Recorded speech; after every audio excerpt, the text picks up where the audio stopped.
We request everyone to please settle down.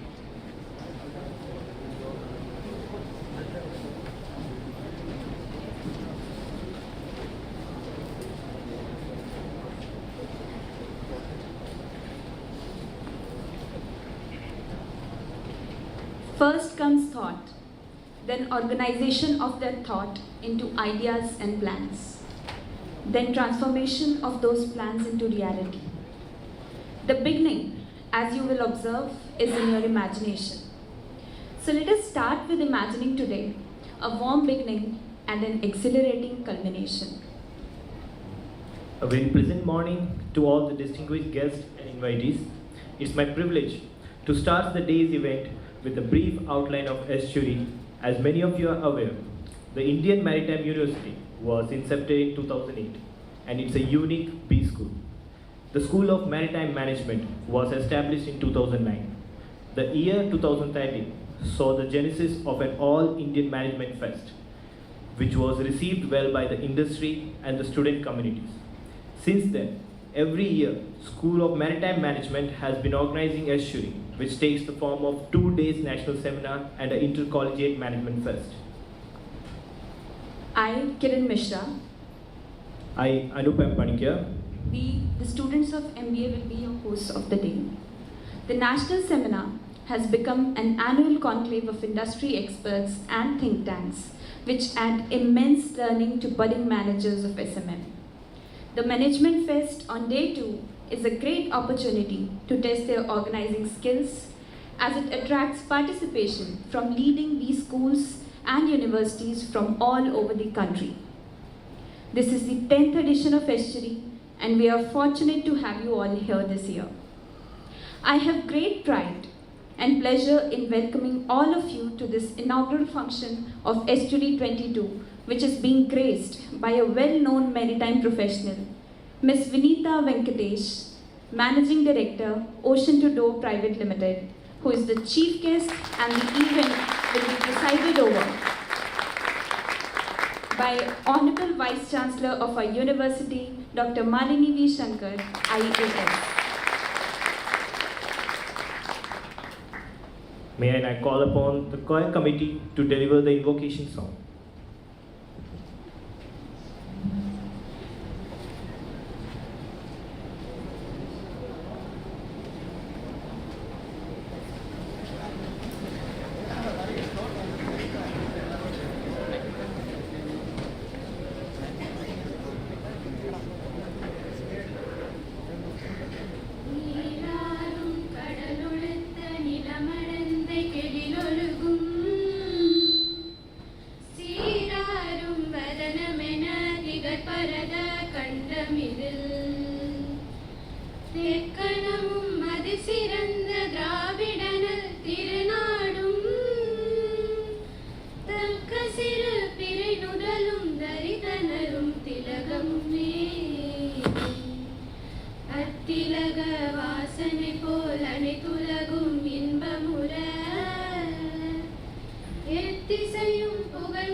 Thank you.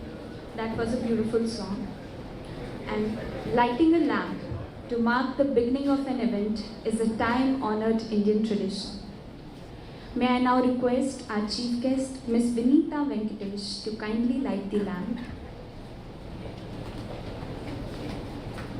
I also request all the dignitaries to kindly join her.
Thank you, ma'ams.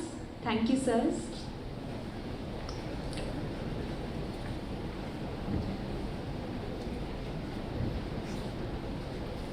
As a mentor and guide who has always been supportive and committed to our needs in the campus, may I call upon the Director of IMU Chennai campus, Dr. Raju Balaji, to formally welcome the chief guest and this dignified gathering.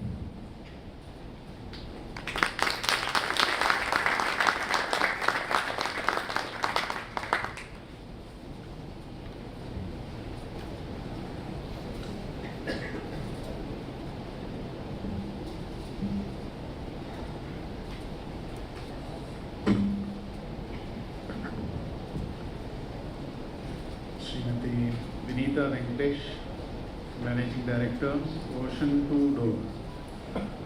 Honorable Vice Chancellor, Indian Maritime University, Dr. Malini Shankar. Participants, colleagues, and dear students, a very good morning to you all. On behalf of Indian Maritime University, Chennai campus, I welcome you all to this new edition of Estuary. I understand that the theme for this year's seminar is Evolving Logistics Solutions for Special Freight Transportation. Logistics and transportation sectors are vulnerable not only to the technological intricacies but also to the geopolitical hues the globe adopts. The technological developments, especially in the initial decades of this century, are part of the fourth industrial revolution, characterized by digital dependence. The World Economic Forum report on future of jobs shows high negative trends in many of the desk jobs due to the risk of automation. The listing includes many traditional industrial vocations also. The report features a number of technologies maturing for adaptations in the coming decade. A few we are already witnessing are artificial intelligence, new materials, industrial automation, drones, etc. In this context, an indicative pattern can be seen. During the pandemic phases, the logistics sector logged completion of almost 85% of the job assignments on a regular basis. Accelerating task automation and digitalization were the top business adaptation strategies during these phases. This experience has brought in boldness towards hybrid work culture, particularly with lessened manpower. On to other difficulties.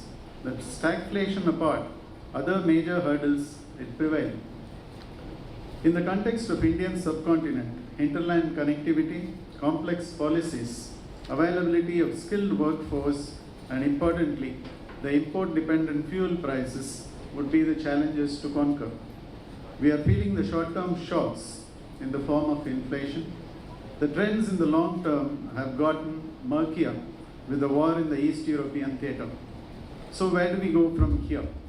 The digital transformations, the need for sustainability and environment care would be the drivers for the solutions we are seeking. The Future of Jobs report cites 15 skills for 2025.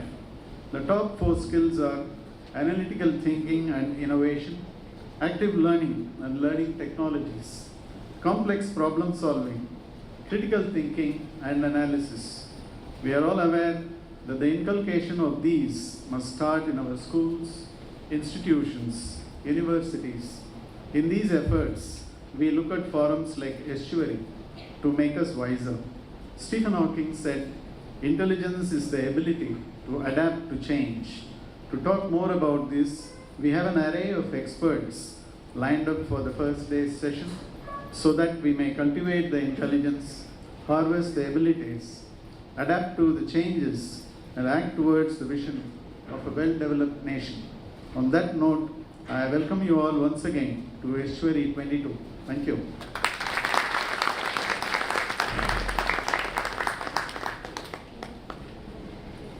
Thank you, sir.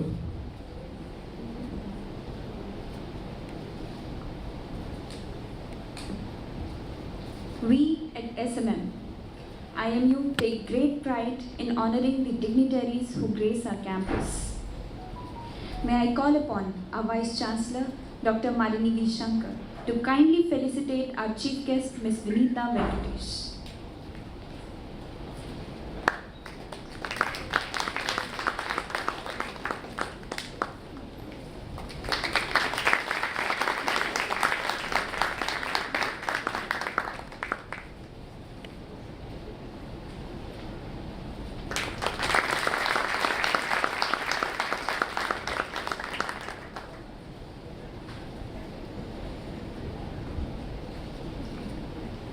Thank you, ma'am.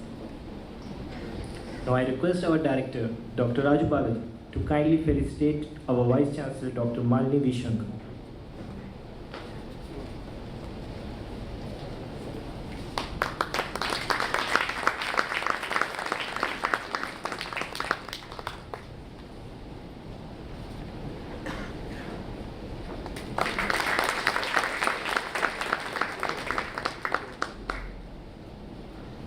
Thank you, ma'am. Thank you, sir. Now may I call upon the head SMM, Dr. B. Swaminathan, to kindly felicitate our director, Dr. Raju Balaji.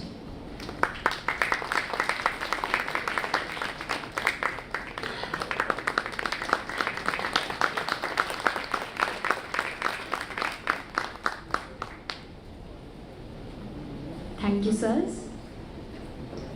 May I request the convener of Estuary 22, Dr. A. Murugan, to felicitate the head SMM, Dr. B. Swaminathan.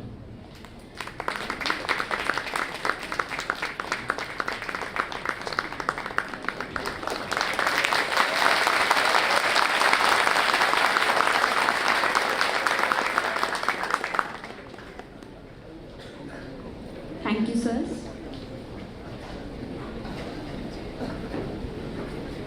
Hailing from the 1984 batch of the Indian Administrative Services, Dr. Malini V. Shankar has had an illustrious career spanning over 3.5 decades. Her last assignment was that of a Director General Shipping, and she is currently the chairperson of the National Shipping Board, Government of India, and a member of the government-appointed board of the directors of the IL and FS group of companies. Dr. Malini V. Shankar has a doctoral degree in institutional economics from the Indian Institute of Technology, Madras, a management degree from the Asian Institute of Management, Manila, Philippines, a master's degree in chemistry from Mount Holyoke College, Massachusetts, USA, and a diploma in international economics from IIAP, Paris, France. Dr. Malini Shankar has contributed liberally to policy making and represented India in several international fora. Notably, she was nominated by the IMO as an honorary member to the board of directors of the World Maritime University. Known as an excellent leader, we are proud to say that we are passing out under the stewardship of the First Lady Vice Chancellor of IMU, Dr. Malini V. Shankar, IAS. May I now request the Honorable Vice Chancellor to kindly deliver the presidential address of Estuary 22.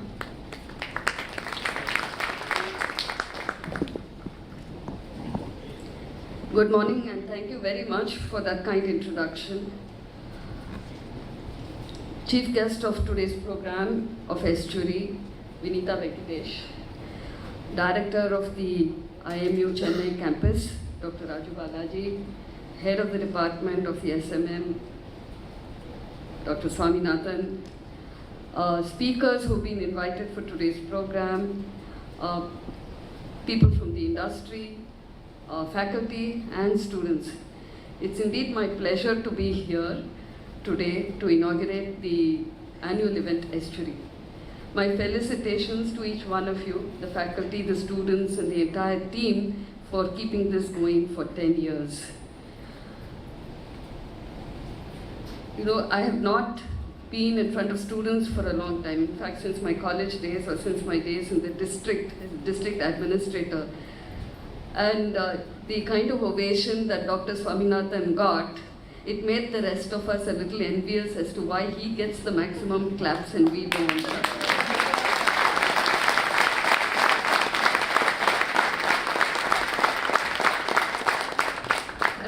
that kind of sums up and answers the query as to why people choose to be a teacher, a faculty. And I hope it'll enthuse some of you to get into teaching, because those claps that you get are genuine. The ones you get outside are just, you have to clap.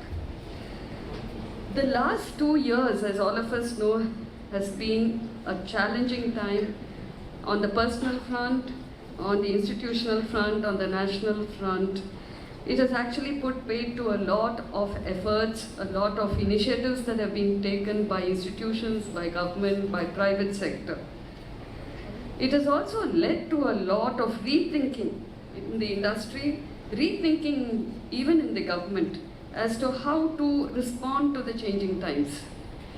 In fact, if we all remember 2 years back or 3 years back, before the pandemic, we all complained about lack of bandwidth to even make a phone call, lack of bandwidth to access email. And suddenly we find no one is complaining about that. The system, both at the government side and the private sector side, seems to have responded so wonderfully that yesterday I was reading on the social media, on the Quora site, saying, what did you find very interesting about India? So this person says, a few years back when she came to India, she could hardly make a call to anybody abroad. She could not use the internet. And she came back this year, just when the skies opened up, and she says the internet seems to be faster than in her home country of USA. So that's and we don't talk about it, it just happened, right? Similarly, I remember I worked in the water sector for more than a decade, and all I heard when I was heading the department in the government was, there is no water, there's water shortage, there is shutdown of water, etc. And here you are, during the pandemic, they said you have to wash your hand every time you touch something, wash your hand on the hour, wash it for 20 seconds, etc.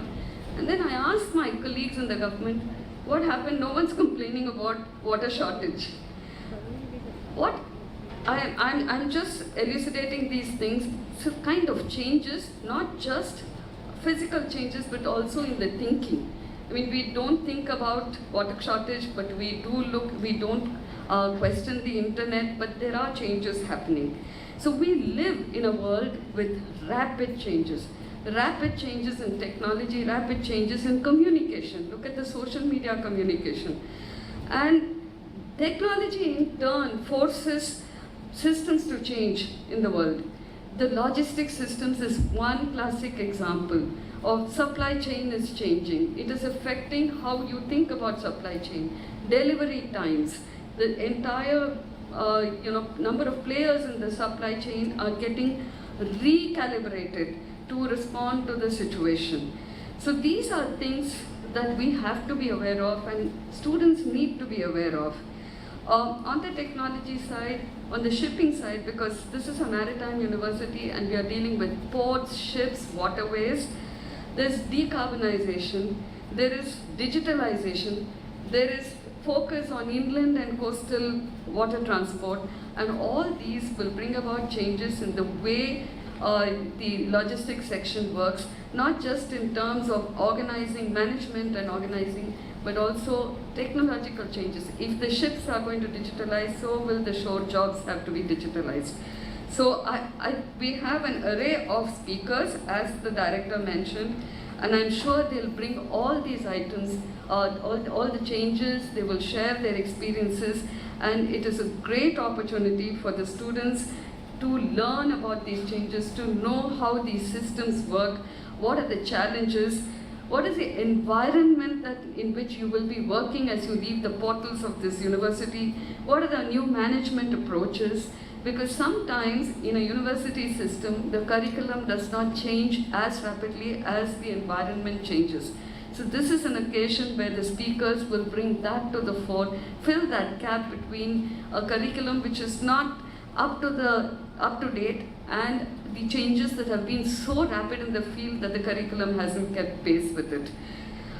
I would urge the students to know these, to learn as much as possible, because while you may not be seafarers, but the entire logistics, you're the link between what happens in the land and what happens on the sea. That's a specialization that this university brings to you. I hope you will benefit from this, and at the same time, as students, I hope you will enjoy these sessions, because from my own memory, I can say, I don't know how much I learned in the classroom, how much I remember from my learnings in the classroom, but an event like this, you will carry back memories of the learnings, of the interactions that you have with your classmates, with the speakers, with everybody around you. I wish you a very, very enjoyable 2 days in Estuary, and thank you for your patience, and thank you, Dr. Raju, for having given me the opportunity to share my thoughts and inaugural.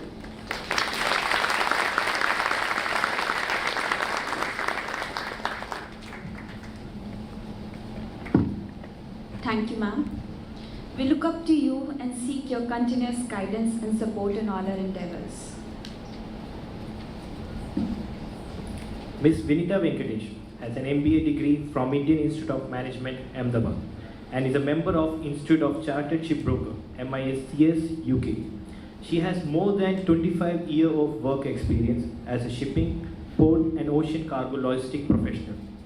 She is the Managing Director of Ocean to Door Private Limited.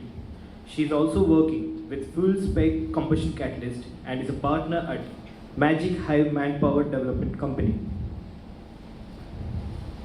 Ms. Vinita has various voluntary positions as well.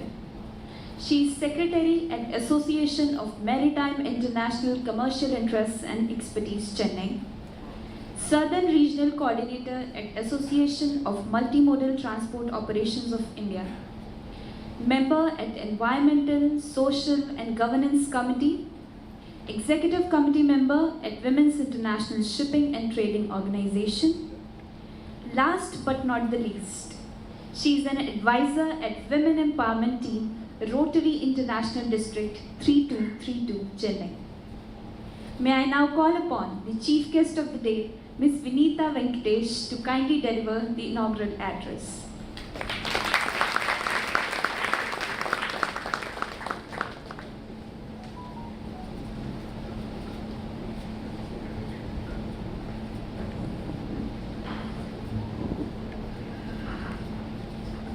Good morning.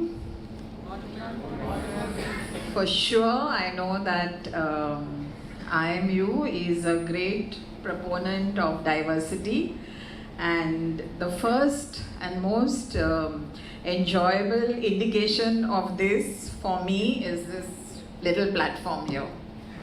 Thank you so much for having it, because most of the time us ladies who are asked to speak, since we are naturally shorter than the men and these podiums are all made for men, so invariably when our pictures come out of our speeches, there's the podium, then there's the flowers, and then you have to search for the person on top there, because we are always hidden behind this. So thank you very much for having me here. Dr. Malini, Honorable Vice Chancellor of IMU, Dr. Balaji, Director, and Dr. Swaminathan. I am really so happy to be back here at IMU, and it really delights and warms my heart to see all the students.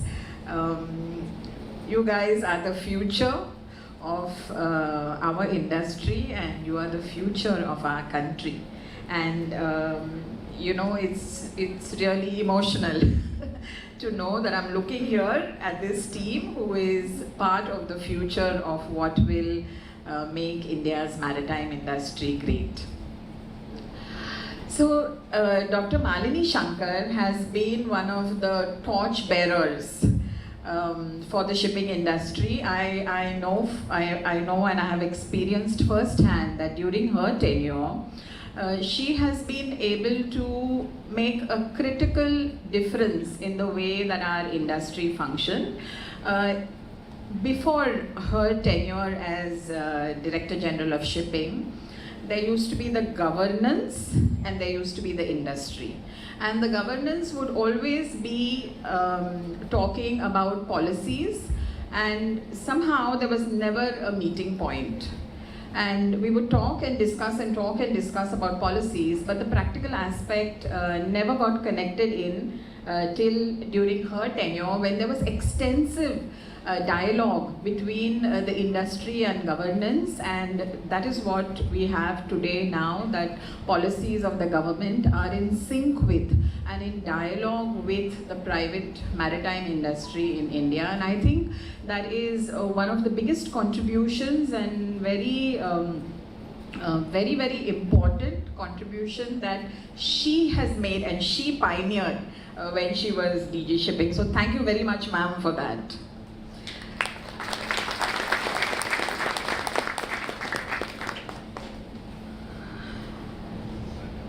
So I was looking at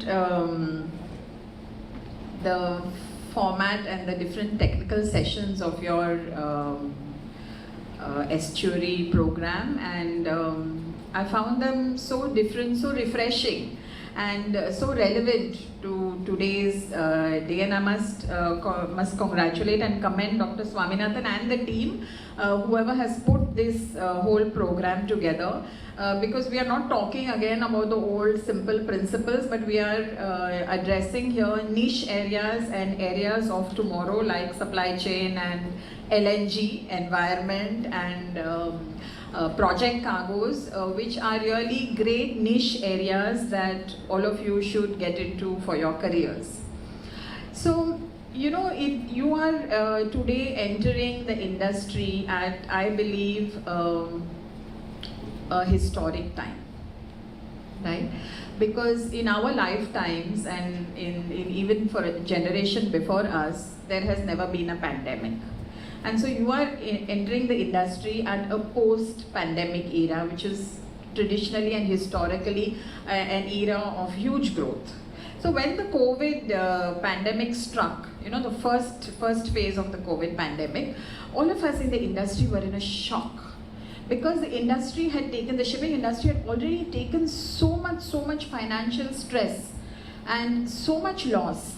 And the thought that everything has shut down, that trade has shut down, that ships had to just be anchored outside ports in China, that there was no cargo to carry, there was no revenue for the ships. And it was a very, very sad period for the shipping industry. But then, as we saw slowly, what started happening? People started getting adjusted to the fact that they were sitting at home and they were working from home, and they had suddenly saved so much money, right? Because they hadn't gone out and spent at all. And so they decided that, okay, so I'm sitting here, what is this desk? It's not good for me. I don't have some patio furniture, and let me put some paintings. And what happened to that project where I was going to paint my house? Now I have so much time to do it, so let me start doing it. And so the consumption started increasing. And that has not changed till today. Ships are full, ships are short of space, and the shipping industry is finally, after many decades, finally earning money and finally earning its due. So, and with the shipping industry benefiting, every other industry which is connected to it, that is trucking, warehousing, logistics, e-commerce, all of it is today flush with cash, flush with success, right? So what a beautiful period for all of you to be entering the industry, because no longer is it an industry where people are going to say, no, we can't pay so much, and no, we have to cut costs and all. Everybody is doing well, everybody is making money. And what happens when a company is making money? When a company is making money, the focus is on improvement, the focus is on innovation, the focus is on research. Right? So it's you don't have to go into a company thinking that I have to cut costs and I have to see how to work, but there's when you have new ideas, there are people who are receptive to your ideas and who want to do new things. So I really feel that all of you should think that you all are the chosen manpower that are going to enter this industry, and it's a lovely time for you as far as commercial success is concerned. The other thing that Dr. Malini ma'am was talking about was about the pace of change and the change in governance. So I want to share with you one story. You know, a few years back, we were thinking that, like we always say, India has such a long coastline, and why are we not able to make the kind of volumes that Colombo is making, or Singapore is making, or Dubai is making, right? So one major factor of that is that they are handling cargoes of other nations. They are handling cross trade. India is handling only the cargo to or from India, whereas a Singapore or a Dubai or a Colombo is handling cargo which is of going and coming from two different countries. So all of us thought that, why can't we also do that? And so we decided that there was so much cotton crop that was coming from Africa. So we thought, let's import the cotton from Africa, let's keep it in India, and let's sell it then to whichever other country the traders are selling it to. So a group of traders came together and went and approached the customs in Tuticorin. And the customs were also keen because, if there's more volume, it's good for our country. So a very nice approval was made by the customs, and this cotton started coming in. But after that, what happened is that when the cotton had to be exported out, so trading depends on what is the international market, right? So if a certain amount of time was allowed by customs to keep that cargo and export it. So at the time when this scheme was put together, at that time the international market was going very well. So it was anticipated that say in 6 months or in 1 year or 2 years, this will all go out. But what happened? The international market fell. So as a result, this cargo was lying there for a long time, and then it became a huge tragedy because at the end of it, customs said, now we can't export it out because you exceeded the number of days, and the whole practical aspect was not seen, that it was the intention was good, but it could not be executed because of market forces. And therefore that whole project went into a kind of a failure because they could not export it out. And because customs was not able to be at that point in time agile to be able to give a solution. Okay. Now from that time, which is maybe about say 5-6 years back, you come to this time when I am today importing a chemical called fuel spec, which is a diesel combustion chemical, and we are bringing it in, we are moving it into, so we are importing it from the US, we are bringing it in, we are moving it into an FTWZ, we are storing it, and then wherever else we need to ship it out, whether we are shipping it to China or to Singapore or to Maldives, we are able to unpackage it, we are able to parcel it into small sizes, and we are able to ship it out, and whatever time it takes to keep it there.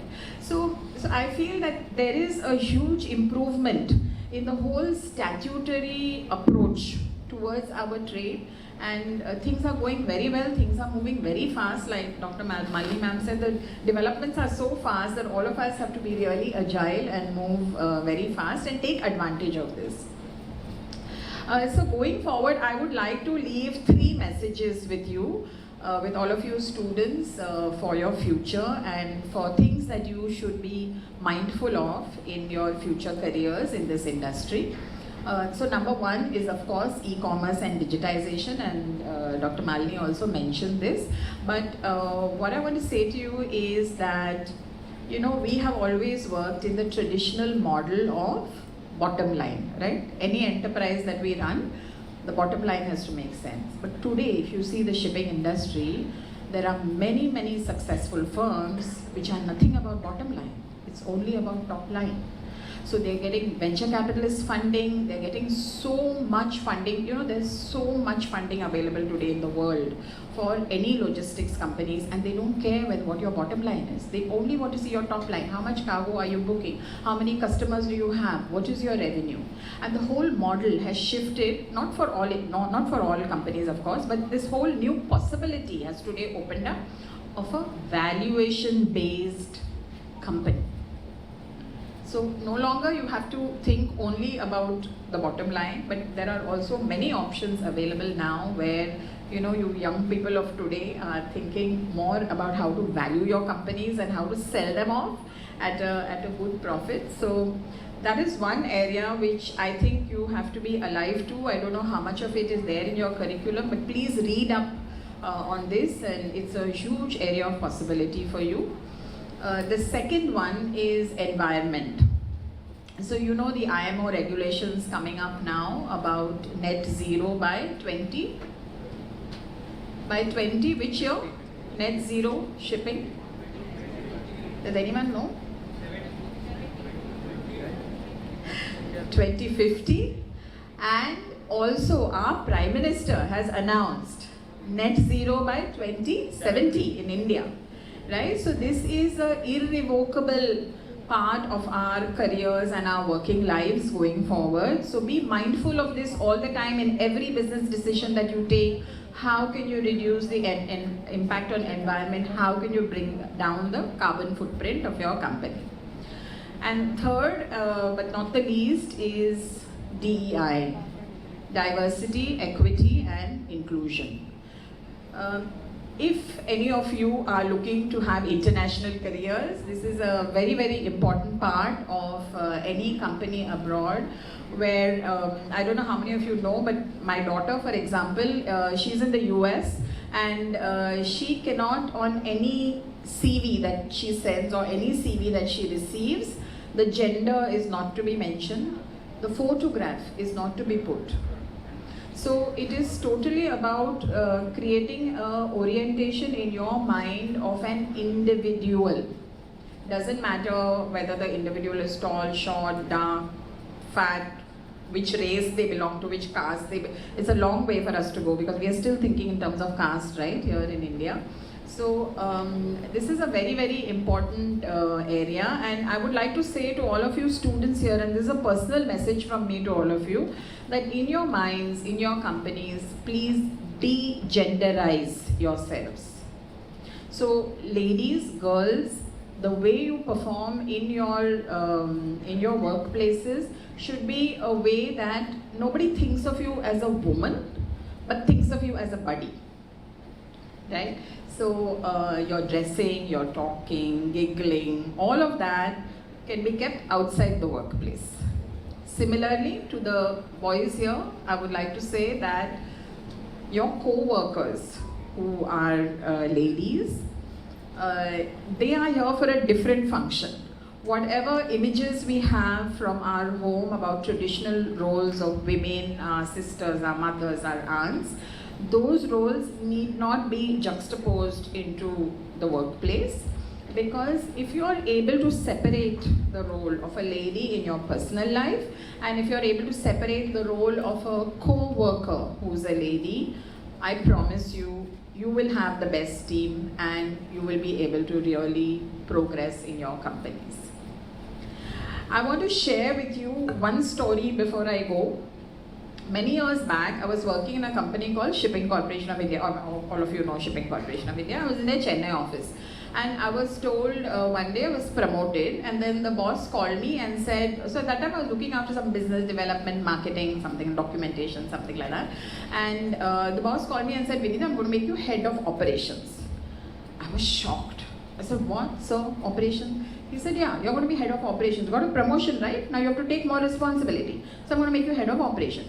Now, head of operations at that time was a master mariner in the Shipping Corporation office. So I said, sir, but captain is there. How will that work? So he said, why? You're senior, right, to captain. You have to be head of operations.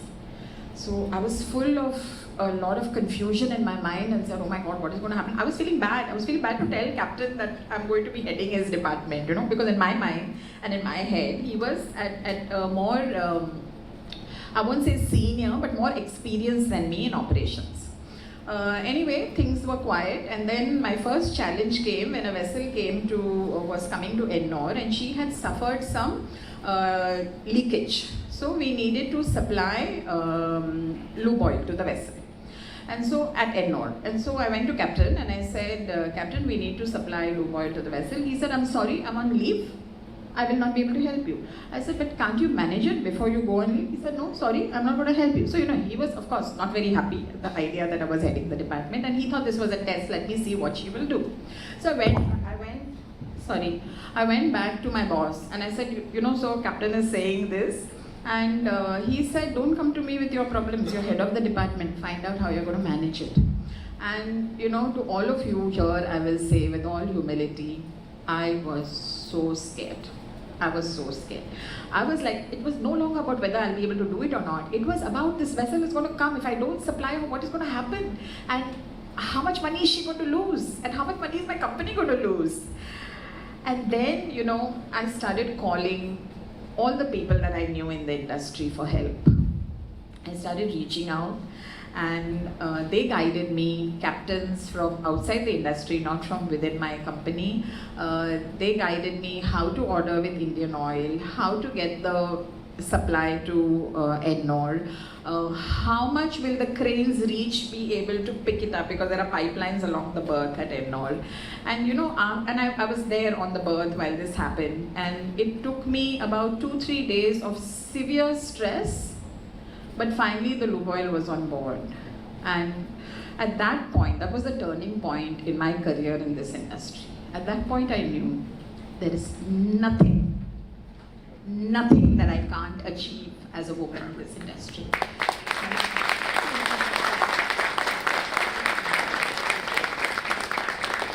And so I want to say to the ladies here, you know you can do it. You have to know you can do it. There is no other way to survive than to know that you can do it. And to the men here, I will say that even if you don't accept that a lady can do it, believe me, you will be forced to accept it sometime. So you need to really change your mindset and attitude, and look at all of us, men, women, young, old, everybody, captains, not captains, MBAs, non-MBAs, everybody has a skill set and a value. And we need to understand how to use each person's strength and to leave aside each person's weakness and to make our teams grow. So finally, I'd like to say to all of you that, like I said earlier, you are the future of the country and your future of the maritime industry. And you know what more? You are the pride of Chennai. Because in India, the whole maritime industry is about Mumbai, about Navasheva, and now about Mundra. It's all about the West Coast. And IMU having a campus here and bringing out these brilliant graduates, right?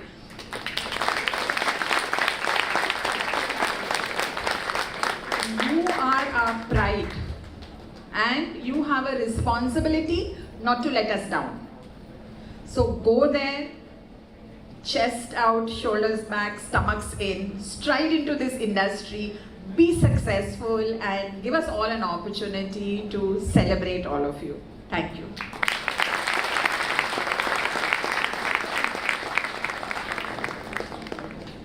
Thank you, ma'am, for that interesting and spontaneous talk. Once again, I reiterate that we are extremely grateful to you for joining us on this occasion. May I now request the chief guest to declare open Estuary 22, the 2-day program of a national seminar and management fest.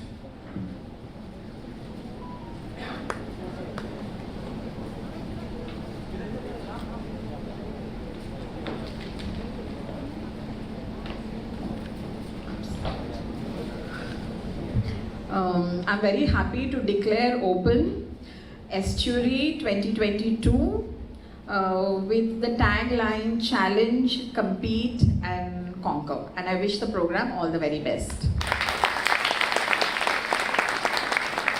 Thank you,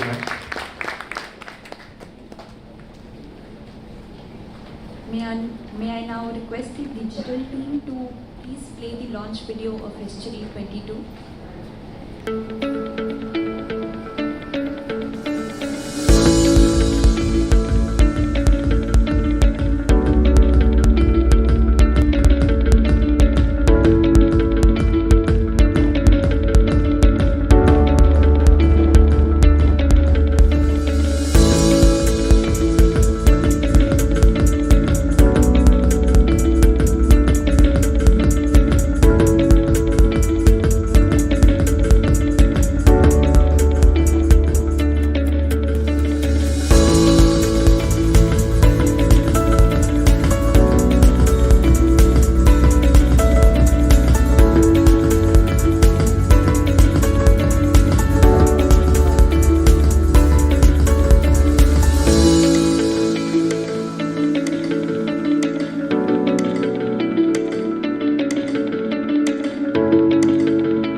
up the audience enjoyed the launch video of Estuary 22, which offers a glimpse of the 2-day program.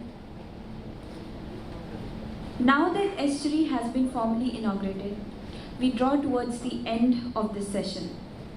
And it's time to express our gratitude and appreciation. A go-to person who is a constant source of support and motivation, I now call upon Dr. B. Swaminathan, Head, School of Maritime Management, to propose the formal vote of thanks.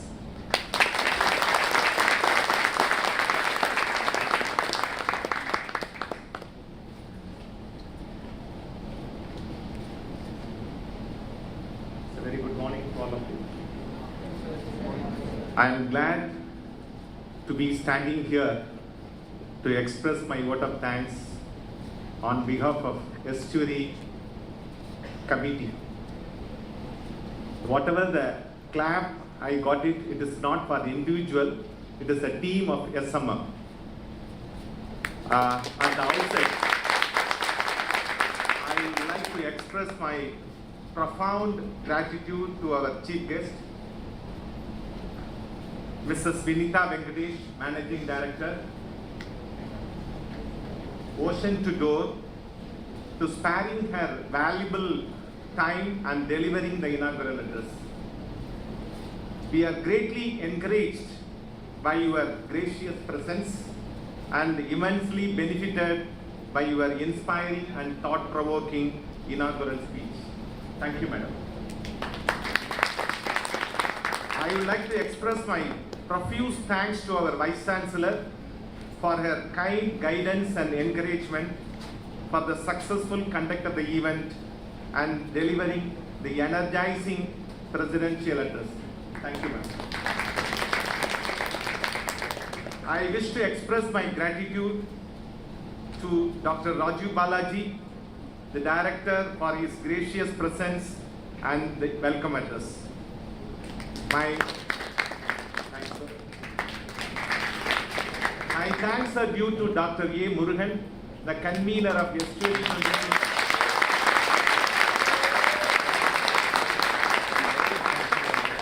and his team of faculty members, Dr. Shekhar, Dr. Lekha Ravi, Dr. Emil Matthew, Dr. Uma Maheshwari, who are and all the guest faculty, Professor S.P. Ganesan, Professor Sankaran, Captain Satyanarayanan. Thank you very much, sir, for all your support to our School of Maritime Management right from the beginning. I take this opportunity to extend my gratitude to the heads of the Department of Nautical Science and Marine Engineering and other officers, distinguished panel of speakers. The speakers have come across the country, madam. From Delhi, he has come. Mr. Vineet Bakshi, please stand up, sir.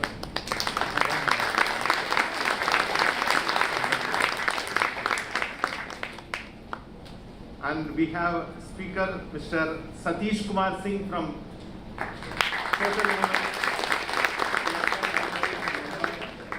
deliver lecture. He is a specialist on ODC. And we have Louis Said from Middle East. Thank you very much, sir. Thank you.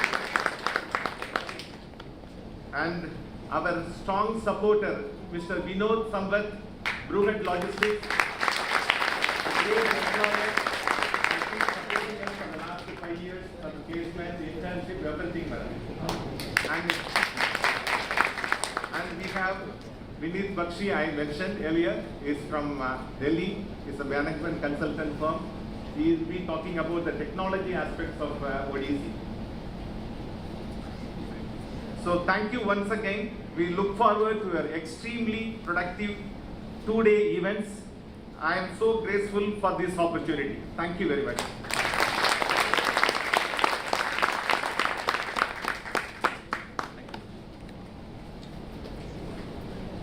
Thank you, sir. Now may I request the audience to kindly rise for the national anthem.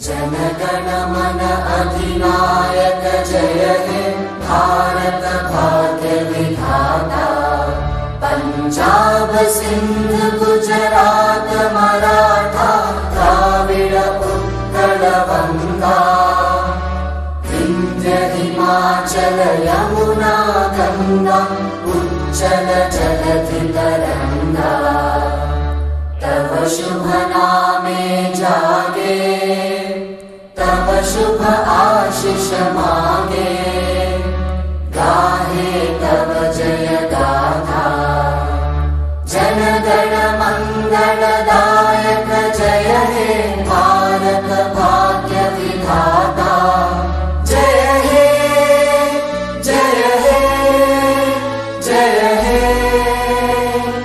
जय जय जय जय हे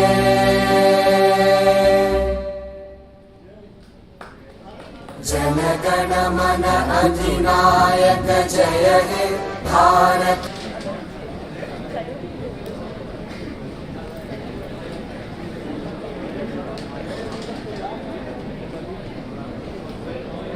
With this, inaugural sessions come to an end. The first technical session of the national seminar will commence shortly. This year, the theme of the seminar is Evolving Logistic Solution for Special Freight Transportation. I request the audience to kindly be seated. The technical session will commence in 10 minutes. May I request the dignitaries to kindly escort the Vice Chancellor. Thank you, Thank you, one and all.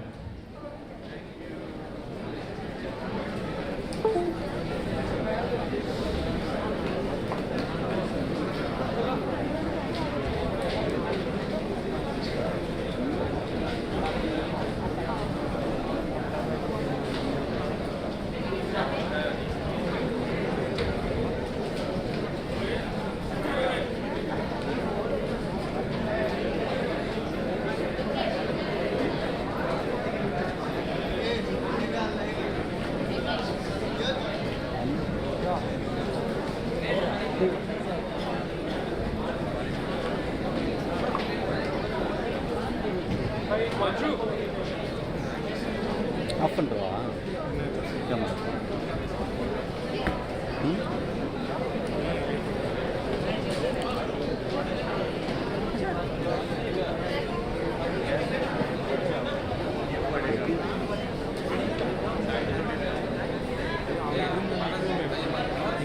தலை தான் தெரியல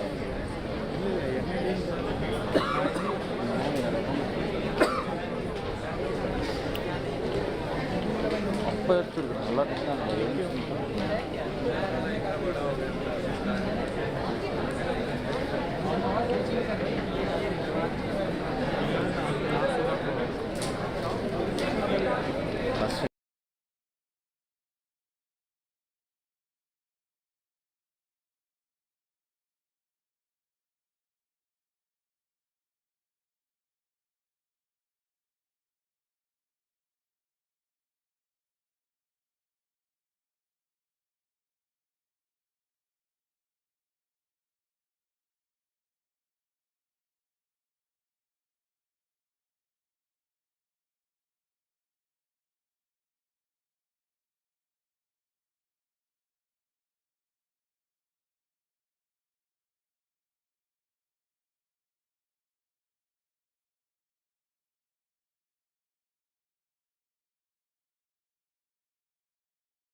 22, I, Yogita Yara, I, Sandhi Shivanjali, we take the privilege of welcoming all of you to this national seminar on the theme Evolving Logistics Solution for Special Freight Transportation.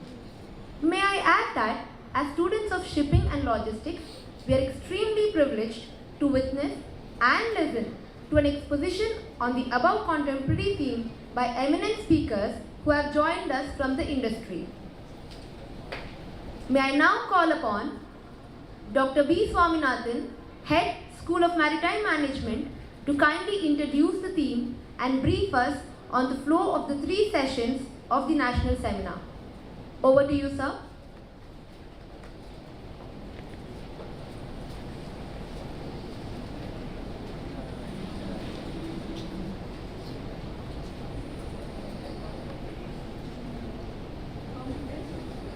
So very good morning to all of you present here. Very good morning. Good morning, sir. I would like to thank some of the faculty members which I missed in the vote of thanks. Mr. Vaidyanathan, Mr. Shanmugarajan,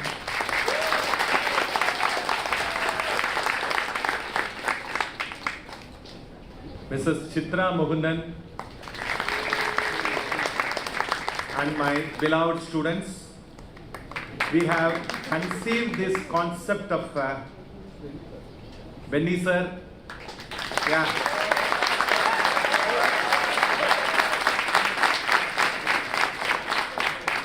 Thank you very much, sir, for your presence. The concept of evolving logistics solution for special freight transportation, it is a culmination of idea of all School of Maritime Management faculty members. We have evolved into 3 different titles under this major theme. One will be focusing on over-dimension cargo. It requires a lot of challenge to transport cargo from the origin to the destination. Nowadays, a lot of projects started coming up globally. We need a team of experts to carry out this exercise. There are some challenges to transport the cargo through road and coastal movement. While the project cargo comes to the port, lot of challenges for loading and unloading. There are some operational and commercial complexities in dealing with heavy cargo, over-dimension cargo, project cargo. And all the members who are involved in this project, they have to update themselves in the technology, digitalization. Considering all the parameters, we have taken effort to invite the speakers across the country. Mr. Satish Kumar Singh, CEO of Total Movements Private Limited. When I made a request, he has agreed in principle, and I would thank our passed out student, Mr. Upendra Thakur, who has made this to happen.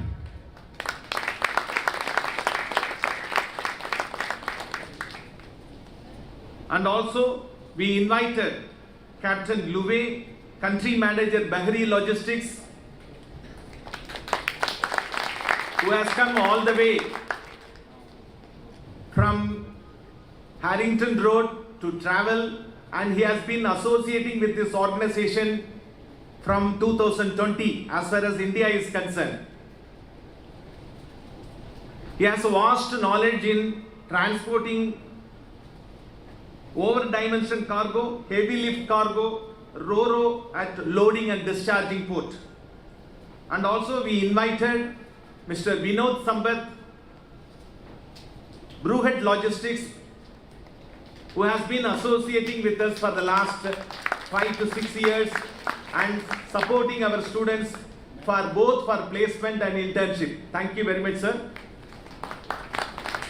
And in fact, Satish Kumar Singh has suggested Mr. Vineet Bakshi, who is a management consultant, who has come all the way from Delhi to deliver lecture for the benefit of the student community. I request all of you to make use of this opportunity. The success depends upon the participation. This cannot be availed from the textbook. We have taken all the effort to bring the resource persons across the country. Participate well, make the Indian Maritime University flag flying high. With this small introduction, I leave the floor to Mr. Satish Singh, the team of, okay, please, thank you.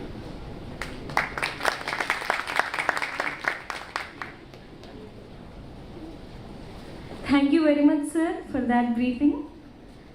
Now we will be moving forward towards the first technical session. In this session, we have 4 eminent speakers with us. So I request the participants to avail the opportunity to gain the best from the session, as these are knowledge gained over and above classroom learnings. By the end of every session, participants have an opportunity to raise questions and interact with the speakers.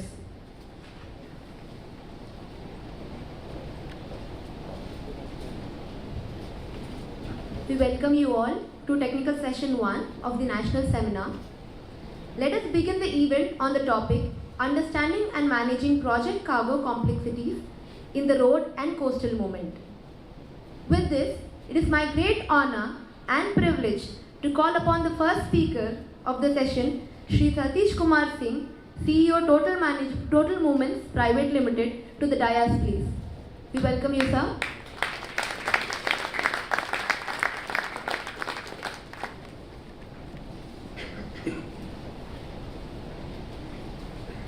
May I call upon Dr. A. Murugan, Associate Professor, School of Maritime Management and Convener of Estuary 22, to kindly felicitate Shri Satish Kumar, sir.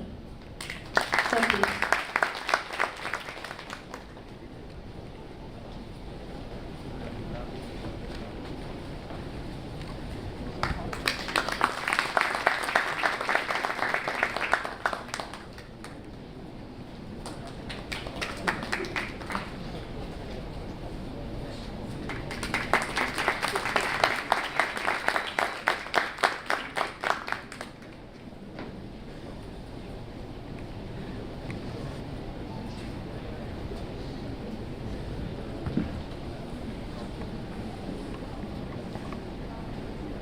I would like to read a brief bio of our speaker. Sir, may we request you to please be seated. Shri Satish Kumar Singh is a young leader in the field of logistics industry and has a diverse career with Indian organizations as well as global corporates that spans across various geographies and industries. He is currently working as the CEO of Total Movements Group. He sought after personality in the project logistics industry who initially started with humble origins as a supervisor in a transportation company in the year 1998, where he toiled his way and upgraded himself from a supervisor to a project manager. In a span of few years, Mr. Singh started an Indian office of Dugro projects as a director for about 8 years. His ideas and innovative solutions are well accepted by global EPC companies and top decision makers. Under his consistent performance, industry appreciated and Dugro has been awarded by Mala for Best Project Freight Forwarder in the year 2012 and consequently nominated in the year 2013. His notable achievements include complete logistic operations of INS Sindhurakshak, a first of its kind logistics of a kilo class submarine of the Indian Navy from India to Russia, for which he received an appreciation from the Ministry of Defence. Turnkey logistics for multiple refinery projects where he handled complex cargo that weighed 200 to 1000 metric tons and single-handedly secured India's largest logistics contract with NPCIL Kudankulam Phase 3 and 4. With this, now I will invite Mr. Satish Kumar Singh to enlighten us on the topic Understanding and Managing Project Cargo Complexities in the Road and Coastal Movements. Over to you, sir.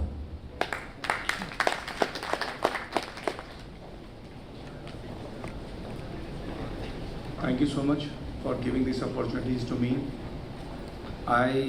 For me, this is the first time I've been invited in a university. I had an opportunity to give various opinion to international forum, regular conference, seminars. But for me, this is the first time when Sir is called, I really accepted these opportunities. I'm really humbled today because I came from Bihar, a district where I didn't saw light. I came Bombay at age of 19. I started my career at 1,002 rupees salary in Mumbai working for a transport company. And my job was to carry heavy transportation. So those days, what we used to do, we used to load cargo from Kandla port and going to Panipat refinery, going to Mathura. My job was to, carry with the bamboos and lift the wires in route and transporting the cargo, solving the police problem, traffic, etc., etc. So for at least for 3 months, 4 months, 6 months, we were on road, sleeping on the trucks because we didn't have opportunities. I'm sure you guys will have the good CTC when you pass out from here, and company will day one offering the flight tickets and living in good hotels. I really wish you all the best. But unfortunately, we didn't have that opportunities to get it, and we were escorting with a package, and that really gave us good pleasure. So for me, it's a really good opportunity to come and present with you people. I'm feeling like I'm also doing an MBA, and I want also to not teach you, but also learn from you people. A time comes, actually, my mom always been regretting. My father was MA LLB, and I was not an engineer. So my mom always was crying that God has given everything, but my son was not an engineer.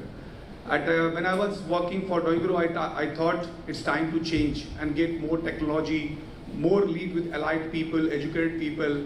And I've really been fortunate to have a lot of IITians, a lot of people from IFT with good brand college. And I'm really thankful to each of those students who really work with me along with team. I really learn a lot of things, and I keep upgrading myself with the time demands. So I'm not the one who really like to bossing my younger colleagues. I rather also want to take away their opinion, learn from them, and change my career. That's what makes me what I am today. So my topic is to understand how the manage the bulk cargo complexity in the road and the coastal cargo. So there are various ways of understanding the bulk cargo, but I try to keep it in the 4 current methodology used for logistics and bulk cargo, case study. I just brief few of jobs done by our company, Total Movement. I'm one of the founder of Total Movements. In 2018, January, I started this company. And today, this financial year, we reach out to 180 crore turnover. We have 64 employees. We have our own office in India, Bangladesh and Indonesia. We have done about 1 million freight ton cargo in 4 years, chartered about 144, 145 ships, and privileged to work with the globally top 10 EPC company in the world. That very few company has these opportunities. Because of our consistent relationship with the customer with whom we working fast, they all been supported to us. Understanding of bulk cargo, basically, bulk cargo is the industries which never will go down. I always get thrilled. I never feel that I learn on these industries. Every project have a different complex, different requirement, and we have to keep upgrading ourselves. Any new RFQ comes, nobody can say even after working 24 years that yes, I can sit down in conference room and I can do the pricing, or I can complete the techno-commercial proposal. Every time we have to make our research, every time we have to make our data, talk to port people, talk to respective partners to complete our things. So it's everyday learning under the bulk cargo. Good part, that I've seen many industries going downward, backward, but I never seen that bulk cargo industries that ever really fall. We are connected to all. We are connected to oil and gas. We are connected to urban infra. We are connected to petrochemicals. We are connected to power plant sector. Now the new emerging renewable industries, iron and steel plant, automotive, and the big defense sectors. So we are connected to all the industries, and I am sure all of them will not go down at a time. So that's really very nice that to be part of these industries. When we say bulk cargo, yes, this is what first thing come to our mind. This is bulk cargo. So this is a 3,000 tons plus package which we have loaded in LNG in Hajira plant by using our self-propelled Excel. But same time, this is also a bulk cargo. So if you see any large refinery, large big EPC contract, you have got hardly 5 or 10% of heavy consignments, but you also have 90% of doing this type of cargo, mid-management cargo. So bulk cargo, we can have the 300 tons of piece, we can have some packages which cannot fit it into the normal GP container, which may require the flat track, open top. We may, bulk cargo sometime will have 10,000 freight ton cargo, sometime we'll have 50,000 freight ton cargo, or sometime maybe have one piece. So it is, different, this is the way just I'm trying to understand what, I mean, when we talk about bulk cargo, these are the definitions. Current methodologies been adopted in India. So I must say that road transportation is still the main method when it comes to India for carrying the bulk cargo transportation. Multimodal is still less than 5%, and when it comes to rail, which is 0.2%. One, I said in my previous slide that heavy consignments are very few, which is the large dimension. So when you talk about a project nature of 1 lakh freight ton, maybe 90,000 freight tons are general cargo and 10% cargoes are heavy consignments. So our multimodal transportation still not been so developed, otherwise this percentage could be much larger than before. When it coming to road transportation, we have various challenges. We have many restrictions. So we have a restriction like height, because of the many of the welcome bridge, electric shutdowns, railway shutdowns, many hindrances in route. We have got overbridge, and then we have got your second issue, maybe stress on bridge, capacity of bridge. These are the problems I have identified here. Last challenge is the permissions. Obtaining the permissions in India is not informal. A state of Gujarat has got different permission process than a state of Tamil Nadu. We have to apply the NHI, the rules are not well set. For us, the challenge is more dimension, over dimension, not the weight. By NHI current rule is more set of the weight. Many of times the package 200 tons, the diameter is only 3 meters. We can transport across the country. But many of times the package of 100 tons, but then the diameter is large, we can't transport on an Indian road. So these are the challenges we face when it comes to road transportation. When we have the heavy consignments to cross by road, then these are the options we explored. As example, I said I transported the package in 1999, 2000, 600 ton piece for Kandla port to Panipat refinery. Panipat being a landlord place like Batinda, Panipat, Mathura refinery, these are the large landlord refinery project which consists of a lot of heavy equipments. And you cannot have any sea route to carry those cargo, but you can't stop setting up the refinery because India has to develop and we have the factory. We can't have factory only of the seashore side. So that was the solution, that we conduct the complete route survey much before the project get approved. We work from the engineering company side since beginning of the project. We evaluate the capacity of each and every bridge en route with our internal engineering systems, and then we make the complete proposal to the customer. So one of the project of those time we have to make 84 bridge from Kandla port to Panipat was weaker, and we have to build every bridge a temporary bypass. So it is a preparation of 6 to 8 months advance before the package arrive in India, and how much other problems you have to cross each and every high tension wire crossing, We have to cross the railway line crossing. So these are really meticulous job, but really give you, great feeling when you really deliver. So these are not a matter, our industry is also sometimes is not matter how big your company is, also an individuals who are leading the show. How quick, take the decision. A lot of people, they play role on the spot. I mean, maybe it's like, our gunmen are at the border fighting with our enemies. Same is apply over here.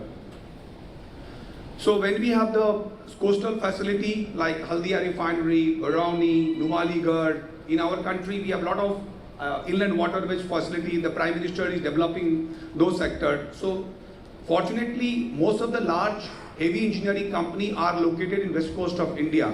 We have factories in Mumbai, Pune, Hajira, Dahej, Mundra, Kandla. Many of the large heavy engineering companies are in that side.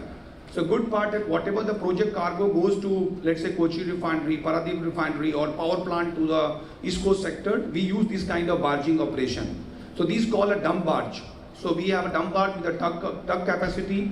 We can take this and cello draft, so we can place on the ramp to the jetty of L&T or Godrej or Bombay port or any other port, and we can roll on the package and we can deliver within country, or also we can take it to Middle East or nearby our country. So this is called a barge operation, this package steel. Left hand side the package weight is 730 tons, which was loaded from Dahej, and the second package was loaded from L&T Hajira. All the picture which I am showing is basically carried by our company over here.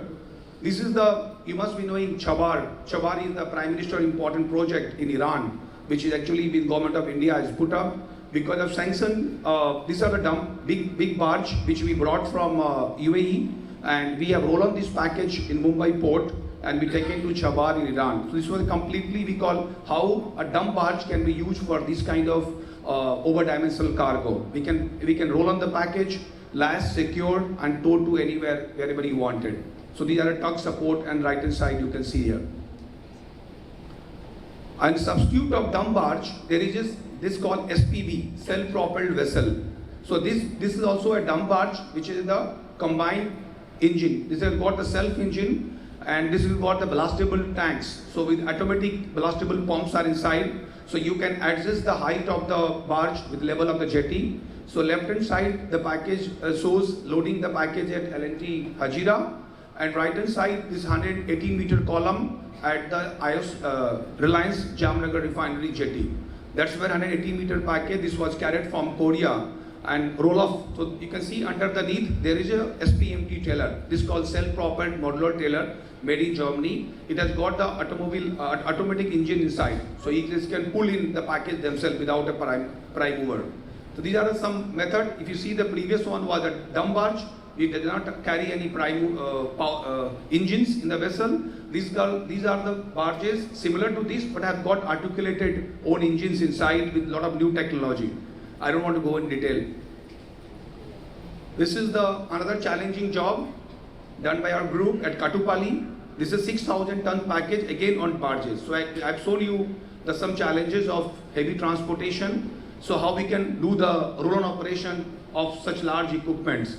We can place the barge at jetty, maintain the jetty with a water draft level. Fortunately, in Katupalli, the water restrictions are not much, the tide variations. But in Hajira, we have got big tide variation of 5 meters. So if you see the right hand side, we have got the blast pump. The pump is taking out the water. So we have got 1,000 tons of 1,000 ton per hour pumps on the barge. The more we roll on the package inside the barge, the more we take out the water from the tanks. So this operation called roll on, roll off. Basically, these heavy equipments where we don't have the cranes facility, we can't lift 6,000 ton package with the ship gear. We use this method. This is a technology we use for called roll on, roll off, or left hand side called skidding operation. So we can put the rail, we can put the package on rail, and we can do the skidding. Another challenging job at Garden Reach. These are the defense of Ministry of Defense, Garden Reach shipbuilders. This is called Goliath crane of 1,800 tons. Again, challenging part that bringing cargo from Korea was not a challenge, but Calcutta port is a river port where they don't have the draft, only 5.5 to 6 meter draft, and this vessel required a very challenging draft. drop of about 7 meter or 6.5 meter. And we have only particular 1 month, 3-4 days tide under which this can come. So it's a material planning. We have to bring this cargo alongside jetty of Garden Reach. Of course, GRSC help us to do some dredging, and we have to roll up the package. So I'm just trying to show up what heavy transportation all about. I mean, what way this package can be done, what way you all can go, and tomorrow your world, one can join container carrier, other can join heavy lift. So I want to encourage everyone, majority of the good one, to come to our industries so that we can get more inspiration. Finally, that's actually been moored for heavy transportation, been carried. We have a vessel with a crane. This is the most safest way, most best way that you bring the ship with a crane. But hardly the resource of the vessel with the cranes are not available much in India. So we are depending upon the barge, dumb barge, self-propelled vessel. So this is typically the best way to carry heavy consignment, most safest way. That you have a ship with a vessel own crane, you offload on the barge, take it to the nearest location and roll up the package.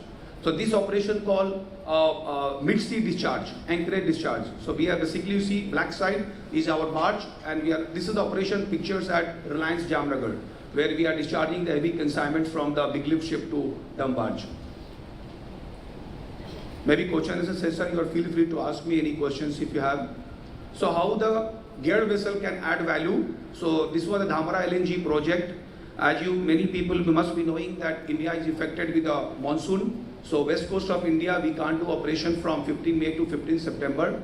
No towing, no dumb barge operations are permitted. And similarly, when you come to east coast of India, this extended till October. So I think using a dumb barge is not a very favorable, and many shippers don't want to take a risk by doing the barging operation during the monsoon period. And this was the Dhamra LNG, Adani LNG plant, which was, the cargo was built in Godrej in Bombay.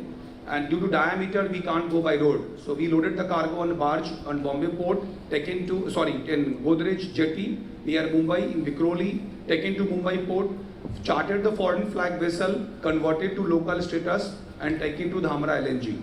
So how I just try to transmit what way heavy lift transportation all can be done by barging, by SPV, by geared vessel from the coastal operations.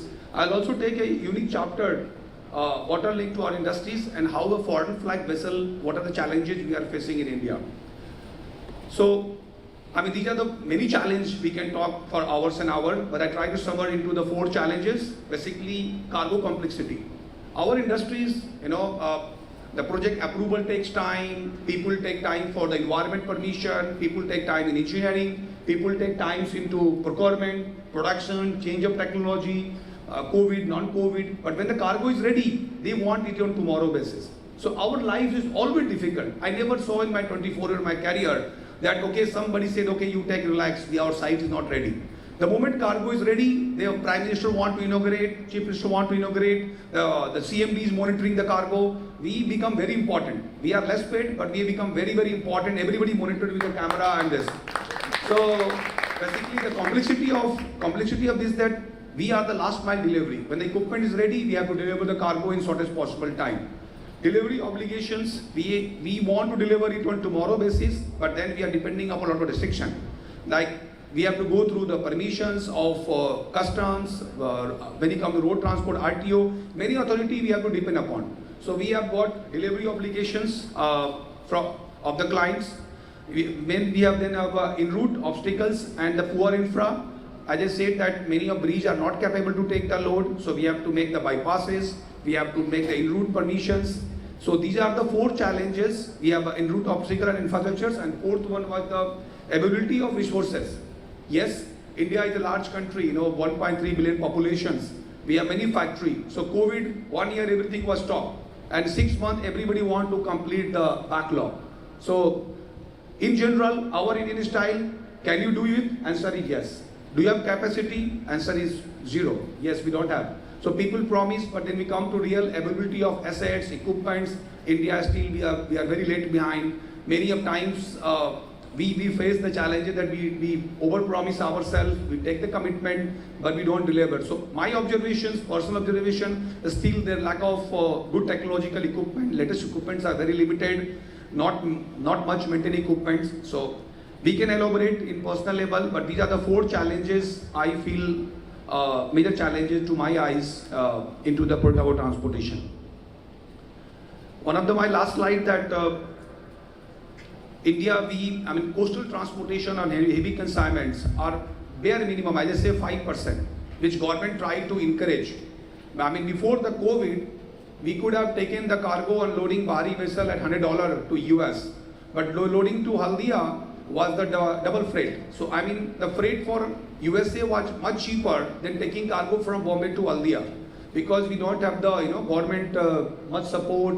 Government wanted to do this, but then not much option, not much players are there. We have very limited movements are going on. If the more movement take place, then the freight will come down. So we have these cabotage rules in India, which actually been monitored by cartel by a few barge owners, which have to take these permissions. When you have the Indian flag, we have to go through INSA, DG. So when I say my previous slide, using the foreign flag vessel is not easy that we charter any ships which coming to Bombay and we can take it to Haldia, we take it to Calcutta. We have to go through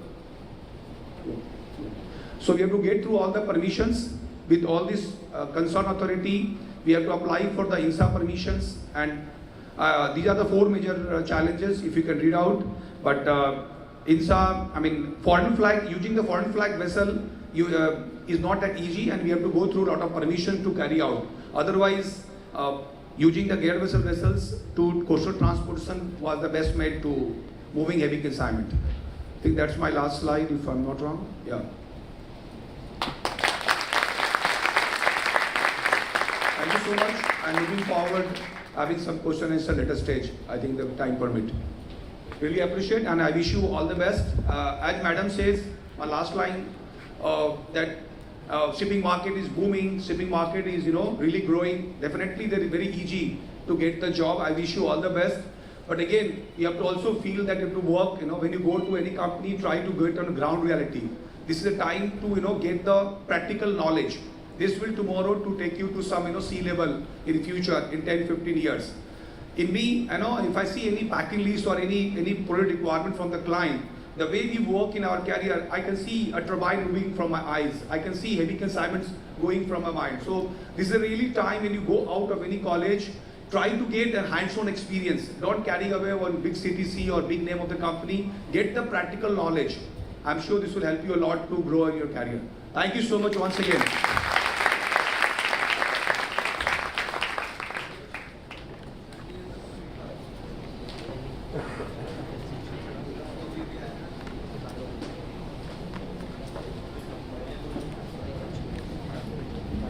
Thank you, sir, for that very informative session on project cargo and complexities involved. The audience has greatly benefited from the numerous examples cited and your informative presentation.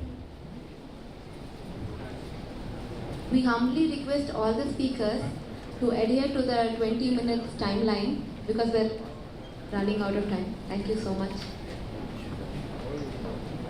It is now time to listen to the second speaker of the session, Captain Louis Sadi, on the topic Issues, Challenges and Solutions for Handling Over-Dimensional Cargo, Heavy Lift Cargo and Ro-Ro at Loading and Discharging Ports. I take privilege of inviting Captain Louis Sadi, Country Manager on Bahari Logistics, on the dais, please. May I call upon Dr. B. Swaminathan, Head, School of Maritime Management, to kindly felicitate Captain Louis Sadi.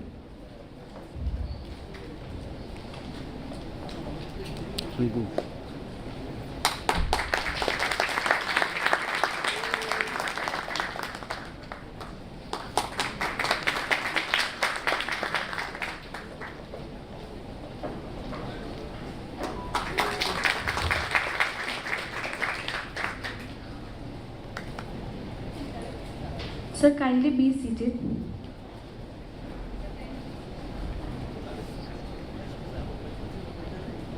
I would like to read out a brief bio of our speaker, Captain Louis Sadi, who is currently working as a country manager in India in Bahari Logistics, the national shipping company of Saudi Arabia.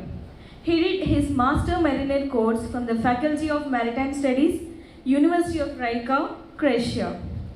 He has more than 30 years of experience in the maritime industry, working in different countries such as Saudi Arabia, Canada, India, and in diverse roles, beginning as third mate, advancing to chief mate, planner, port captain, and eventually owner's representative for sales and operations.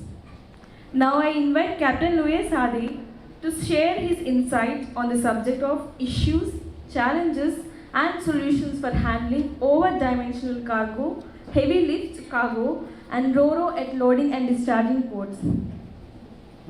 Audience. என்னையா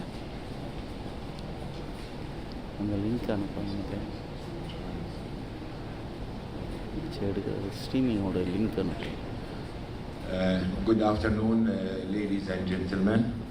First of all, please allow me to thank Dr. Swaminathan for giving me the honor to stand before you, trying to deliver something useful for the young students. Once upon a time, I was like you, young and handsome. I'm talking about the gentlemen, of course. And I look forward to hear some good news about you. My name is Louis Sade. I came basically from maritime background. I'm an ex-vessel master, like she gave some good brief about my background. Today's topic, like Satish started saying that he started in a rough start. He worked for 2,000 rupees or whatever. That made him the smartest customer I am handling. Made him my friend, but negotiate every single penny. Now, coming back to our subject here we are talking about the issues, challenges, solutions of handling project cargo, including the ODC, RoRo, heavy lifts at ports of loading and ports of discharge. To understand this, we need just to specify or make a small definition of what is project cargo. The project cargo, in a simple way, I would say, any kind of cargo belongs to an ongoing or upcoming project. It is normally sourced by various vendors, locally or globally. So, as like Satish also said, project cargo doesn't mean it has to be big and heavy. It can be small piece. So as long as it belongs to any coming project or ongoing project, it is a project cargo.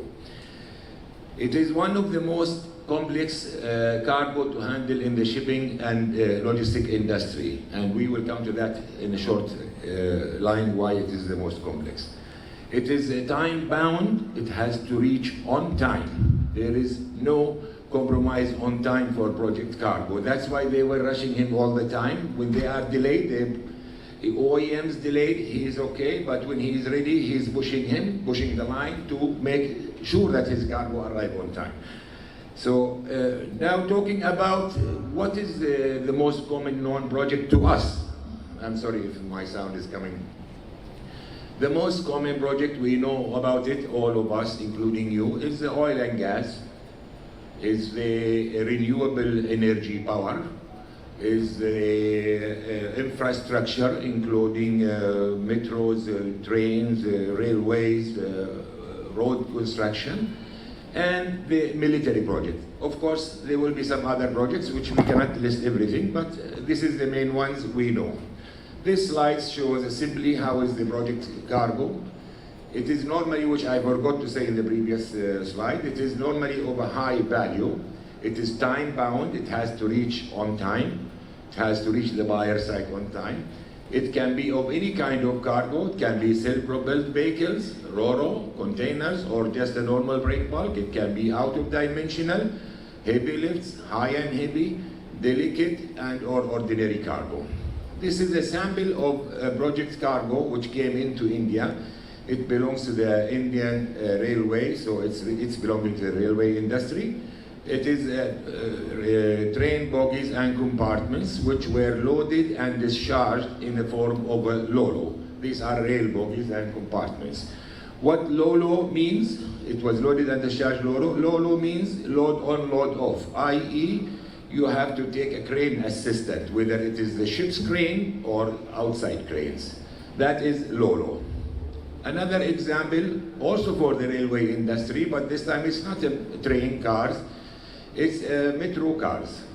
And it was loaded and discharged in a Ro-Ro form. Now, we said Lolo, we know what is Lolo. Now Ro-Ro is roll on, roll off.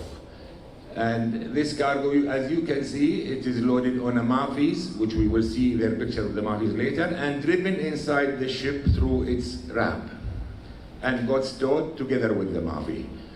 Another sample of project cargo, on the left side there are hubs for windmill power energy project. On the right hand side is shovels machine or machinery, which are used normally for road construction. And this is an interesting piece of cargo, which is a reactor weighing more than 1,300 tons, belongs to oil and gas industry, and that was moving from India to Dangote. This is another type of project cargo, which belongs to the defense. On the left side is a helicopter, on the right hand side, LAV, Light Army Vehicle.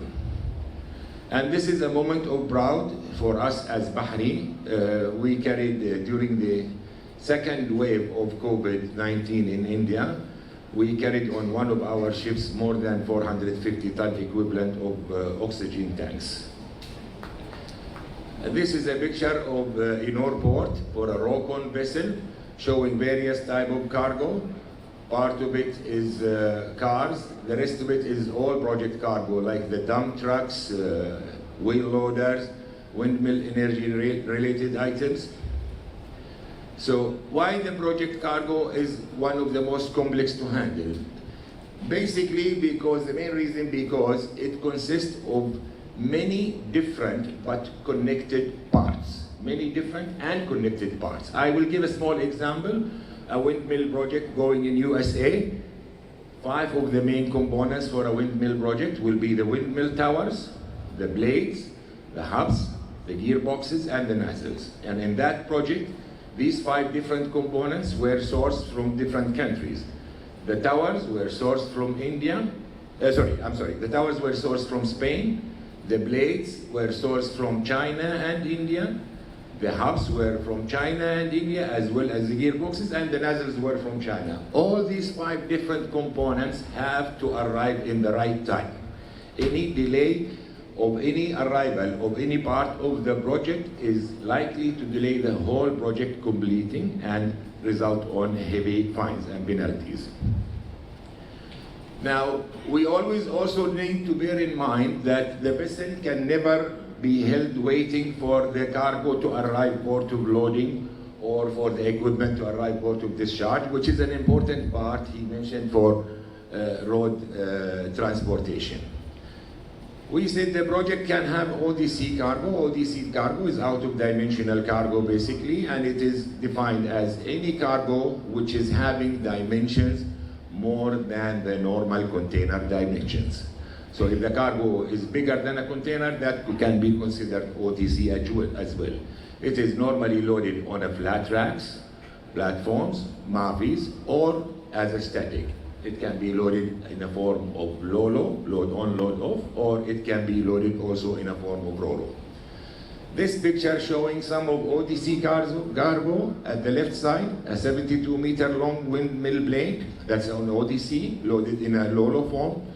On the right side, 32-meter long piece of 93 ton, loaded in, again, Lolo form. On the right bottom side, an OTC cargo, which is of a nature of self-propelled vehicle, dump truck, weighing 82 ton. It's considered OTC and high and heavy.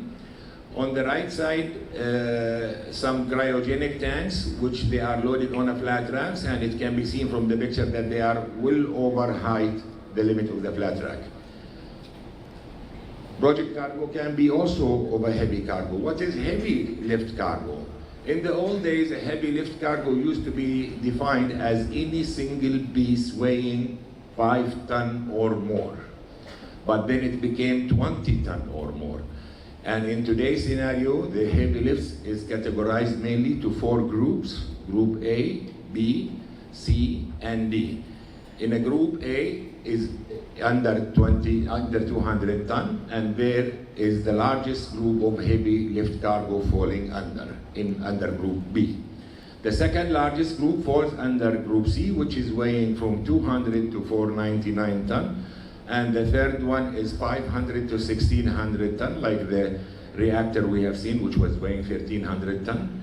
And Group D is over than 1600 ton of weight, per single unit we are talking.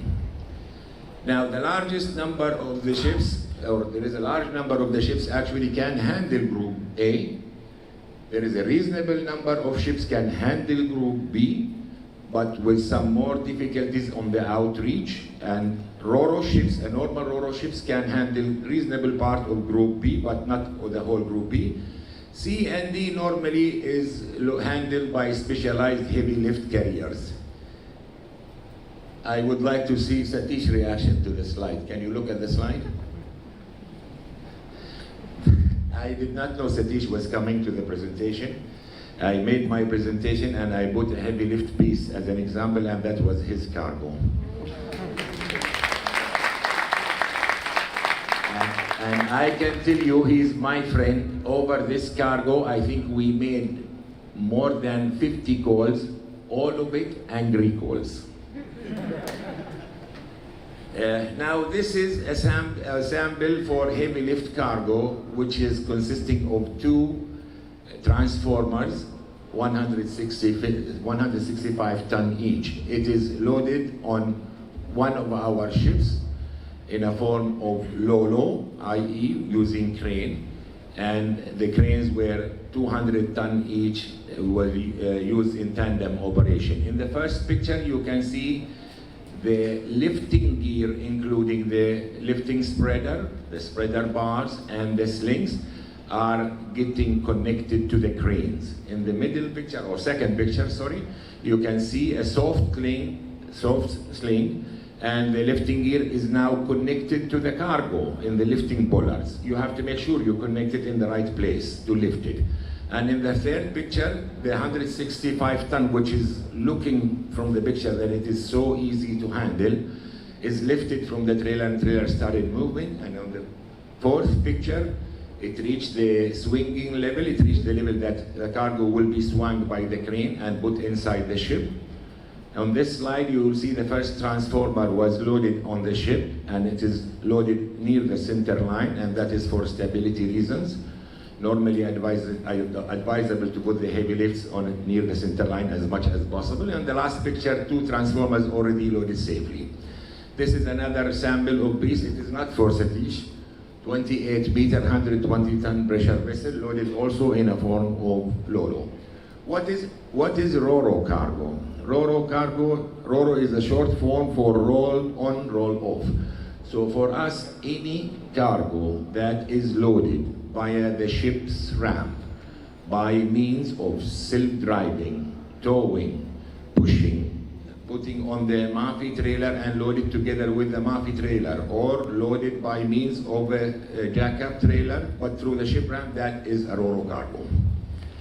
This is a sample of some Ro-Ro cargo, a small helicopter loaded on a Mafi and put on the vessel with the Mafi. That is Ro-Ro form of loading. On the right picture, a small helicopter, not on the Mafi, it is getting towed on board.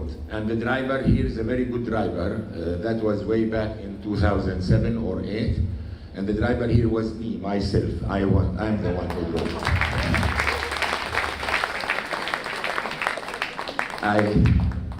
I'm not trying to really talk good about myself, but I had to drive it because it was something new concept for the stevedores.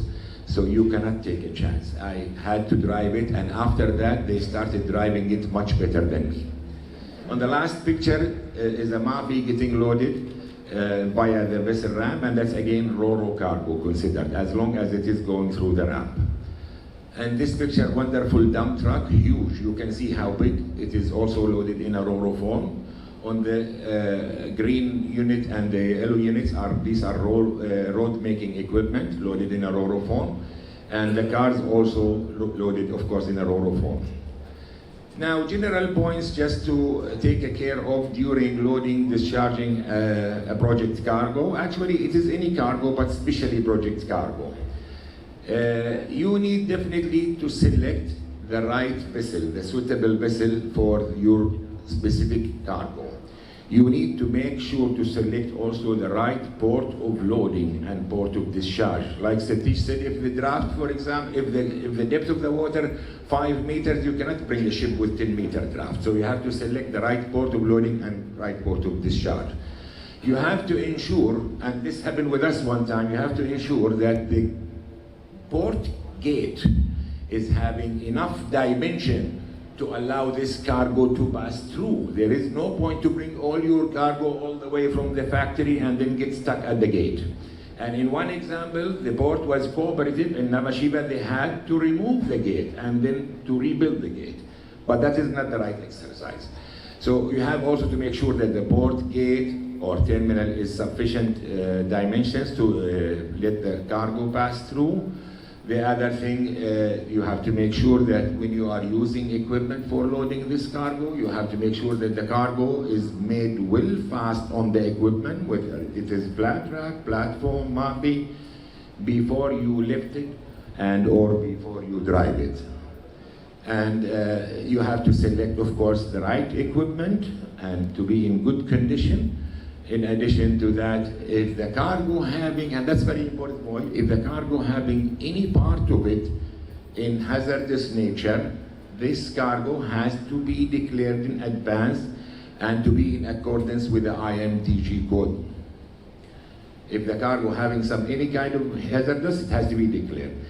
If they adding little more difficulty, if the ODC is heavy lift or nature of heavy lift, you have to make sure the ships, I'm talking from the ship point of view now, you have to make sure the ship is having sufficient stability at all the time.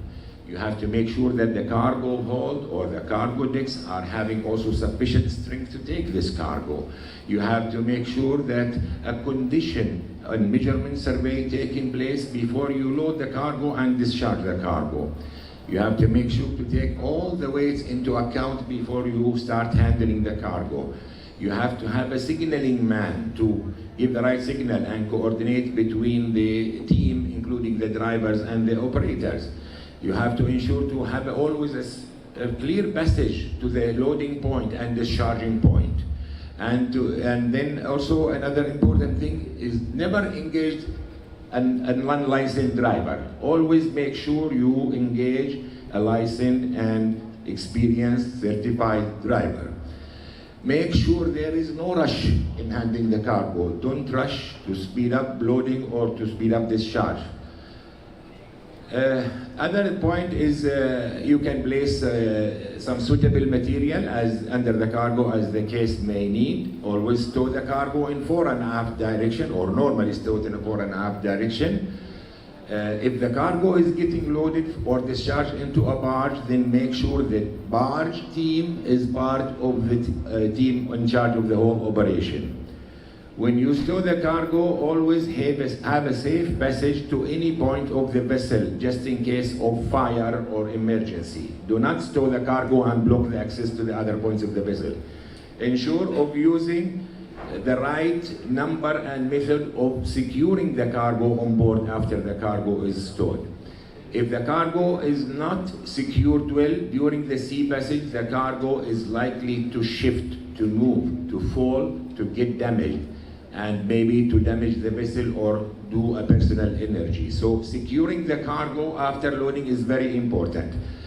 For you as destination cargo, ensure if there is any wood related to the cargo, whether packing or attached to it, it has to be heat treated, fumigated with accordance to the USDA Department of Agriculture. Make sure always from the office point of view, the line point of view, the bill of lading has to be closed in accordance to the surveyor report. If there is any remark on the cargo, the bill of lading has to be closed. Don't issue clean bill of lading if there is a remark on the cargo. You have to provide the drawings to the vessel planner before accepting the cargo to evaluate can this cargo be loaded safely or not. Now, during the sea passage, which is another important point, you have to maintain the best possible GM, i.e., it should not be too high, it should not be too low. If you take trying to be on the safer side, maintaining a high or large GM, the vessel will be very stiff. It will be rolling fast this side, coming back the other side, which will somehow assist in breaking or damaging the cargo. And if it is too small, the vessel may roll and never come back. Avoid storms during the sea passage and heavy seas as much as possible. Apply adequate ventilation. Make sure to adopt a policy of cargo checking and lashing security every day, and to tighten or add chains as much as possible. The chief officer has to carry his own random check to make sure the crew are doing the necessary, and you have to make a practice of having fire and emergency drill during the sea passage. This is a sample of some lashing of cargo on board the ship. The first cargo, you can see there are nylon or plastic strips are used because of the nature of the cargo is being too fragile. On the right side, some chains are used. And this is a heavy piece of 142 ton, which is an interesting piece, heavy but small in size, so it is very dense in weight. For loading this, the vessel has to put some 3 beams under the heavy lift, between the heavy lift and the vessel deck, to distribute the weight. And it is lashed, as you can see, in various forms of lashing. This is a boat which is getting discharged directly into the water by ship's crane. This is the MAPI trailer which we mentioned. And this is some bad examples for accidents can happen if we don't take care. On the top left, you can see a big piece of cargo has fallen from the trailer on the road. On the right side, a big piece of cargo has fallen during loading operation on the ship. And the 2 bottom pictures, damages to cargo happened during the sea passage. Cars became on top of each other, containers on top of the other cargo. And this is even a worse example of accidents. You can see how badly these containers are falling. This can create the whole vessel to capsize, by the way. And the right picture, big fire happened on board because maybe they have not declared the IMDG cargo and they have not stored it properly. These 2 examples could have been avoided if we eliminated the negligence and if we have taken the risk assessment. Now I'm going to show one example here of a RoRo operation for a small truck getting loaded on a RoRo vessel.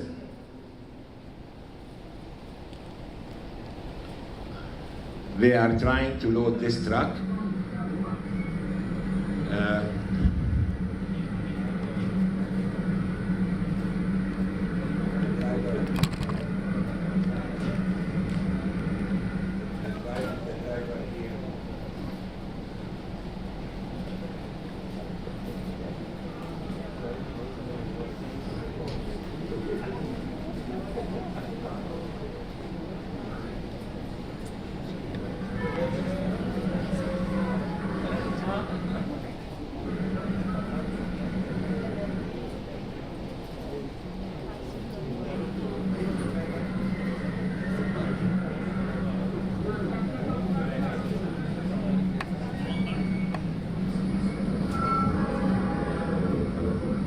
You can see here the driver was insisting to load, but unfortunately none of the safety measures was taken proper. Finally the driver was lucky, he left the door, the assistant of the driver still in the truck, and then the ultimate result, this cargo was not loaded, but instead it has fallen into the water.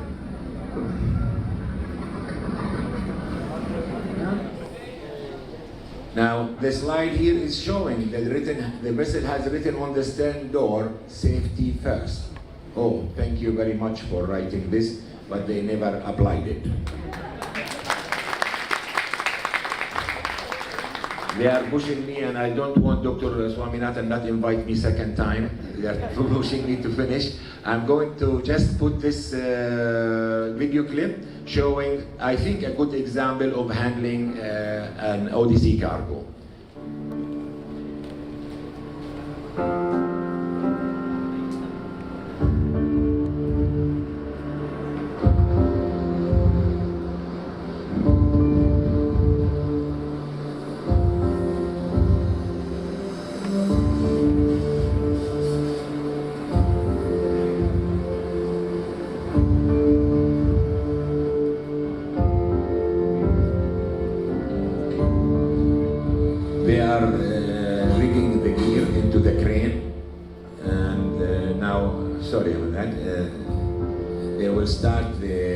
discharging of this OTC.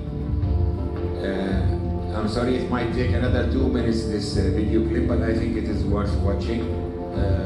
You will see that here they are doing everything slowly and carefully, and there is a good signaling man coordinating with the crane driver and the crew.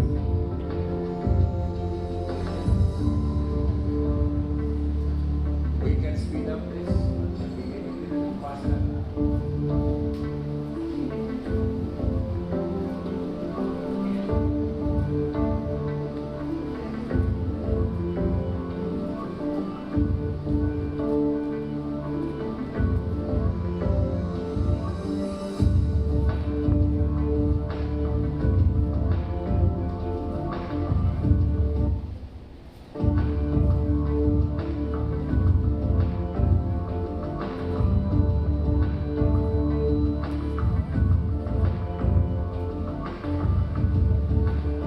Signaling man with the walkie-talkie, giving signal to everyone.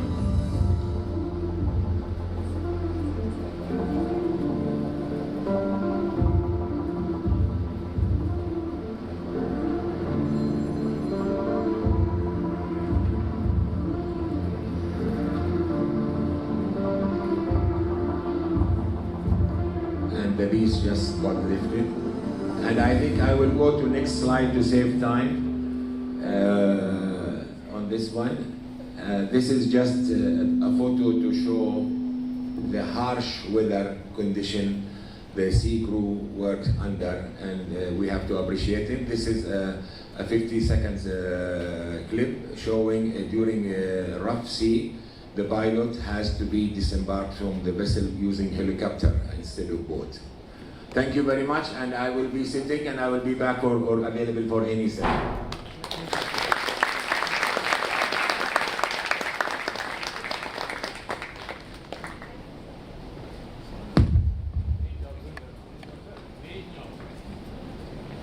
Thank you, sir, for enlightening us on how over-dimensional and heavy lift cargoes can be handled and giving us more insights into ro-ro handling. The audience have greatly benefited from several instances quoted from your informative presentation.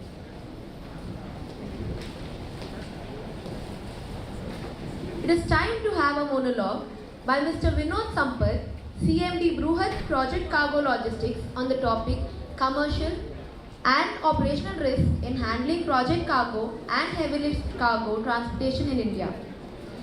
Mr. Vinod has been a patron to Indian Maritime University by the way of placement and industrial exposure for the past few years, and he is also one of the gracious sponsors of Estuary 22. I take the privilege of inviting Mr. Vinod Sampath, CMD Bruhat Project Cargo Logistics, to the dais, please.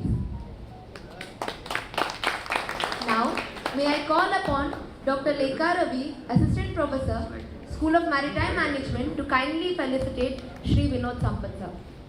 Ma'am, please.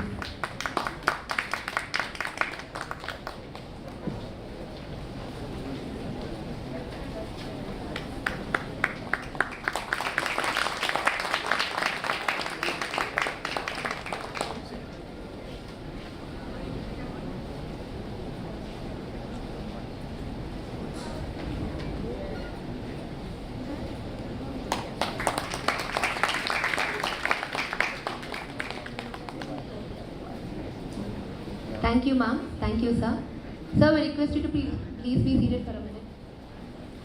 I would like to read a brief bio of our speaker, Shri Vinod Sampath, who is the founder and managing director of Bruhat Logistics, headquartered at Singapore and having a global presence in 6 countries, which are Singapore, Malaysia, India, Bangladesh, Sri Lanka, and United Kingdom. Sir has over 14 years of vast experience in shipping and freight forwarding industry and is an expert in project cargo logistics, heavy lift and break bulk shipments. Sir has handled 450 containers, special equipment, monthly between Middle East, Southeast Asia and Far East as an NVOCC operator and has successfully executed multiple project cargo shipments globally. Under his consistent performance, multiple project shipments globally ranging from 100 metric tons to 1500 metric tons, including marine vessels, pressure vessels, and several other heavy industrial cargoes. They have strong presence in sectors like oil and gas, heavy engineering, power and energy, infrastructure, petrochemicals, automotive, steel and cement industry. This is a short bio of Sri Vinod Sampath sir, and may we request you to please provide us more insights about the given topic. Thank you, sir. Hello, hi to everyone, and I really want to thank the faculties of this college because they've been giving me a wonderful support.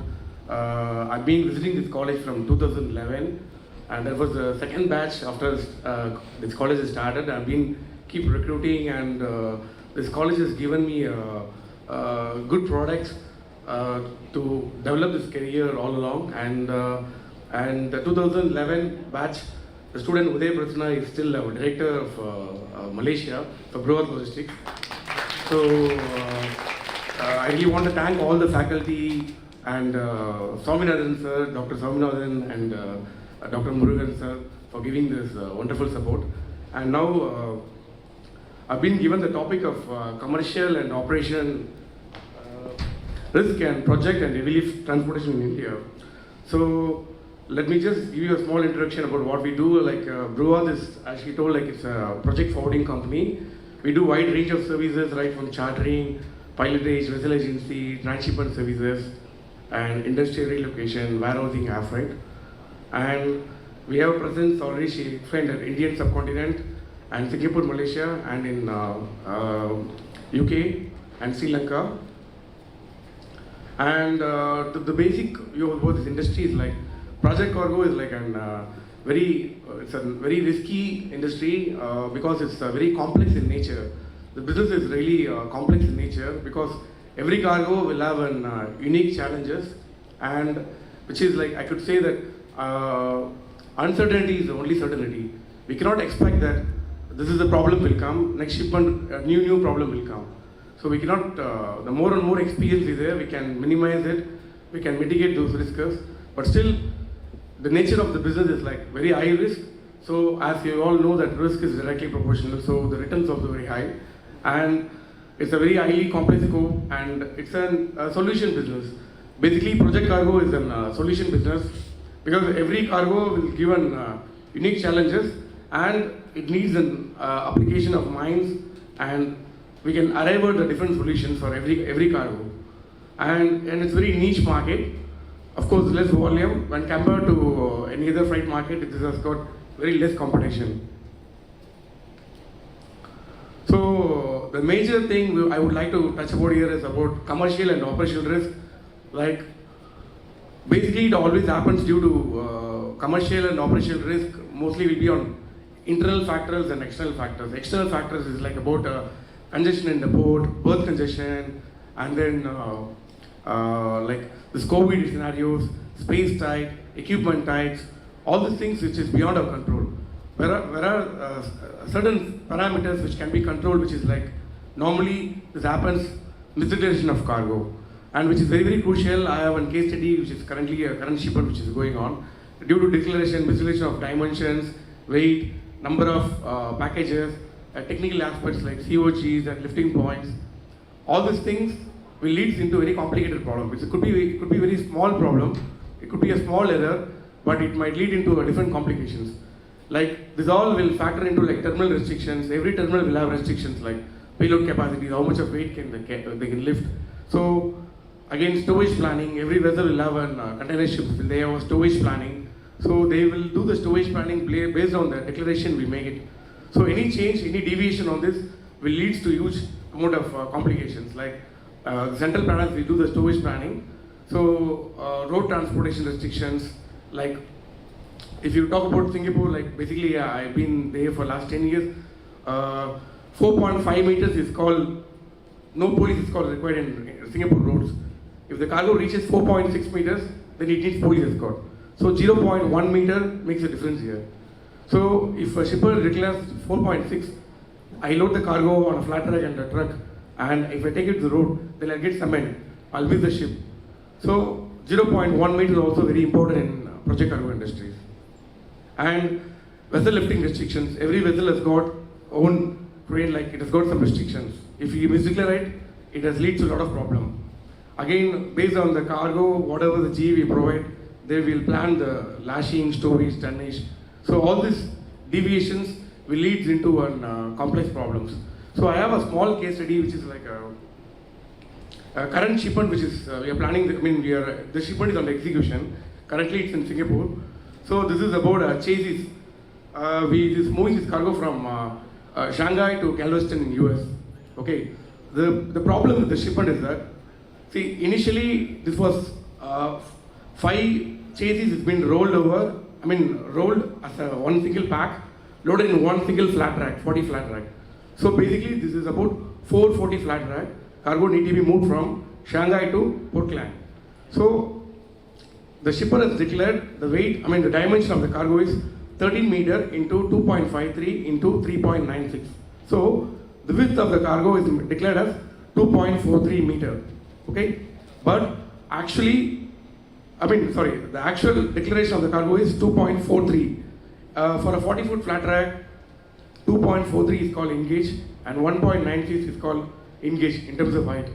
If it goes 1.97, it depends upon the owners and the stowage planning, central approval. Every vessel owner has got a different thing, but general standard is this: 2.43 considered as engage, 2.44 is called as out gauge. So they mentioned it's 2.43.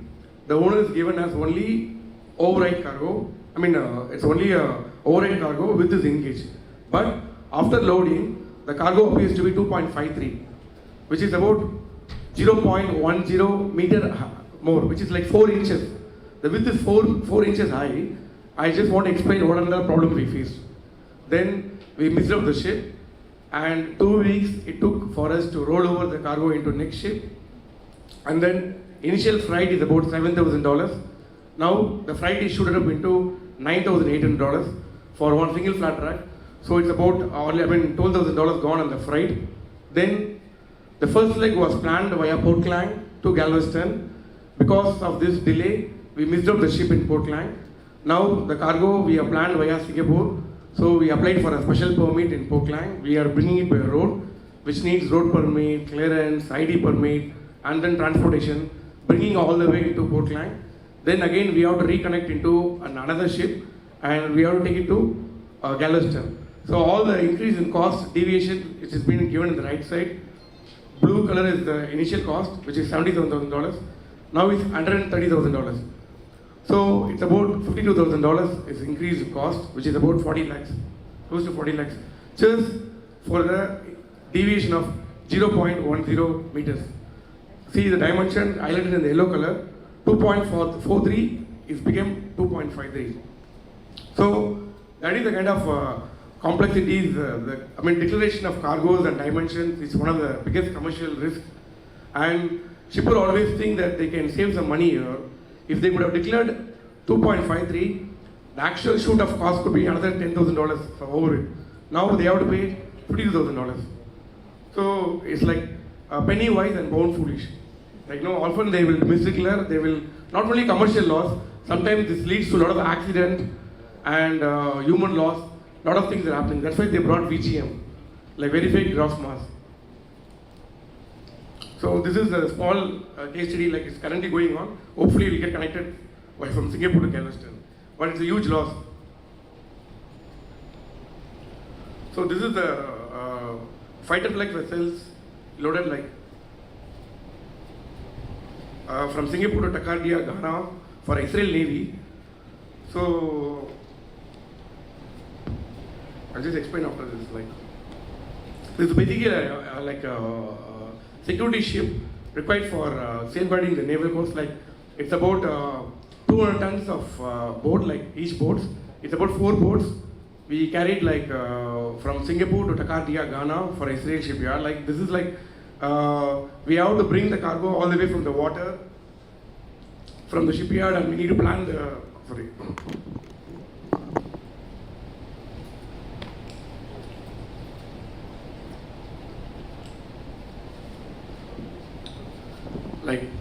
for these ships, we need to understand the structure of the ship, then we need to arrange a cradle. We have to approach a naval architect for designing the cradles. Then we have to plan in such a way that we chartered this entire ship for $1.6 million. Again, same thing. If you misdeclare the weight, the lifting capacity of the ship could be cut to cut basis maybe 200, 210 tons. But the cargo is 240 tons. The shipper misdeclares something, then the entire shipment will jeopardize. Again, the dimensions, everything is very, very important. And for project cargo, always planning of the shipment and execution is very, very important. So, this is one kind of shipments. Like, again, if you go for other than misdeclaration, like maybe like we can say a lot of contractual risk. Before fixing the cargo or before signing, we get PO, quotations, we have to go attention to details. The cargo, the terms and conditions, whose scope is what. Like charter party, example, waiting clause, the vessel is waiting in the berth.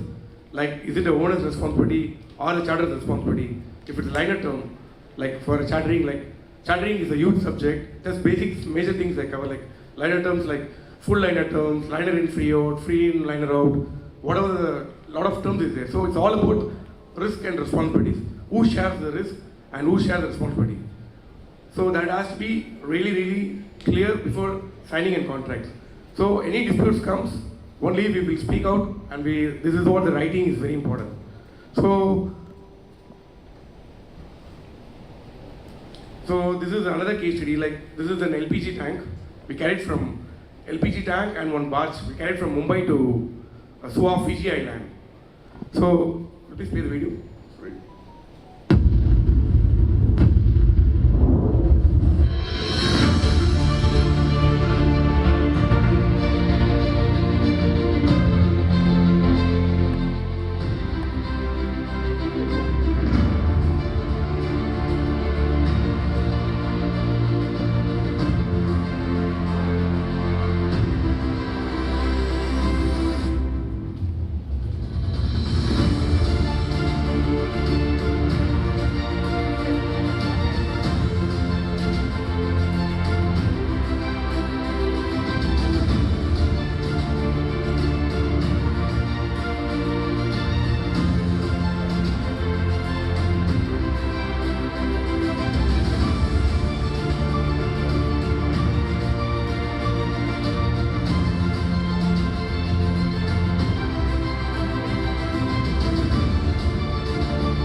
This cargo, this Mumbai to Fiji shipment, the problem what we face is like everything went well, but after reaching Fiji, there was a berth condition. When we fixed the ship, there was no berth condition. But after fixing that particular cargo, the cargo reaches to Fiji Island, there was a berth condition, about 6 to 7 days of berth condition, which we chartered a ship about per day $20,000 detention, PDPR. Like, so after the ship reaches, so $120,000, $140,000 detention has come. So the cargo is reached into the consignee yard. The consignee haven't paid the money because, once the cargo is under the control, that's how they will respond. Once the cargo has been delivered into the stack, we lose the control. Of course, not every shipper. So in this case, it happens. So they haven't paid us 130K. But to be a good gesture, like we pay to the owners. Then we had a legal battle. And due to the fixture party, as I said, like all the contracts we have to mention, is clearly mentioned that berthing delay is on charter's account. And if it's the owner's account, it's our responsibility. Berthing, see, certain things is beyond control. Like berth is not in my control. Like it's on everybody's control here. So if there is berth delay, it is responsibility of the charters. It's clearly mentioned. So they didn't agree. So it took a legal battle of about 6 to 8 months, and we finally won the case, and they came to settlement. So all this commercial risk will be solved all through a proper contractual. Basically, contract is very important. So we should always discuss about the risk and like who takes the responsibility. So then operational challenges is general, like space issues. Like today's market, the space is completely tight due to after COVID. There is the demand supply is completely not to the pre-COVID levels. We're not able to understand what's happening in the market. Like today, now China is locked down, China is closed, sometimes India is closed. So the demand supply is completely gone. So equipment issues, space issues, inventory issues is completely there. It's always an operational challenge. This all goes into the operation guys. They will arrange for the equipment, they will arrange for the space. So that is the issues, general issues. And again, this is a solution business. Like Project Cargo is always a solution business. This is a board in Queen Stack. We carried from like interior part of like Trichy to Singapore.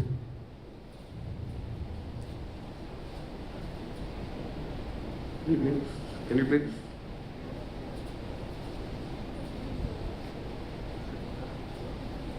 So basically this cargo needs to, always this goes by breakable ship, but as I said, it's a solution business.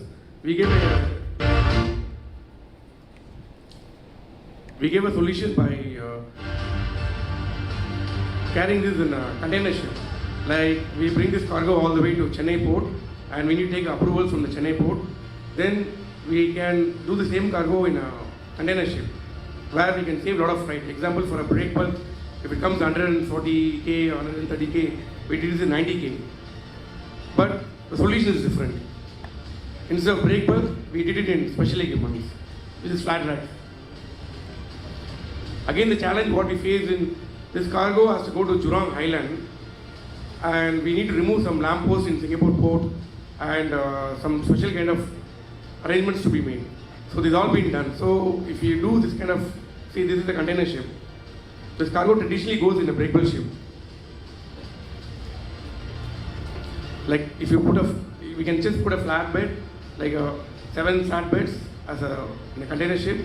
Then we loaded this cargo in a breakable ship.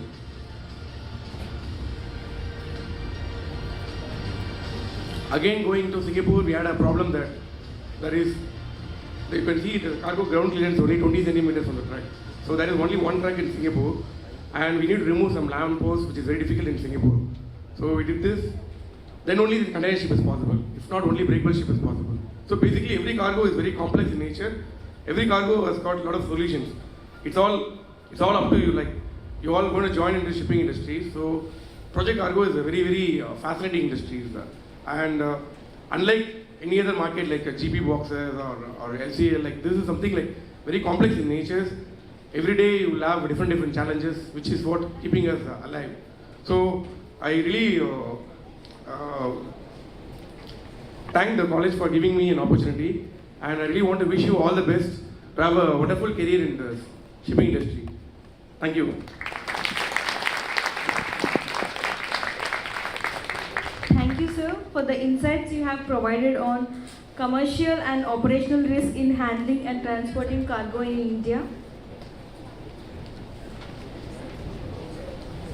The audience have greatly benefited from the several examples quoted through your enriching presentation. Now, I welcome our next eminent speaker, Shri Vinit Bakshi, Associate Director, Management Consulting Firm, who will talk about the technology-led transformation in project cargo transportation in India. May I call upon Dr. Emil Matthew, Assistant Professor, SMM, to kindly felicitate Shri Vinit Bakshi. Ma'am, please.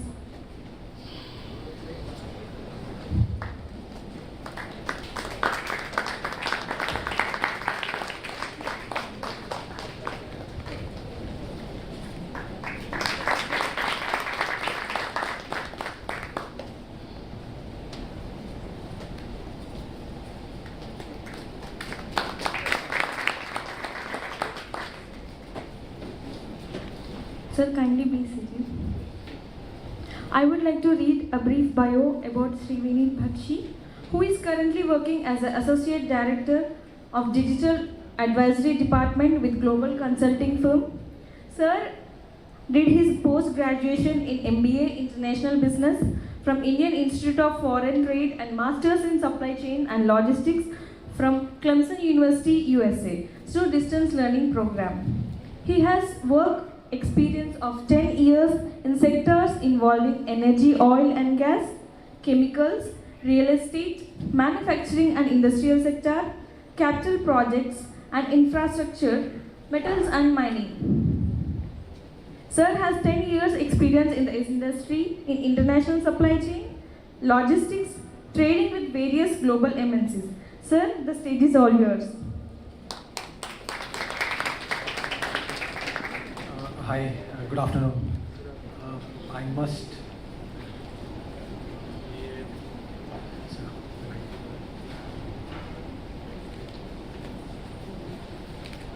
must first thank the college, the IMU, the faculty members and the students for having me here. Coming back to the college after 10 years, I can actually feel the same thing that I had with my IFT MBA days. And I can also empathize with the students because I'm the last speaker before the lunch starts. So it's already a long journey of 4 hours at least that you have passed. But we will try to keep this session pretty quick, a little short as well. So this session is all about how technology is playing a role in business, in logistics. Giving a background about myself, I'm a civil engineer from Punjab Engineering College, Chandigarh. I went on to do MBA from IFT. I started my career in a project freight forwarding company and I worked with Satish. Satish is the talk of the town today. Everybody's talking about him.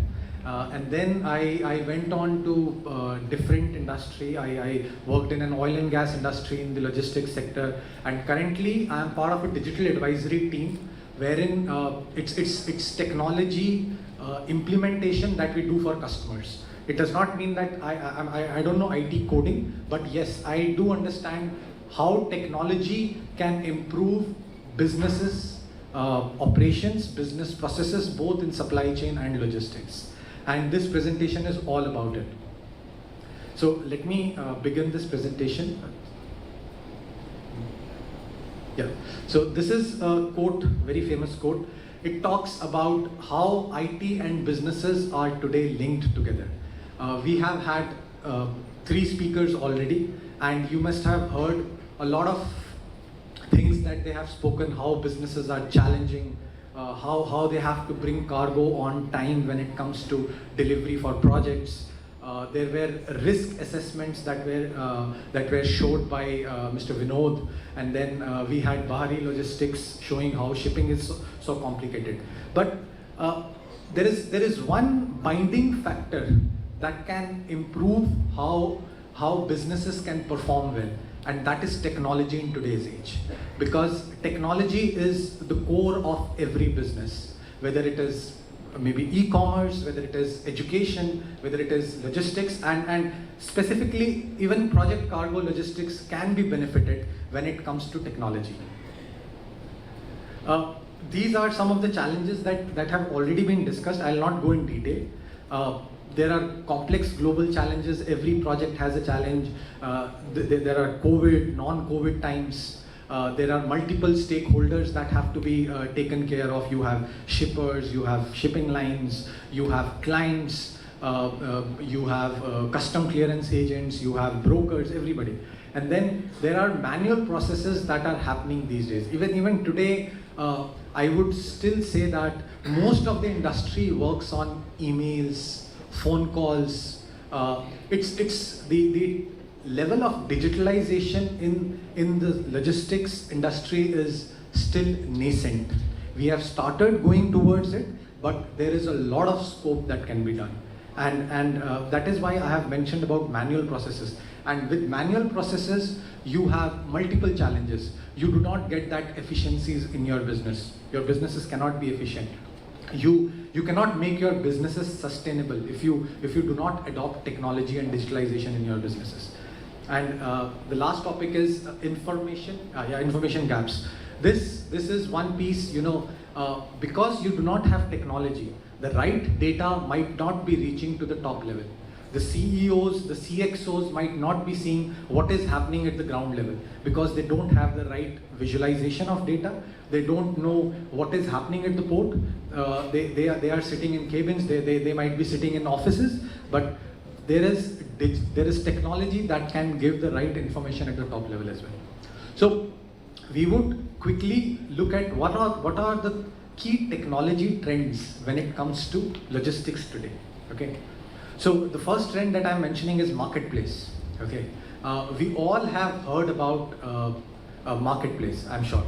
We use Amazon, we use Flipkart every day, but it is also, Ola is also a marketplace. Uber is a marketplace of cabs. Can we have a marketplace of project cargo owners and project cargo shipping lines and project cargo freight forwarders? There are few companies that are trying to bring that marketplace into the industry, but they are not there yet.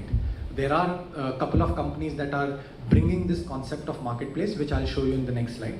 The next is about blockchain. Blockchain, I'm sure you must all have read about blockchain. Blockchain is the next big thing that is happening in the industry. Although it is not very relevant currently to the project cargo industry, but yes, blockchain is relevant to logistics because blockchain is nothing but chain of blocks. You have ledgers where the information gets stored, and when you have bill of ladings, you have letter of credits that are exchanged between banks. There are multiple trade documents. There are multiple trade finance companies that are using blockchain as a technology. Then there is something called real-time visibility tools, which we will go into detail. These are SaaS-based products. SaaS is nothing but software as a service. It's on cloud. Then you have drones and autonomous vehicles. Drones basically is again more specific to companies where Amazon is delivering final last mile delivery through drones. They're using autonomous vehicles for last mile deliveries, etc. You have sustainability, eco-logistics. ESG is the talk of the town. Environmental, social governance is something that everybody is talking about. You have robotics, and then you have data, which is artificial intelligence and machine learning. And let me tell you, each technology trend that I am mentioning may not be relevant today in the project logistics sector, but in the next 5 years, you would see drastic changes happening where each of this trend may be a part and parcel of every company that is either into project logistics or general logistics or supply chain industry. So we would just keep ourselves restricted to 4 points today because due to the shortage of time. We'll start with the marketplace. Before I go into detail of marketplace, we would look at a quick video. So this is a company that is trying to build up a marketplace in the project cargo industry. Can you switch on the video?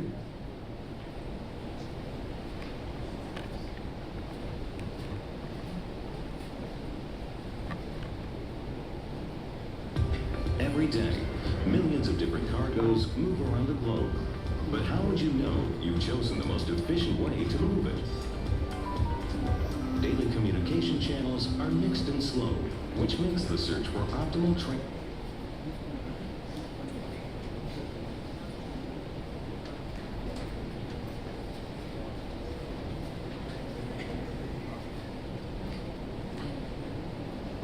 Okay, till the time they're starting the video, I'll just explain what marketplace is. It is nothing but matching cargo to ship owners. So that means you have, okay, go ahead. transport solution extremely inefficient. Every day, millions of different cargoes move around the globe. But how would you know you've chosen the most efficient way to move it? Daily communication channels are mixed and slow, which makes the search for optimal transport solution extremely inefficient.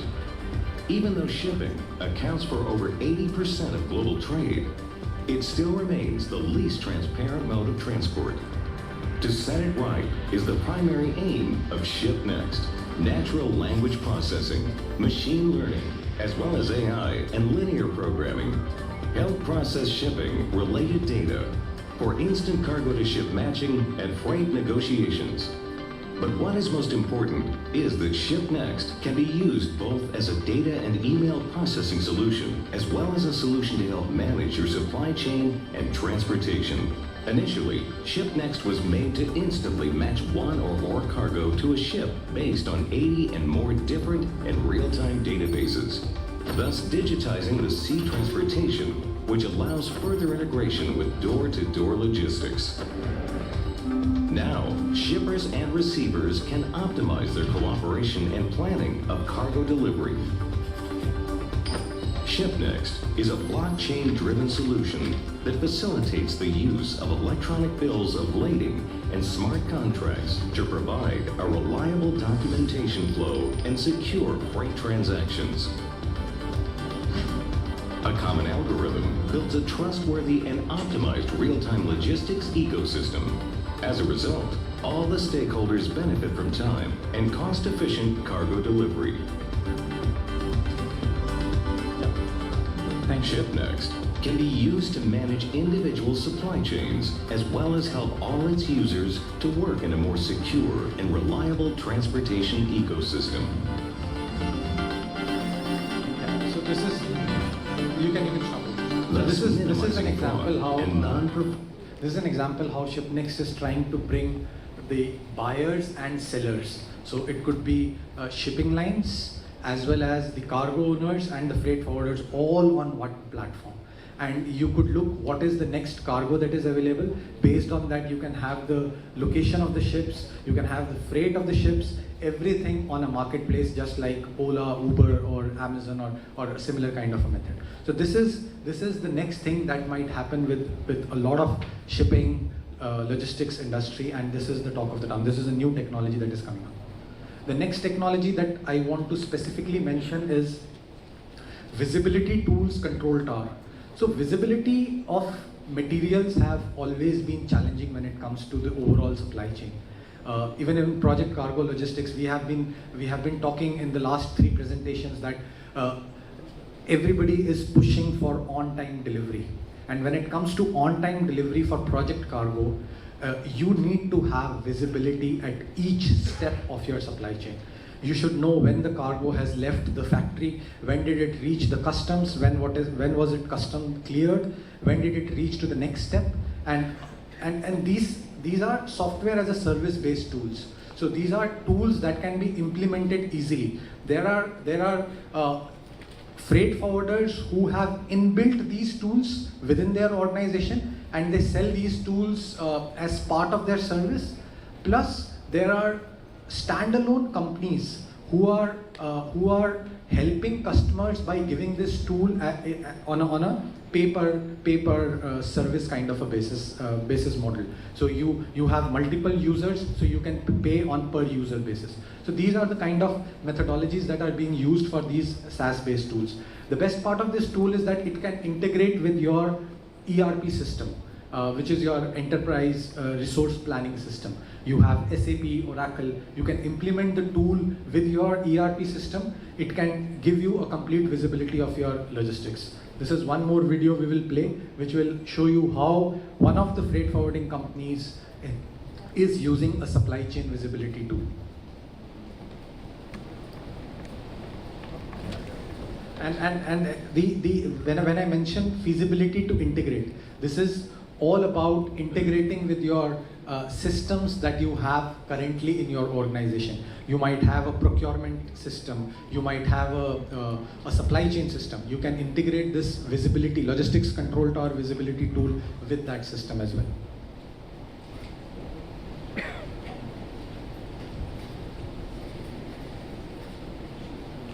Are you not able to stay strong and long in bed?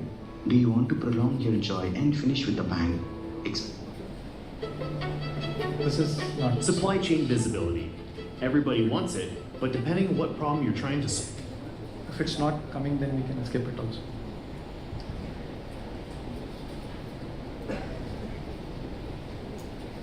Supply chain visibility. Everybody wants it, but depending on what problem you're trying to solve, that visibility can come in many different forms. Event-based gives you those essential shipment milestones. Sensor-based is best for your high-value or sensitive freight. Then there's overall data visibility for optimization and analysis of your entire supply chain. No matter what kind of visibility you need, Expeditors has your back. So let's take a closer look. Let's say you're having a hard time seeing when a shipment has cleared customs.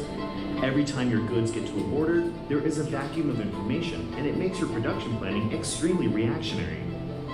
In a situation like this, you might need better event-based visibility, tighter, more reliable communications that lets you know when freight has passed a certain checkpoint.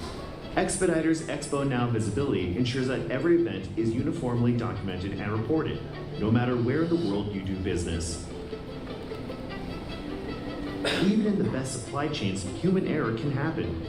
Have you ever received a confirmed on board for your shipment only to have the boat or truck arrive and your shipment actually isn't there? When you are working with critical deadlines, you just can't lose that time because of that gap in between events. In a situation like this, sensor-based visibility can illuminate those in-betweens. By attaching sensors to your freight, you can know exactly where that freight is. So when that COB says it's on a boat, but the tracker is still on the dock, you can do something about it. That's the power of cargo signal. This is the kind of visibility that you can have. You can have sensor-based visibility as well. You can attach IoT sensors to containers, to equipments, to cargo, and it can exactly tell you what location it is.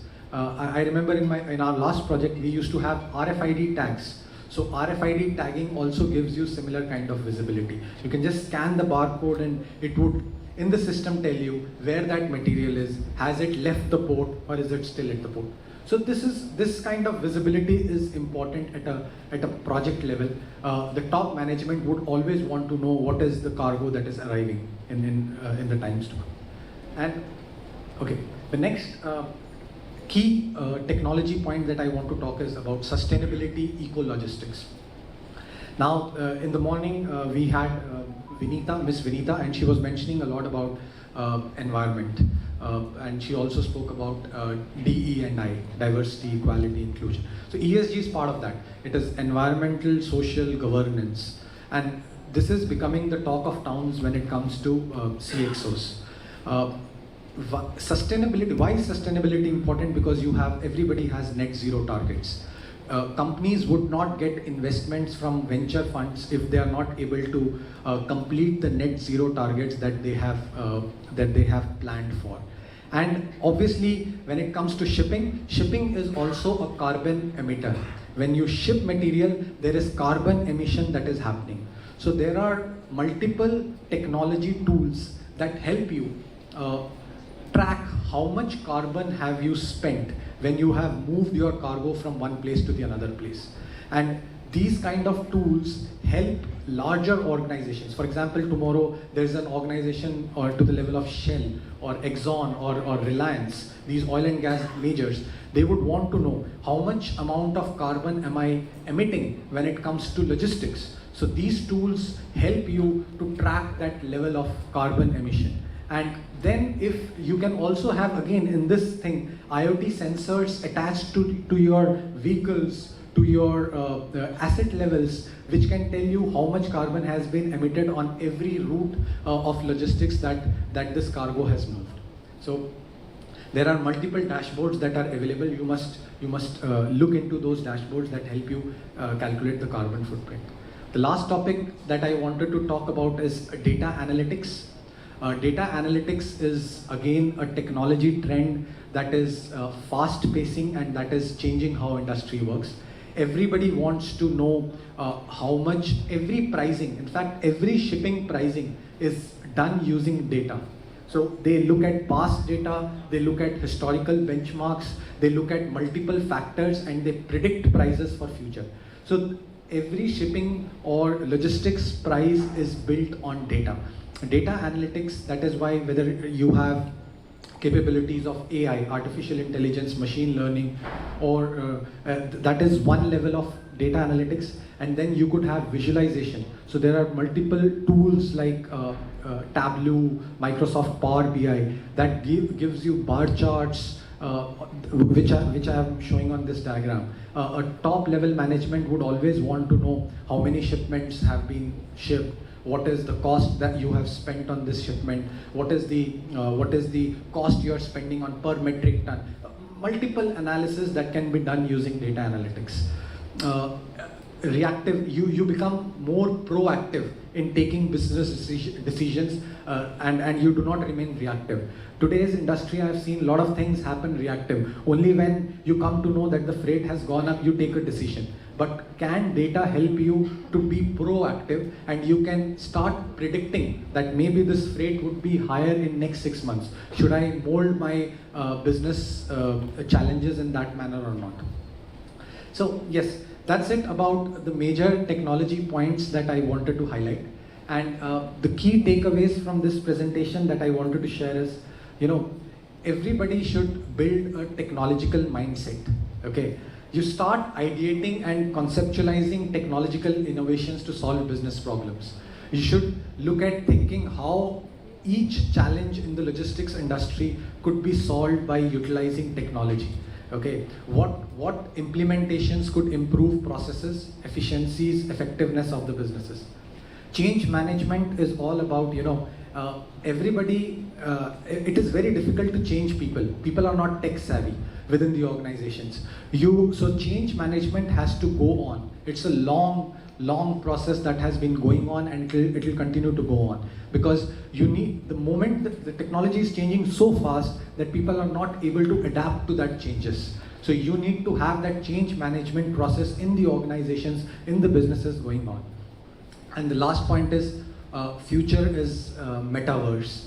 You all have heard about the term metaverse, and it's all virtual reality. So maybe tomorrow you would, we were showing you pictures today that how cargo is loaded on a ship.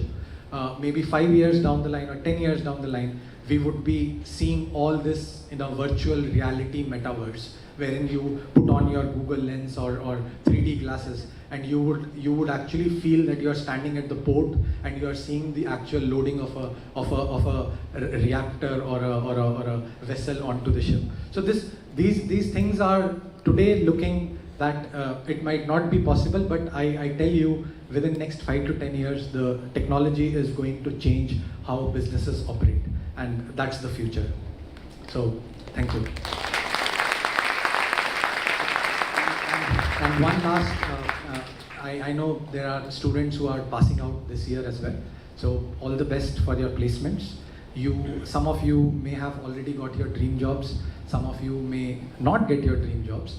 But one lesson in life is that keep working hard, be patient, and I'm sure if you remain patient and you keep working hard, you will surely reach to the level where you have already thought of. So keep the spirit high. All the best to you.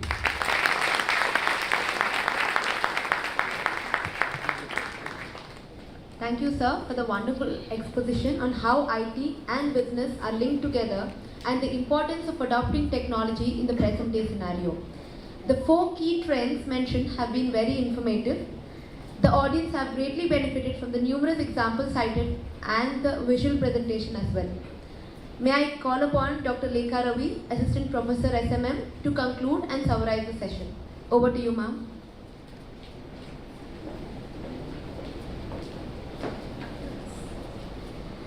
I know all of you are, in the lunch break mood, but I would like to quickly sum up, the kind of information and knowledge dissemination that's been happening here before a very brief question and answer session.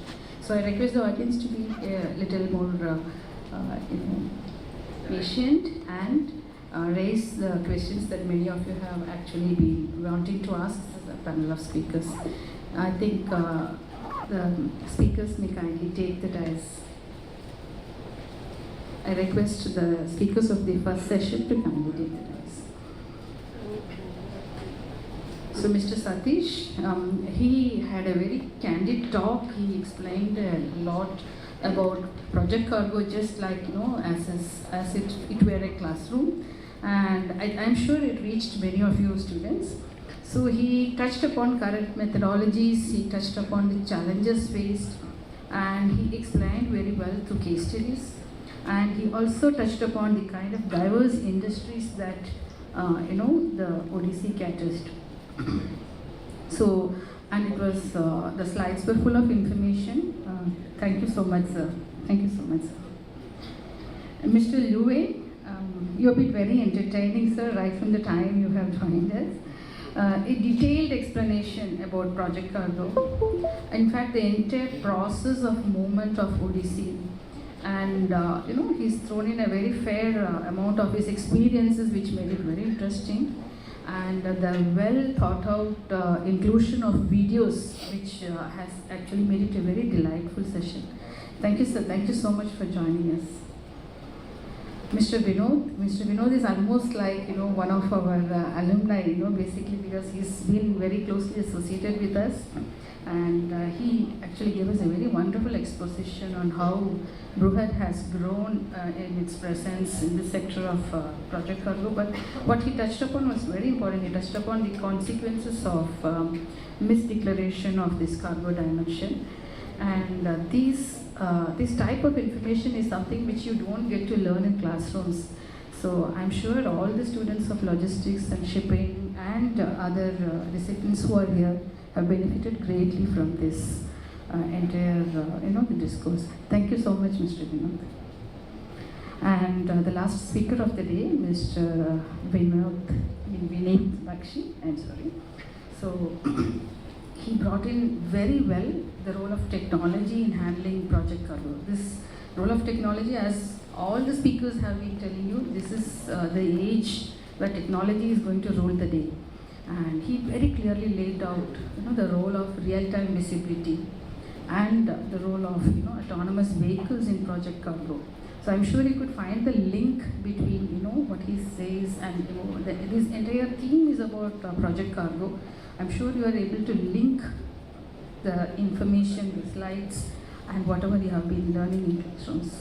And a very important, all-time important aspect is the role of sustainability and its impact on logistics in general, and the kind of tools that are coming up to monitor carbon emission. These are all things which I think as students you need to ramp up information about and learn more about, because tomorrow these are all going to be very vital factors, and the data analytics and its role. So I really think on the whole, the panel of speakers have actually given us a wealth of information. A huge round of applause for them, please.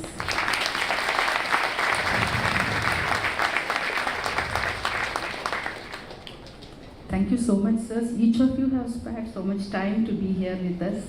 I think my entire team and the student fraternity are indebted to you. And now the floor is open for question and answer session. Thank you.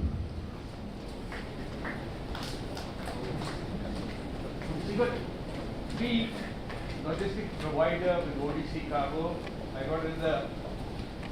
We got this IT person here regarding Ship Next. Will these three people exhibit their rates on Ship Next? Because Project Cargo movement is a specialized movement. You don't want to expose your rates. Would it be possible to take off? Let's look at simple example of container ships, container carriers. Are they going to publish their rates? It was always said they publish their rates, but that had never happened. It was always undercutting each other. And why will I expose my rate to someone else? My modus operandi is going to be different. Again, it will become L1, L2, L3, then the whole Project Cargo is not something which can talk about L1, L2, L3s. There's much more to it than just rates, right? So how successful is it going to be? I mean, since three of you are there, would you be putting your rates on a Ship Next and say, oh, this will be provided by me?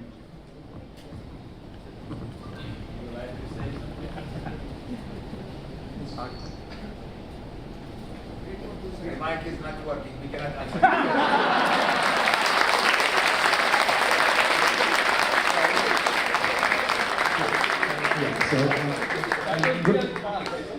Good point that that you have brought in. My thoughts are that when players, the other technology marketplaces, maybe not in the shipping and logistics sector, but the other sectors like Amazon or Flipkart, they came into the market. Everybody said that the small retailers would not come on Amazon or Flipkart. they would keep on selling the product without listing them on Amazon or Flipkart, because your price would get visible, you cannot bargain, I mean there would be no bargaining there, etc. But you see today, every small vendor today wants to be listed on Amazon and Flipkart, because that is the amount of business that these technology players can give you, maybe you could not have got when you were standing alone. So similarly, maybe when these companies try coming on to I don't know whether such a big platform would be created today or tomorrow or maybe 5 years down the line. So they may start exploring businesses which they are not exploring today. It would increase their revenue.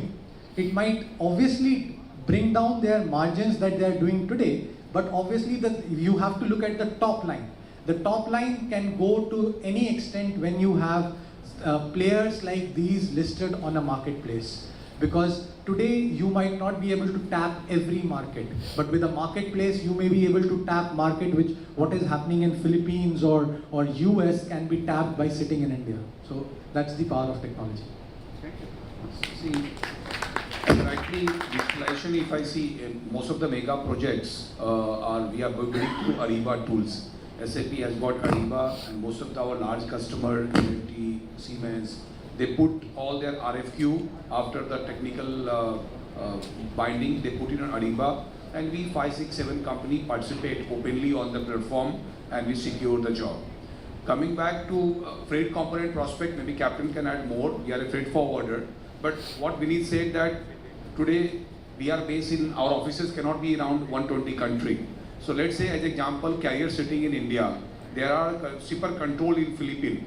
Maybe their multi-level brokers are involved who are actually eating away, and finally the freight to Bari comings are very limited. Whereas working on digital platform, maybe the Philippine guy can directly book it with Bari, directly without having any broker in between. So the carrier will also benefit, ease of manpower, and ultimately the main goal that top line will go up.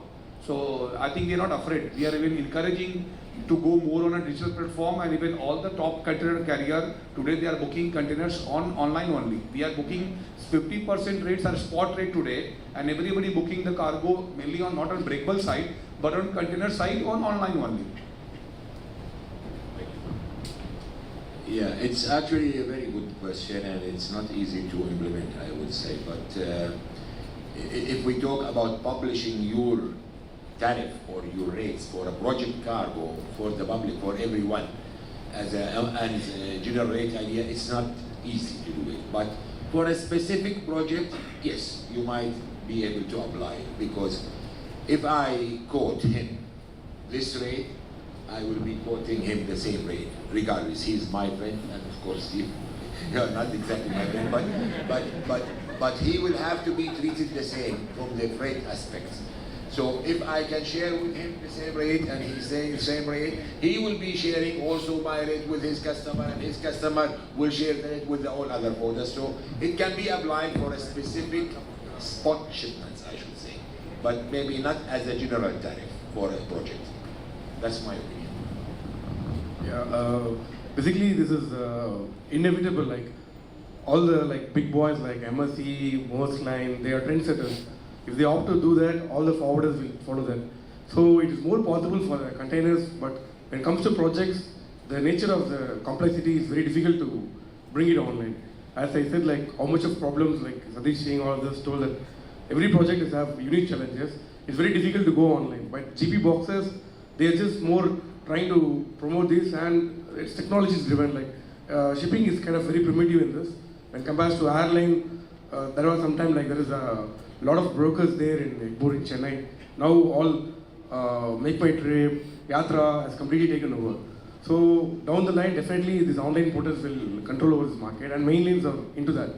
Even I had an interaction with the one line, the senior people. They said that the MD has given a target by 2024, all the volume, about 80% of volume should come from online.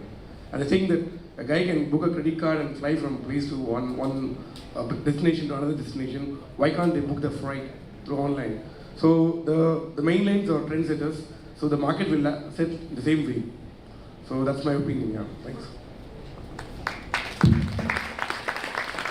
my only main concern was I don't want to hearten those disheartened charter broker guys who might think they'll go out of job if you guys get together.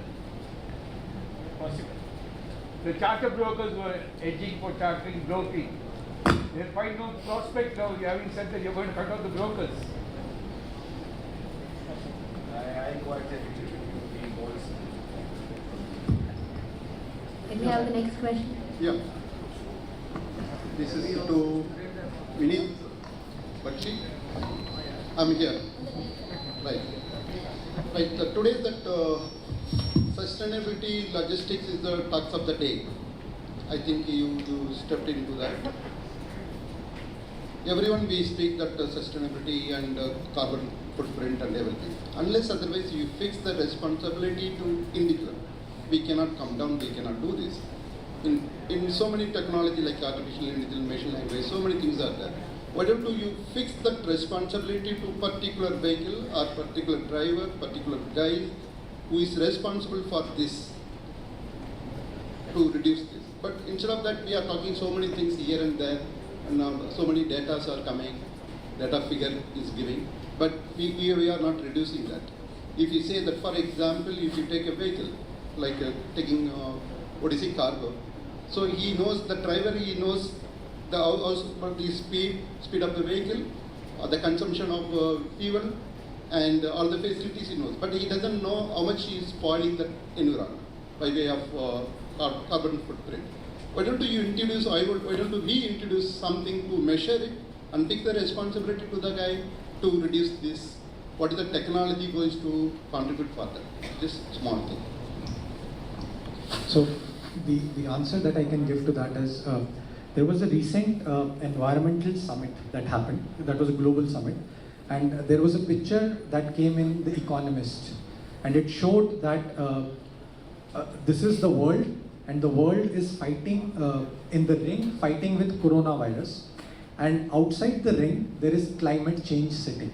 Okay, so it said that climate change is the biggest threat to humanity than coronavirus. It is just that coronavirus has reached our homes, it has reached our families, so we are fighting, and we have almost fought it in 2 years. But since climate change has not touched our human lives yet, it will only touch in future generations. So we are not sincere or sincerely thinking about it. So there is a cost associated with every activity that you would do for carbon footprint calculation, emission, etc. And when you want to try to tag it at a trucker level, every company will have to spend that money. Okay, nobody still feels that carbon emission will be such a big threat that they go into that level. So obviously this will happen, and this has to happen, but how much time, how much efforts, how much money do companies want to spend in that manner? This is the time will come. But this is going to be a challenge, because we can tell you that climate change is the biggest threat to human civilization that we have seen in years. Yeah. Thank you. I think as rightly pointed out, nowadays the corporates, they have the 3 Ps, like a planet, people and profit. So first we are, as a corporate, you have to concentrate for the planet, then take care of these people, then go for the profit. If you go, yes, it will be solved. Thank you. Thank you. Thank you.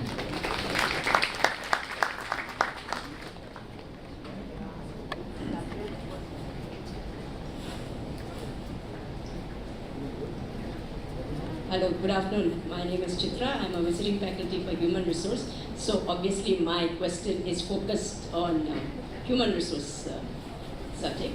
The importance of teamwork in your industry. I mean, individual is important, but what is the importance of teamwork? Or how highly is teamwork rated in your industry?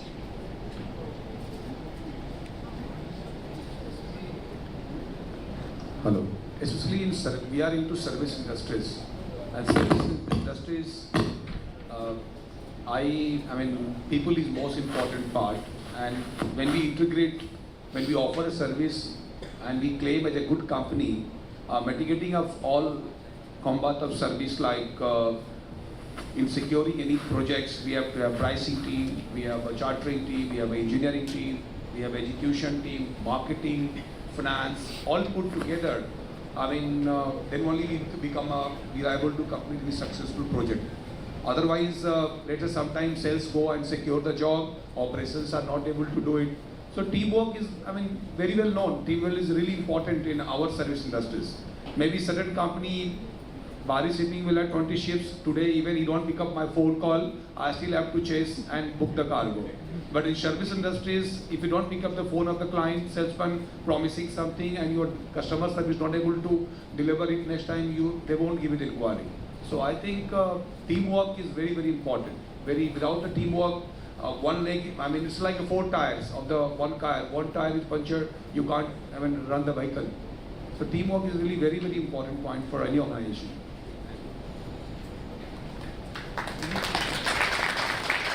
Good afternoon, sir. I'm Oma. I'm a final year student MBA, Port and Shipping Management. I have a question to Captain, sir. Sir, how the best ODC transporter is identified? Yes, sir.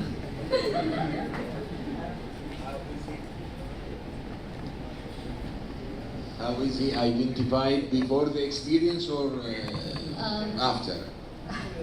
My question is like, what made me to urge to ask this question is because the Odyssey cargoes are not the usual one.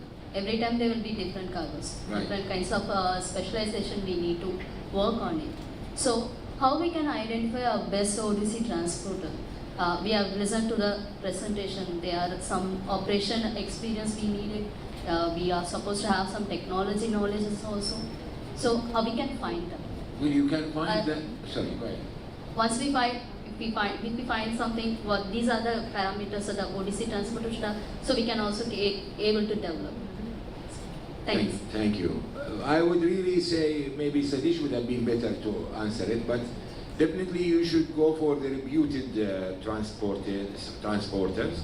You should not just, with all respect, pick up someone you don't know or you never heard of the name, or they don't enjoy a good rating, or they don't have a website, or you have to search for various options, and upon your search you will find out, you will ask your associates, you will ask your colleagues, you will ask your friends, and then you will make up your mind. I think that is how to select it. I would do this, to be honest with you. I would not go only purely by the name. Thank you, sir. Now I understand that we need a working knowledge, ground knowledge about how to identify them. Thank you, sir. Absolutely. Good afternoon, sir. My name is Rohit Pathak, and I am MBA ITLM. So I was very keenly listening you guys because even I am doing project in challenges, logistic challenges in handling heavy lift cargos. And my question is to Vinod sir, Lua sir, and Satish sir. Like, which is the most difficult challenge? Obviously cost-oriented challenge in handling project cargos. And sir, you can tell how to mitigate that. And after that, I will also ask Vinit sir, like how technology can help to mitigate that challenge. Thanks.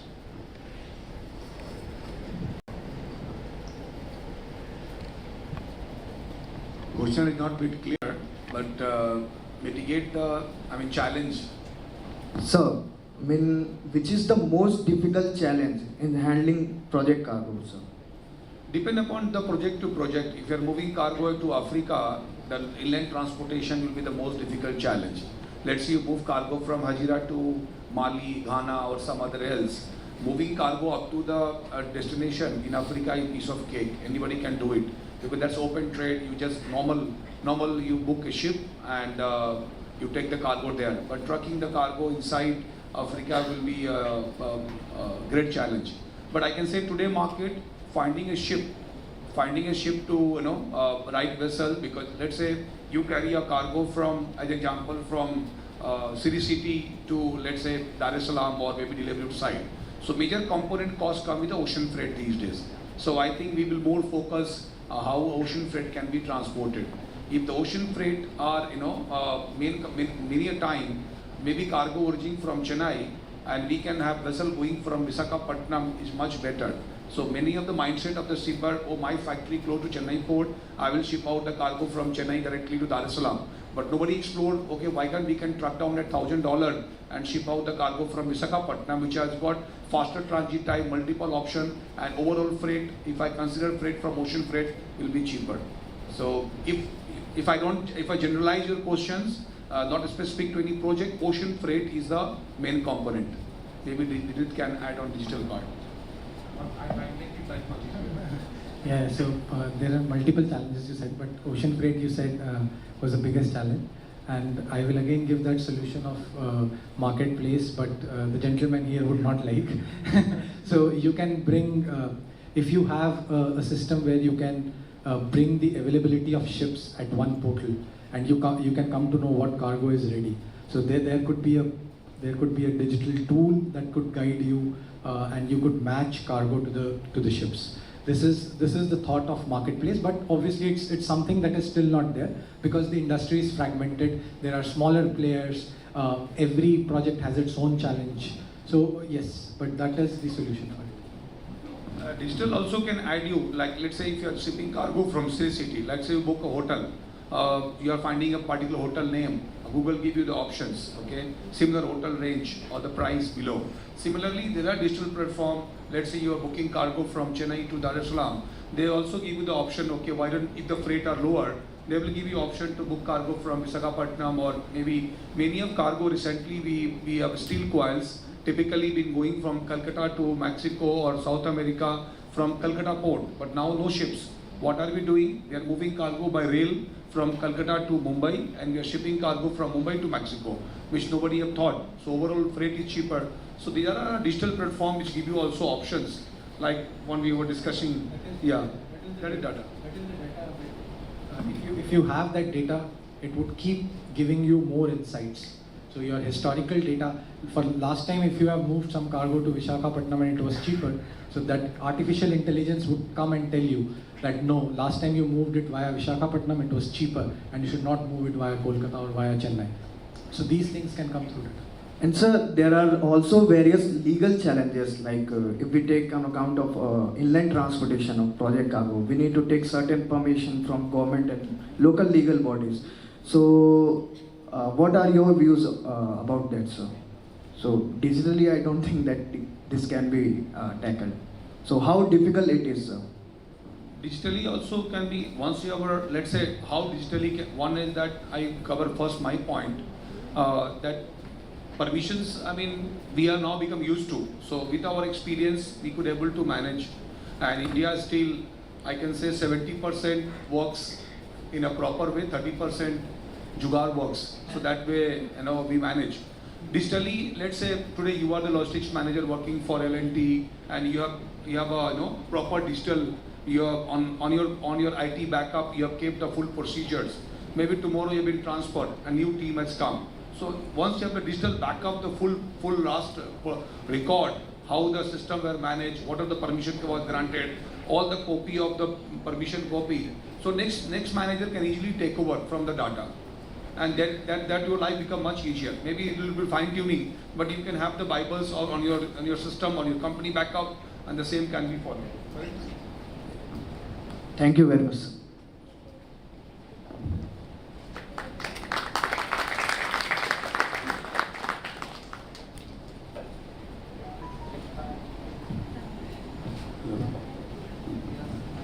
Due to limited time, we would like to cap it with 1 or 2 questions from the audience, from the students. Yes. Vignesh.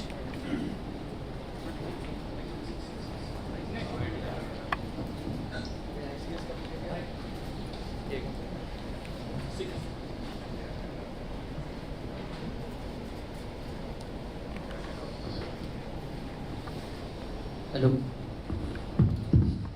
Good afternoon, sir. My name is Manas. My question is to Satish, sir.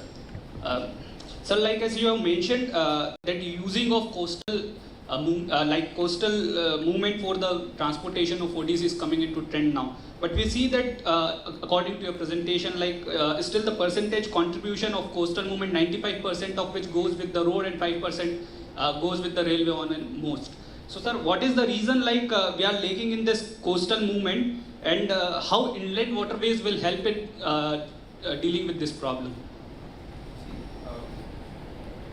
Two things I want to bifurcate. We can't mix up inland waterways and the coastal movement, because I think this is the highest time government is putting left and right effort to increase the inland waterways. They're giving a lot of encouragement, putting the ships. Even the government is losing money, but they are still moving the Pepsi container from Patna to Guwahati by inland waterways. So government is really want to do anything. We have been fortunate to award a large contract from Numalika Refinery Limited, where we are going to transport about 14 heavy lift from 400 ton to 1,200 tons by using the inland waterways route. And that's where the inland waterways will walk along with us to dredge the channel and move the cargo. Coming back to your first question, that why 5%? One is that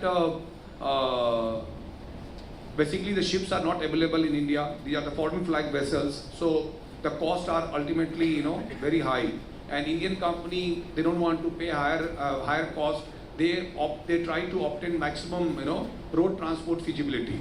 So basically, the package from, let's say, Baroda to Barauni, a time they have taken 8 months, 7 months, 6 months to transport the cargo, which could have done in 45 days. So still, they're missing link between the client side, between the project execution, the logistic team, each other not working sync with them, and that's why you say the project suffered. So mindset of the India is still not there for doing the coastal transportation. The infra is not there. Many developed countries, there are separate jetty, separate terminal for the coastal vessel. So let's say we carry most of the cargo from west coast to east coast, where Haldia, Kolkata is always congested. So if I charter a foreign flag vessel, we go to Kolkata waiting for 5 days. These days ships are currently costing you $50,000 per day cost or $40,000. So these, a lot of infra. I am answering your last question that, last way, that the poor infra, not availability of ships are also discouraging local customer not to doing the coastal voyage.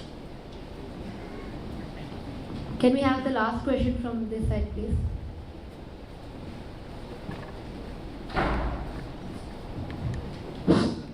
Sir, my name is Adnan Ashir. I am from MU Vizag campus. So my question is for Mr. Vineet Bakshi sir, regarding technological improvement, that is Hyperloop transport system, which is an idea conceptualized by Elon Musk. Sir, there is an ongoing review that Maharashtra government and Narendra Modi decided to make a line from JNPT port to Pune. That Hyperloop is going on. So sir, what are the different types of documentation related to this Hyperloop transportation system in comparison with the traditional documentation system? And sir, how the cargoes are in safe with that much speed which is coming from the Hyperloop system, because the speed is nearly around 700 miles per hour. So sir, how the goods are in safe, because there might be a chance of damages of the cargoes. A difficult question for me. I would not be able to answer that, because Hyperloop is a technology that something we are still to see. It has not been constructed in India. There are obviously thoughts around it, but I'm sure India was earlier talking to Virgin company, which is Richard Branson, to look at options of Hyperloop. Then they started looking with Elon Musk. This may be a mode of transportation in future, but would this mode initially only remain for public transportation and not go to cargo transportation is something that I currently do not have an answer to. So my assumption is that it would remain specifically for public transportation initially, and maybe only once it is tested on public transportation it may move to cargo transportation. But yeah, this is I would not be able to maybe answer this. Okay sir, it's not mine. Sorry. I would request the participants to continue with their questions after lunch. I think most of you are very hungry. So, We thank all the speakers on the panel for all your valuable inputs and having taken time off your busy schedule to join us today. I would request our head, Dr. P. Swaminathan sir. He has an announcement to make. Thank you very much, all the speakers who have come all the way from the different places. We are greatly benefited by your gracious presence, sir. And the amount of effort you have taken to prepare the slide and the presentation is an exposition, excellent exposition. We are indebted, School of Maritime Management, Chennai campus is indebted to all the speakers, spared their valuable time. Those you are all the competitors of one another, but you are all shouldering this responsibility and encouraging the younger generation. This will continue in the years to come. I will request all of you to join for the lunch. This speakers and others in the first floor. Now I request all of you to join by 2:15 if it is possible. At least by 2:30 all of you should join for the second technical session. Thank you very much.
Let us begin the session on the topic Supply Chain Management in Automotive Industry, Complexities, Challenges and Way Forward. May I call upon Dr. B. Swaminathan, Head SMM, to kindly give us the brief on the theme of the technical session 2. Over to you, sir.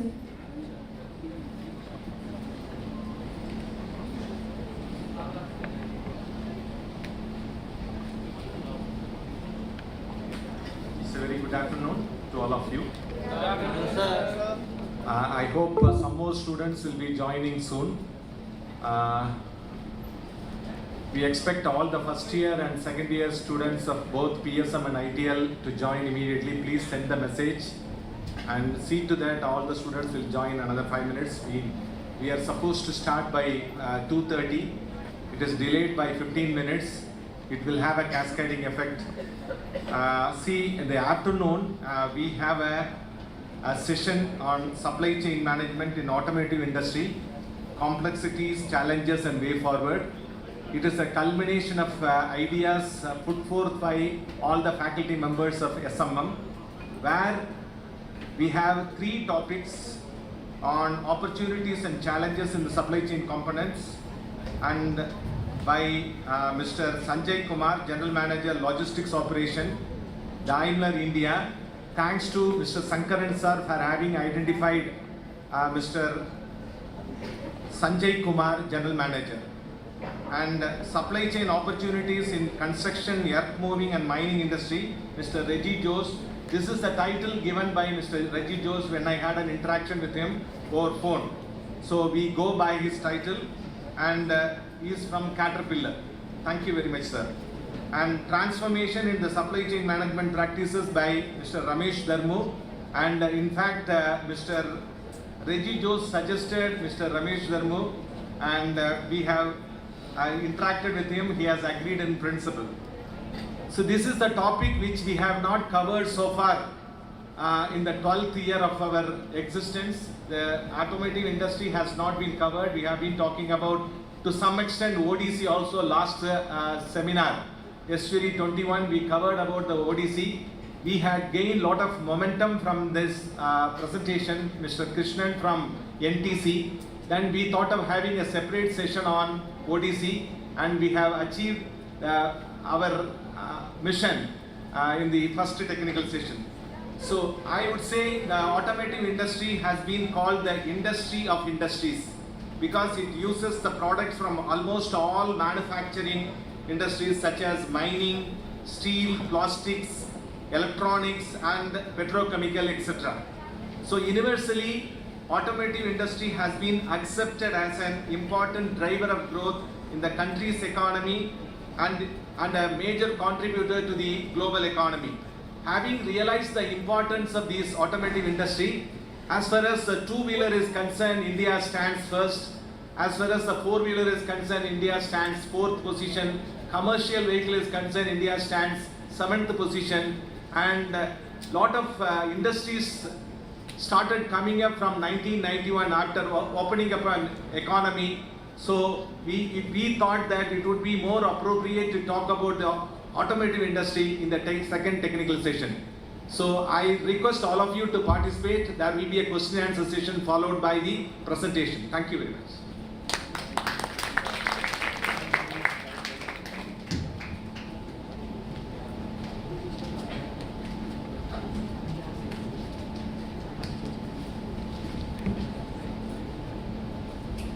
Thank you, sir. It's a great privilege to introduce our first speaker of the second technical session, Shri Sanjay Kumar, General Manager, Logistics Operation, Daimler India, on the topic Opportunities and Challenges in the Supply Chain of Automotive Components. May I invite Shri Sanjay Kumar, sir, to please come on the dais.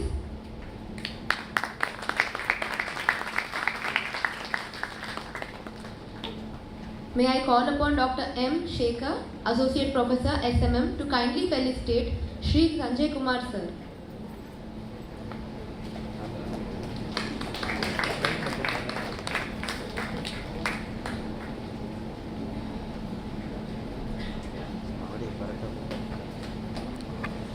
Sir sir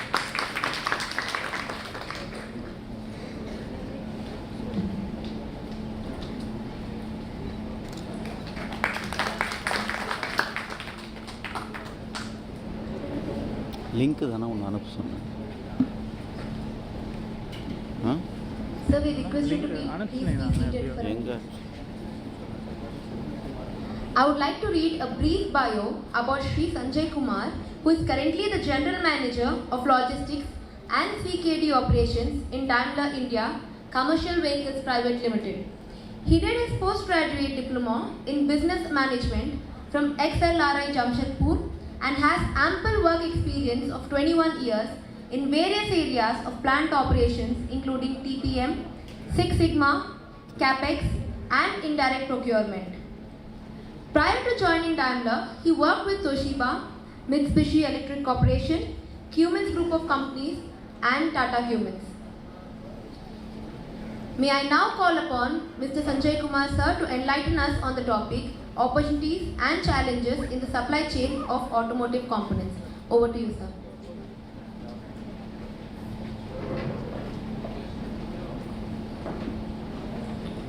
So thank you for the introduction and thank you so much for all the faculties and students for inviting me.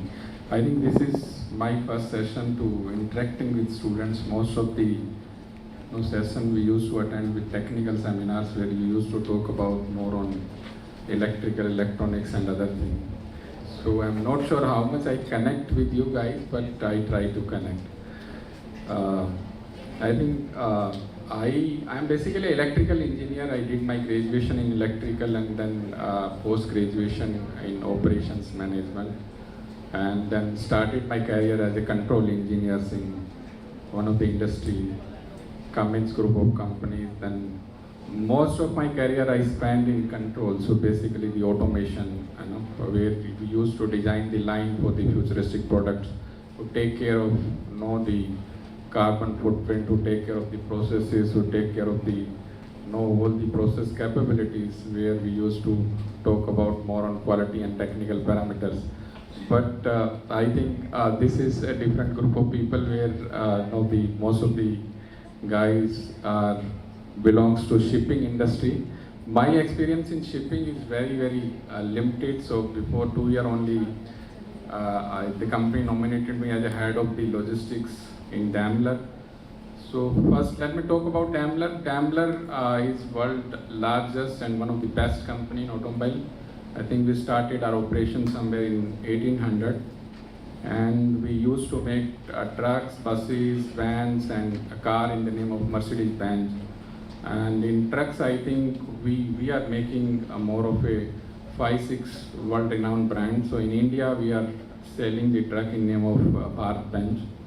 And in European country, we are selling truck in name of Mercedes as well as the freight liners. And most of the Gulf country and Japan and other countries, we selling the truck in name of the Fuso. So here in India, we have one plant in Chennai. It's a mega plant. So some of you guys, if you are interested, please visit our plant. So it's most world-class manufacturing there. And the department which I belongs to is a logistics. Logistics is a huge department there here in Daimler. I think we have more than 3,000 people in logistics. If I talk about inbound, outbound, in-plant logistics, then we have a lot of CKDs where we used to send our trucks to more than 50 countries from here. And we also have CC. The CC means that consolidation center. So we used to collect the components from all the Indian suppliers, and we collect in the Chennai plant, and then we used to send to entire world. So they are using our components throughout the world. So this is about the department. Now the topic is given me the opportunity and challenges, especially in the automotive industries, components in automotive industry. So I try to connect this subject. So let's start.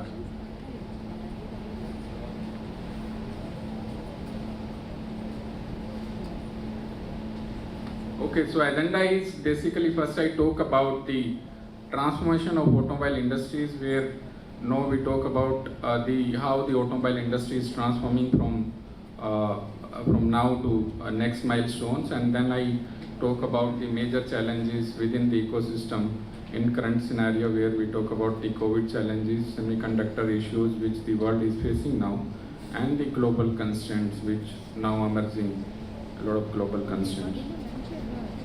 So if I talk about the automobile industry, I think it's the most innovative industry right now in current scenario, where the the left hand side there is one picture. This is the world first automobile, which basically invented by Mr. Carl Benz and Gottlieb Daimler, and then from now then the automobile industry is basically going through a lot of phases. So now where we are basically, I belong to a truck division where we used to make truck for all the applications.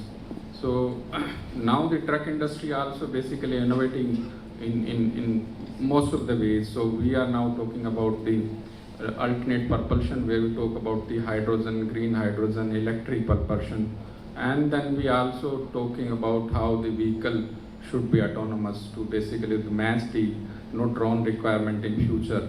So there are huge amount of innovation is going on in the automobile industry. On the other hand, there are a lot of challenge and opportunity also for the newcomers and the new business owners, so they can come up and basically give their services in terms of technology, where the technology emerging, especially on the autonomous kind of thing.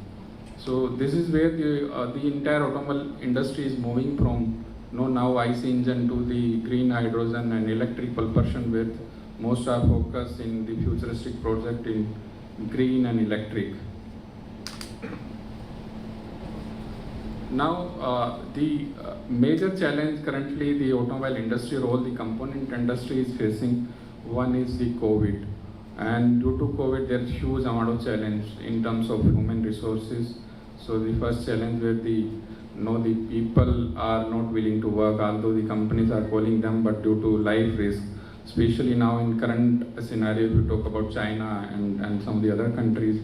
So this is one of the great basically kind of pandemic is going on, where we used to take a lot of components from China. Now most of the shippings are stuck in China, and then a lot of our productions are hampering due to that. And this is basically from last almost 2 years we're facing the same issue. So this is one of the challenge, where the supply chain disruption is another thing, where especially from the shipping line industry we are facing a lot of challenge. So most of the time my team is coming and saying that ship is not available or the containers are not available, and the rates of the containers are skyrocketing. Like in somewhere in 2019, if we used to ship a 40 feet high cube container in cost of $1,100, now it's approximately $10,000 for that container. So that much of, I think, cost is increasing. So it's huge challenge for us. Most of our businesses now, due to this shipping constraint, I think we are either we are selling in the loss or with up to the mark. So this is one of the challenge in front of us. So we are also basically breaking our head a lot of time what kind of alternate solution we can basically think and talk about, and that is one of the purpose to attend today, how we can find out some of the solution basically to bring down this cost, some of the ideas we can get into bring down this cost. So this is one of the major challenge we are facing. Most of our component partners are also facing the same challenge, because their cost also is very, very high. So this is one challenge.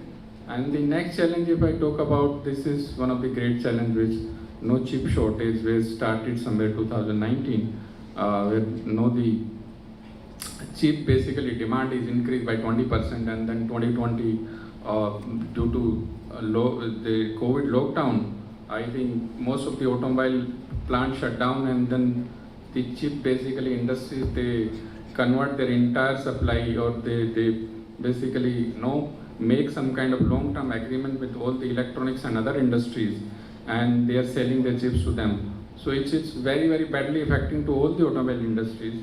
And now I think if I talk about most of the automobile industry in the world, or I take our example.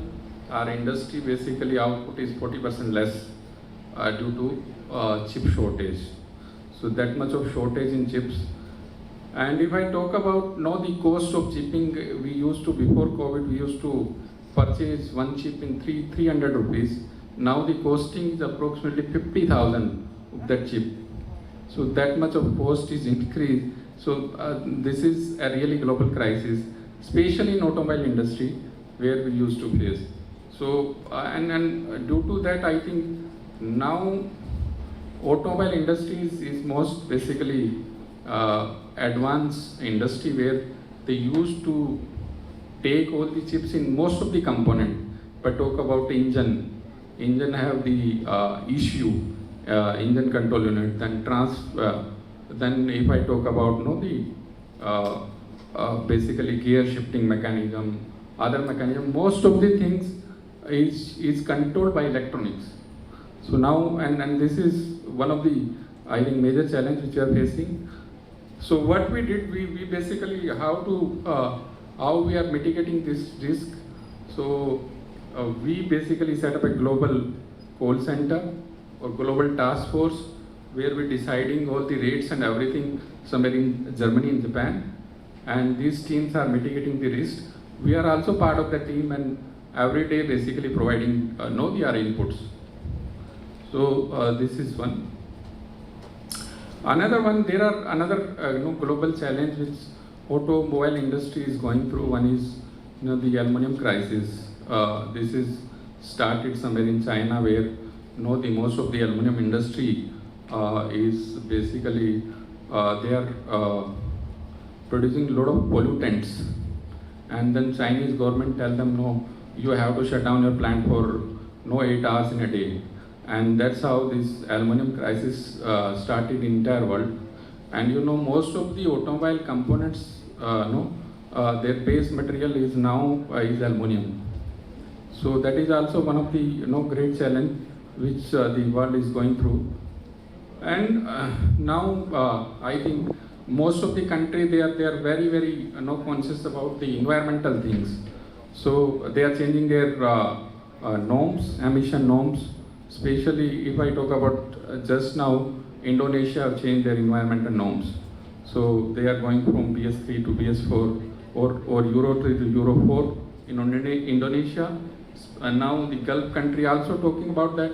So this is also one of the great challenge in terms of whole the automobile industry, including components. Because when you change the norms, the number of components is also changed. Or the number of components is required. For example, now India is changed from BS4 to BS6. The number of components from BS4 to BS6 is approximately 600 number of components are more in BS6. Not to mitigating the, or to basically meet the requirement of the pollutants. So this is also one of the risks I think the entire automobile industry is facing, and basically day to day they are facing this crisis. So I think these are the most challenging things which the automobile industry is going through. So that's all. I keep my session very light because it's after the lunch, so I thought I'll finish within 5-6 minutes. Thank you, all of you. Thank you, sir, for sharing your valuable thoughts and experience on opportunities and challenges in the supply chain of automotive components. The audience has greatly benefited from the various examples cited on your informative presentation. Sir, I request you to kindly occupy your seat in the auditorium. Thank you. Thank you, all. It is my great honor and privilege to call Shri Reji Jose K, Country Manager, Standards and Regulations, Caterpillar, to the dais, please. May I call upon Dr. Lekha Ravi, Assistant Professor, to kindly felicitate Shri Reji Jose K. Ma'am, please.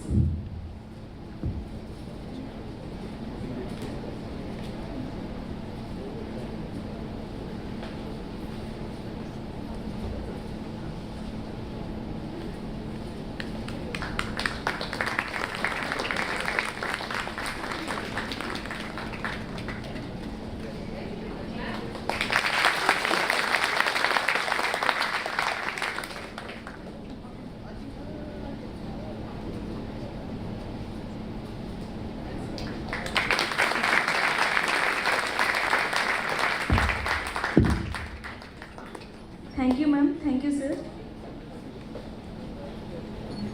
Sir, I request you to please be seated.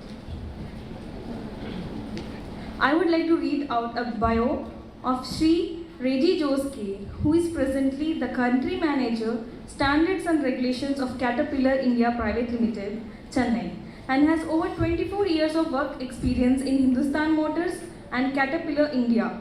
He is an engineer by profession and has done Bachelor's in Physics from Loyola College and Bachelor's in Automobile Engineering from Madras Institute of Technology.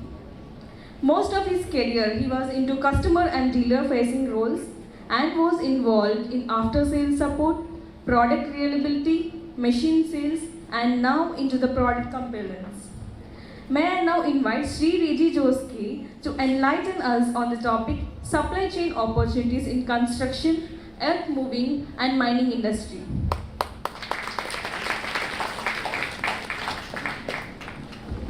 Am I audible to all of you? Yes, sir. Okay. Thank you so much for the opportunity, Dr. Swaminathan. Thank you so much. Before I get into the subject, I'm really impressed that the staff have had the foresight to give you exposure which is beyond the textbook.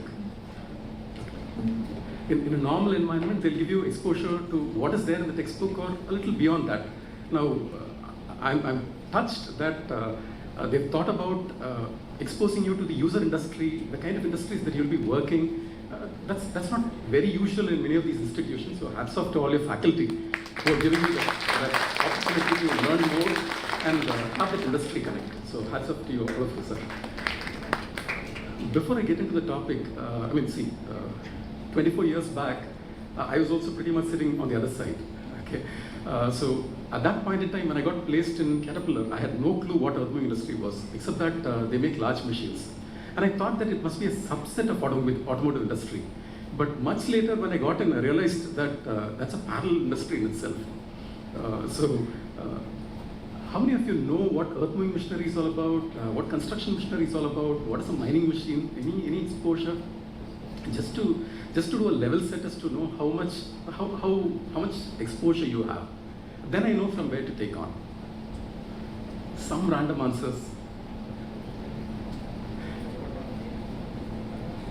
Any machine that makes a road, any machine that makes a tunnel, a dam, irrigation project. Have you ever seen any of these machines? Yes, sir. Okay. Names, any names? JCB. Awesome. Great. JCB road roller. See, why I'm saying that is, this is a very small industry number-wise. Daimler and other automotive industries, they make large machines. The kind of volume they make in a day is what we would make in a year, with so many variants. But the amount of the dollar value of each of these machines are so high that the state exchequer has a huge. There's a huge share to the state exchequer from the form of taxes, import duties, and others. So many of you would ultimately come into this business like how I stumbled into this business. Okay, in terms of importing, exporting these machines.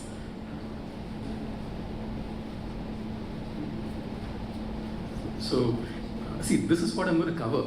But my urge is that at the end of 20 minutes, I would be very happy if you remember, okay, this is what the earthmoving industry is all about, this is what the construction industry is all about, these are the kind of machines, and this is the kind of process they use. That is all. So have a sketchy idea at the end of 20 minutes, then my mission is accomplished. Okay, so this is a typical vehicular landscape. See, all of you would have seen this. You would have seen a two-wheeler, you would have seen a three-wheeler, a four-wheeler. Now, that is where our industry starts. At the fag end of the roadable machines, there is the CV or the construction equipment vehicles. So backhoe loaders, wheel loaders, some of you mentioned, motor graders. Motor grader is something which you use for building a road. Okay, and then you have advanced machinery like mining machines. One of you mentioned dozers, bulldozers, then dump trucks, excavators, shovels. So this is a specific industry with regard to mining. And then you have the other industries like your material handling, construction, your scrap handling. So this is an industry in itself altogether. So it touches, there are earthmoving machinery which are in the roading space. When you say roading space, that means these machines can apply on a public road. Okay, so you don't need, there is no logistic required. So the moment this machine touches the Chennai port or Haldia port, they can be driven by road. Okay, so they wouldn't ask you for logistic support. But the moment you go beyond 10.2 tons, that is where they'll ask you to, then these machines cannot be driven on a public road. This has to be put on a trailer, and that is where your role, all the logistics roles come in. Okay, and there are different ways in which it is done. See, most of the smallest machine is a backhoe loader. Somebody mentioned the backhoe loader. So that's the smallest machine. The typical machines are like 2 floor high, 3 floor high, 7 floor high. So that's how big those machines are. Now, if you want to take it to a mine site, it has to be done in different pieces, and then it has to be assembled at the mine site. So that's how it is done. And then you have rows, then you have, then it's all, deconstructed, assembled at the site. So many formats are there. Now, this is the typical industry. This is a typical industry which I'm talking about. So the construction industry looks at, say, motor graders, loaders, bulldozers. So these are all equipments that are used to make a road, a tunnel, an irrigation project, a hydroelectric project. So all these machines are all typically on-road, off-road applications. And then you have material handling machines. These are machines which you typically use in a factory kind of an environment, like forklifts and other machines. And then these are the specialized mining machinery. Mining broadly can be classified as surface mining and underground mining. See, you have what is basically a mine. You have some ore, okay, and the ore could be on the surface or the ore could be below. If it's on the surface, it's much easier. All you have to do is just dig it on the surface, transport it to a place where it can be cleaned. The work stops there. That's called surface mining. Underground mining is where you have metals like lead, zinc, gold. These are like kilometers inside. So what they do, they drill a shaft inside. The shaft is so big that they disassemble the equipment into multiple parts, send it through the shaft, assemble it at the base of the tunnel, which is like, see, you can see here. At the base, at about 2 kilometers, 5 kilometers below, they'll assemble the machine, and these machines will operate inside, and that's the underground mining machinery. So it has a lot of safety considerations and all those things. So these are the typical machines that they use in the mining industry. These are the typical uses as far as earth-moving machineries and mining machineries are concerned. Like you have demolition, you have road work, you have aggregate handling, you have forestry work. One of the pictures which you see, the second last from the bottom portion, the second last one from the left, that is a shiphold one. So this is inside a ship. Okay, so you have ships carry food grains. Now the food grain has to be taken out. Now how do you take the food grain out? In quickly. So you send a loader inside the shiphold area, and in that shiphold, it will take the grain, it will handle the grain. So that's another use. And then you have all your reed stackers and other machines, which are all part of this industry. End of the day, this is all that we do. You either lift or load, you either move or you haul, you dig, you push, or you drill. So these are broadly the activities that we do. With all the fancy technologies behind, end of the day, this is what we do. It's ultimately mechanization. Some of you may be wondering, sometime back I told you that it's not a high volume industry. Here he would know, from Daimler they will know that this is nothing. This is peanuts as far as they are concerned, the volumes are concerned. So what we are talking about is a 1 lakh industry in a year. And 1 lakh split among so many models, okay? And among the so many models, you have so many variants. So in essence, everybody, we sell about 300 motor graders into the country. Every year we sell 300 motor grader. And 300 motor graders, about 4 models are there. And in that, multiple variants are there. So that has its own complications. So what you see on the left-hand side is the actuals, and what you see on the right-hand side are the forecast. Not a big significant change, but ultimately the CAGR is, the compound annual growth rate is also not so high compared to the automotive industry. Now, size-wise, we are the 5th largest in the world. So these are the major countries that import, export earth-moving machinery, mining machinery. So this is just the volume, and this is in terms of the cost. Now, where are these machines used? Besides all the construction work that you do, these are the projects that we typically put these machines to use. All your Bharatmala, Sagarmala, all your railway projects, ports, power generation. So virtually everything that has got to do with nation building, you can see in our industry. So this is the basic fabric of the kind of business that we do. So everything to do with nation building, you'll find an earth-moving industry here. These are the kind of OEMs that are there. So, as I told you, we're talking about 1 lakh people and 1 lakh machines. 1 lakh machine among so many variants, and in that, these are the number of players that are there in that space. So, approximately ICMA is the CII body for earth-moving industry. So, in ICMA, there are about 60 member companies. So, 60 member companies play in this space because there's a lot of profitability, everything is involved in this. And there are many suppliers also for these components. Now, these are the end users. So, someday, when you get into the shipping business, port management business, these are names that you'll typically see, Coal India's. Then iron ore companies like Tata Steel, Sesagova, Dempo, all these names you'll ultimately come and see. HCCs and JPs, Harsco Mining. So, these are our clients or our customers, including Krishnapatnam Port. Port, ultimately when you build a port, you need a machinery, right? So, they are also our customers. Like I said, we're talking about 1 lakh machine, and these are the variants. Say, if I take motor grader, in that motor grader, these are the variants. So up to 100 tons, 8 feet, 100 to 150, 150 to 250. So those are the variants, and these are the broad classifications. Now, in my old company, I used to work for Hindustan Motors.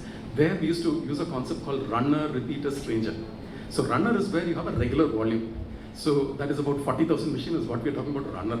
Okay, repeater is where you have about 1,000 odd machines. That's a runner. That's a repeater. And stranger is where you don't dedicate a line, but a portion of the line is modified to build those machines. These are the aggregates. So in addition to importing, exporting equipment, you will import and export parts also. So these are the typical parts that will be there as consignments. So the people like Wipros, Usha Telehoys, Cummins, all these people will be importing and exporting components related to this. So these are the typical parts. So major aggregates will be there. There will be structures, there will be hydraulic components, there will be electrical components. So these are the typical parts that are there on a machine. One thing which I'm really proud about as far as this industry is concerned is it's way ahead of automotive industry in terms of technology. See, many of us use GPS tracking, right? GPS tracking or locating a machine or understanding where this machine is and what this machine is doing was done by Caterpillar way back in the early 2000s. So I used to be a service engineer. So I never had to go to a site. All I had to do was plug into a portal and I could locate where this machine is working, how this operator is doing. That means, is he idling, or is he doing useful work, or is he sitting inside the cabin switching on the AC and enjoying his life, or is he going beyond a parameter? So there is something called geofencing. That means when you assuming that you are an operator, you are an owner of a backhoe loader, okay, and you're giving it for hiring, and the hiring is some random guy who drives your machine, okay, and you're afraid that this guy may steal your machine. There's no guarantee, you can't tie him up, right? So he may take your machine and he'll run away with the machine. What do you do? So you can set something called a geofence. And once he goes beyond the geofence, which can be typically like from your house, 5 kilometers radius. If he goes beyond the 5 kilometers radius, then it should alert you. So there is an SMS alert which comes to you. So all these technologies were like, were all implemented in way back in 2000s. Okay. Now we are looking at automotive trucks. See, we talk about autonomy, right? Autonomy was there in 2000s in many of our mines in Indonesia. Like any of the Indonesian mines, you can't get inside and you cannot work. So what do? Pretty much like how the warfare is happening today. You have a command center and you direct missiles at the enemy post. Pretty much like that. We used to have trucks operating in remote areas where people cannot get inside. There used to be a control tower somewhere in Jakarta or US or somewhere, and they'll operate the machine. And it was all autonomous. So this was in 2000. Okay. And now we are looking at augmented reality. All these are like advanced technologies. And today we don't even design a machine. Even before you actually build, see how do you know that when you make a machine and there are some problems in that machine in terms of assembly, equipment, how do you know that? So it takes a lot of effort and a lot of design to correct it, right? So what we do augmented reality, where we build the images, the holographic images, and you can get into that holographic images to know whether everything's perfectly in order. Then you invest your time and money to actually build it. So all that is all very normal in this space. Like I said, these are the machine parts. Some of them are bought-out components, some of them are in-house, some of them are built in the factory. So these are what will constitute to the logistics involved. Assembly process. How many of you know how a car is built? like in a Maruti factory, how is a car built? What kind of an assembly happens there? Any idea? Sorry? Okay. Oh, no, I'm looking at a very, very basic answer. Okay. Yeah, step by step, does the component move? Yeah, right. So you have a moving assembly line, right? So you have an assembly line, and that assembly line moves from station to station. I mean, we have an expert here from from Daimler. He knows much better than me. So it moves from station to station. So the operators are all standing in one place, and the assembly line moves. And people do their job in terms of fitting the various components. At the end of the assembly line, you have the final car. Now you can't do that with regard to our industry. Okay, the smallest machine, like a backhoe loader, what you see on the extreme left side is backhoe loader. Now here too, it cannot be driven, so it has to be done on a prop, on a wheel, and that moves. That's the maximum that we can do. Beyond that, it's called you do a frame lowering. So you take a frame, you lower it in a place, everybody comes there and they'll assemble it. So it's like little armies coming in and building it. So somebody comes and assembles the harness. After that, somebody comes and puts the cabin, somebody does the AC. So it's not a moving line, so it's a fixed line. So that's the subtle difference. So this is another aspect of logistics that is involved. So it's a different kind of an industry altogether. Now, like I said, this is the kind of layouts that happen. So all the components are at, all these components which you talk about are like 100 kgs, 200 kgs, and see many of the trucks that we are talking about in terms of mining machinery are 400 tons, 500 tons. When I say 400 tons, it carries 400 tons of material. Okay, then you can imagine if it has to carry 400 tons, then you can imagine how big that machine will be. It's like a 10-story building. Okay, now to build that, you have to have the supply chain logistics in a totally different way. So depending upon the volume, you have brought out components, your vendor development, all these are, the sequence itself is totally different compared to the automotive industry. Now the final shipment. Like I said, if your equipment is less than 10.2 tons, it can be driven. But anything beyond 10.2 tons, it has to be shipped. Now these are the various, see what you see on the left hand side are all drivable machines.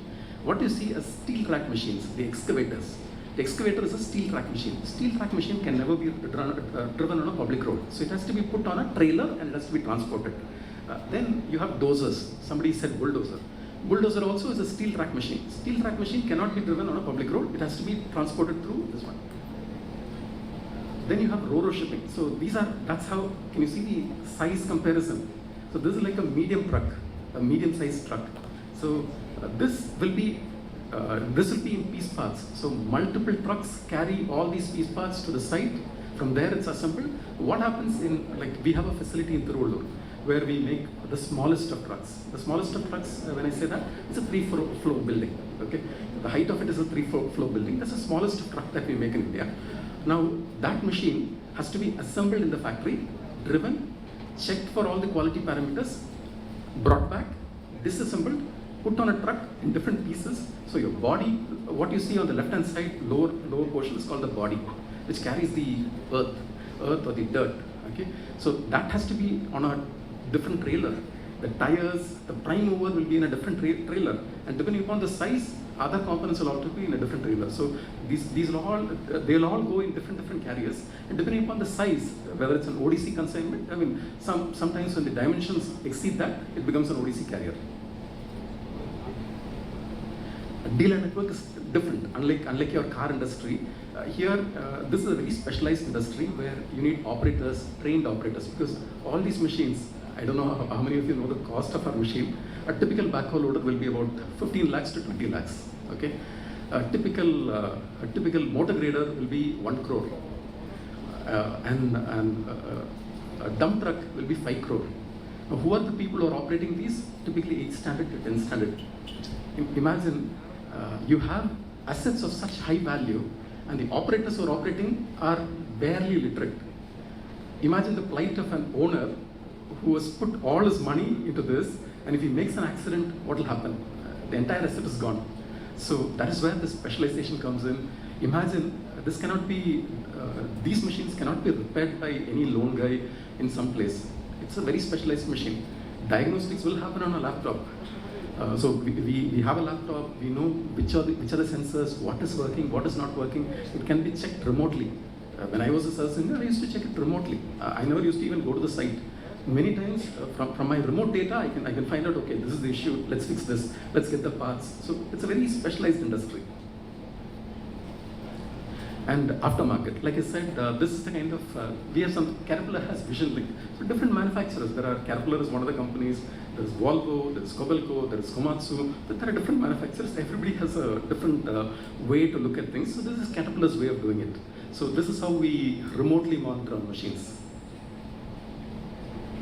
And now, since there are specialized operators that are required, we don't, it's very hard to get an operator who's very specialized.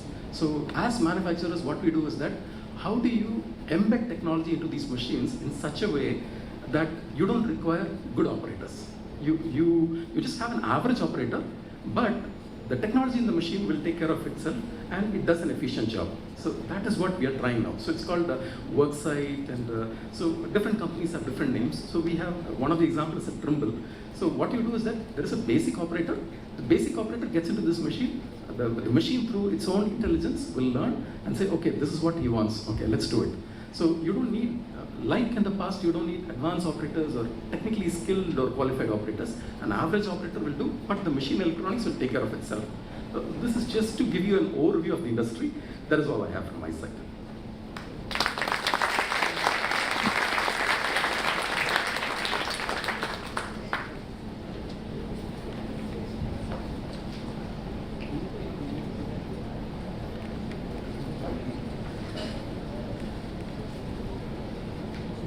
Thank you, sir, for sharing your experience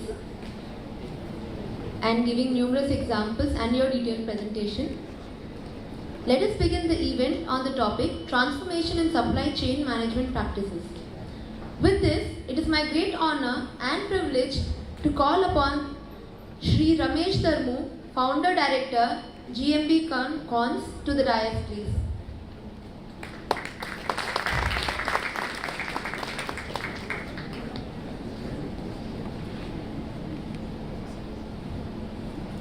May I call upon Dr. Emil Matthew, Assistant Professor SMM, to kindly felicitate Shri Ramesh Dharmu.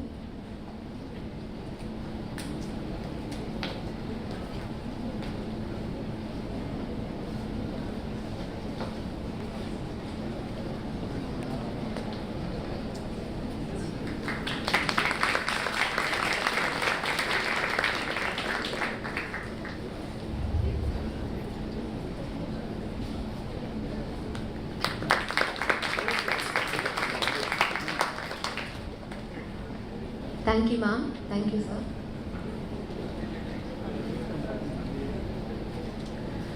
I would like to read a brief bio about our speaker, Mr. D. Ramesh, who is the Founder Director, GMB Cons, ex-GM, Toll Global Logistics, ex-COO, Somani Tiles. He is an alumnus of Anna University, MIT, completed his engineering in 1981 with distinction and won several University Academy Awards, including the Gold Medal. Shri D. Ramesh has completed an advanced management program from Kellogg School of Management, USA, and MBA in Market and Finance from OUPS, UK. He has about 36 years of rich industrial experience in different industries such as automobiles, plastics, ceramic, manufacturing, and logistics industry. By moving across different functions in different verticals, he became responsible for running businesses. His managerial experience spans across companies like Lucas TVS, Aisha, VIP, Gabrielle, Nippon Denso, Murugappa Group, Somani Tiles, etc. Sir has conducted several training programs in various sections like operations management, TQM, SEM, and business excellence. Sir is in an executive committee of IIMM Chennai chapter and teaching faculty in IIMM courses. May I now request Shri Ramesh sir to please give your exposition.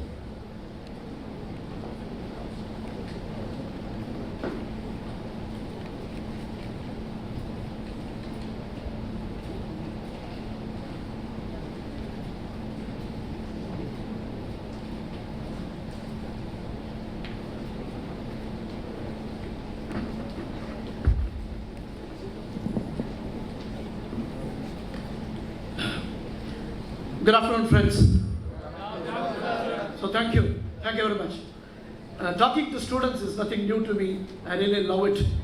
I have been teaching in BIMTech, I have been teaching in different institutes. I'm a regular faculty of LIBA. But before going there, so it's always a pleasure to talk to you. I learn a lot. Young students like you, including my own 2 kids who are settled down in abroad, they teach me how to be relevant. Because as you grow, your thought process also at times grows. So thank you for this opportunity. I would like to really thank Dr. Swaminathan, thank Dr. Murugan, all the faculty members who are sitting here. If at all, if I am just telling something which is against your concepts, as all of us know as teaching faculty, we can always say in management everything is correct. So please, let's with that pact of understanding and agreement, let's start this. Okay. Also, I would like to thank Dr. Lekha Ravi, who I just came to know as a very, very close friend and classmate of my sister, younger sister. So thank you very much, and all the speakers who have been here. I was wondering what am I supposed to talk in a session, and that too for students who are specialized in maritime. But then again, with my interaction with Dr. Swaminathan, I could understand saying that there is a lot which I will be able to share with you overall, and I can just tell you with your cooperation within about 20 minutes, you would get an overall idea of what exactly is happening in global supply chain and in India. Are you ready? Yes, sir. Can I just listen some more response properly? Are you ready? Yes, sir. Thank you very much. The first thing in management which I teach is be bold. Let you be heard. Okay, you have to stand, because I have about 37 years of experience. I'm not just boasting about it, but I have learned it the hard way. I joined Lucas TVS as a management trainee, subsequently to become the head of business of Somali Tiles, and also, okay, what qualifies to me to be here? For the last 15 years of my career, I have been in supply chain. You guys are all very lucky. You have chosen supply chain as a design. But for me, it was an accident. I just came into supply chain after becoming a CEO of a company. I was not knowing what to do. Then Renault gave me the opportunity. So with these few words, let's start going on into supply chain. Okay, now before that, who invented the term supply chain?